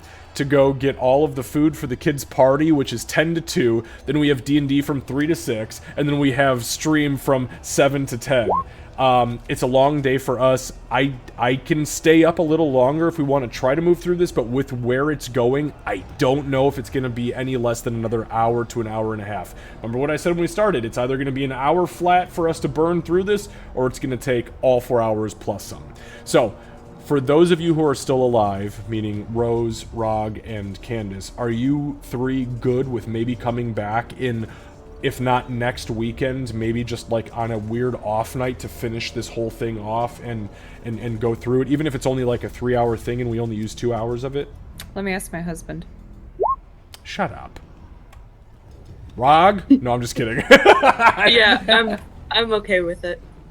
Yeah, it's no problem. Okay, I don't want to drag us too late into the night. I know we've got people in Canada, and it's a different time frame. We've got people on the East Coast. Oh, wait, that's us. I don't... Actually, Rog, I don't know where the fuck you... Rog, are you from Texas? Yeah, I knew it. I knew it, buddy. Okay, so why don't we do this? What would you say, Torrin? I was just like, oh, mountain time zone. Yeah, exactly, exactly. All right, so just Central. Yeah, I know. I miss being in Central, to be honest with you. All right, guys, so here's what we're going to do. We're going to go ahead and say that since we said we were going to go to 11 tonight, we're going to commit to that. We're going to go ahead and end right now, and then I will set up another stream. I do want to say thank you, and I mean this very seriously, thank you very much to Seru, Torrin, and to Tug for hanging out with us and for being very involved. I mean, you guys brought a lot of fucking hurt really early on, and it was kind of interesting to see like your flare up in damage to all of the entities and things that you were doing, and then your sudden die out. It's like you guys were like Roman candles. It's like pew pew pew, and then that last little ball at the end was Rog like, I'm not gonna die today, bitch. Maybe next time, but not today. I think he's still got a fighting chance, by the way. He's looking good. I won't talk about HP, but 2 of the 3 of you are actually in okay shape. But it was so funny because I was looking at it like as great as it would be for both me and Rog to be able to finish off this fight. Somebody's picking off at least one of us. I know they are. Yeah, it got dirty. Hey, it was a good fight. It was a real good fight. And then Tug was just like, oh yeah, that guy who's unconscious, I'm gonna fucking stab him twice. And I was like, what the fuck, dude? I thought I was going to have an army of weapons to... not an entire tent. Candace, I was going to do that for you, but we do not have the time. Because if I do that... No, I mean, and I don't mean that jokingly. I mean that seriously. If I were to have taken up you having like 10 fucking weapons out there, for me to move them, roll them individually, and do all that shit, it would have extended our time frame by another 2 hours just because of that one scene. Right. Summoners in this edition are terrible to facilitate, but they're wonderful to play. Plus, your tent is kicking the shit out of Flo, so... Yeah, the tent still did insane damage. Oh, it's dirty. That's dirty birdie damage. Oh, it's very dirty. Yeah. Tug literally seen the the objects. That clip was great, too. Everybody's faces when I said animate objects. Yeah. It's like, oh, 3 of you know what's about to happen. I was cringing. I've looked at all your guys' spells, and I was like, Jesus fucking Christ, here we go. I knew it was coming, I just didn't know when. Sorry, what were you saying, Sayru? Tug what? Tug literally seen me be stunned and go down. He's like, Leroy! Centaurian! I almost thought about it, to be perfectly honest, but it's like, no, I'll take it a little more serious. We appreciate humor and comedy when humor and comedy is worthy of having around. And we don't say that that's not always the case, but sometimes. So like, I don't know if you've ever watched any of our other campaign stuff, Tug, but sometimes shit gets real deep. Like people are weeping and things are weird and people are being brought back from the dead and spirits and ghosts. But yeah. Okay. And then there was the time Ree went swimming in a cheese fountain. Yes, that also happened. Did happen. She ruined the whole thing. Yep, nacho cheese. Nacho cheese. If Torin, Seru, or Tug are interested in coming back next time just to watch, you're more than welcome to join us in voice chat. You guys will have an open invite. If not, we get it, because you're dead, and the 3 that are currently alive are the ones that are going to be competing for first, second, and third respectively. And yeah, we'll just kind of get into it, but we'll try for if not within the, because I don't think it's going to take a whole lot of time. I think it's going to be maybe 2 hours max. So we'll try within the next week. If not, we'll shoot for 2 weeks, and then we'll call it a wrap. Because I never do one shots, by the way. I try desperately, but it's always minimum 2. So. All right. Ooh, Ash. Ash versus Evil Bread. We are going to raid Ash tonight. Thank you guys for hanging out. Very much appreciated. We'll see you tomorrow night. And, well, actually, no. Fuck. We'll see you. God damn it. This weekend is weird, man. We'll see you tomorrow afternoon for Torin's and Logan's stream of Esoteric Days, which I believe is session 3. And then we will be back for regular... actually, tomorrow night is spooky season night, so we're going to be playing 7 Days to Die. And then Sunday, Candace has got session 1 of her campaign, which is a superhero port of D&D 5e called Boundless... Valor. Boundless Valor.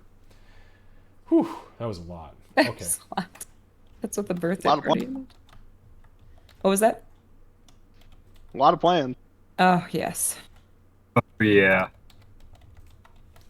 Hey, but thank you guys for having me. I had a lot of fun, and thanks for X for setting all that up, man. Hell yeah, dude. I mean, you really, I mean, I love where you were going and what you're doing with this character. Like, I was watching you at a microscopic level to figure out, the way your brain was thinking, because we've never played D&D together. And I was like, oh, fuck. I was, calling your shots a half a step ahead, and I didn't realize you played as much 5th edition D&D as you did, dude. We got to do more one-shots. Yeah, man, I'm always available. I just need a little forewarning, and I can make myself available. Hell to the yes. All right, guys. We will see you very soon, and we will we'll talk to everybody as soon as we are available to get this next chunk underway. All right, see you guys. Cool. Cool deal. Thank you guys. Bye, guys. Thank you. Bye. Have a good night. Thank you. Bye, crazy goblin lady. Good night. Hey, I told nobody to trust that shifty one. I know. Look, she's fucking nuts, yo. The tent does not trust her at all. No. The tent. God damn it. The tent is as wary as anyone. Good night, guys. That's Thank you. it's intentional. God damn you, Saru. All right. I had to feel that from Tug.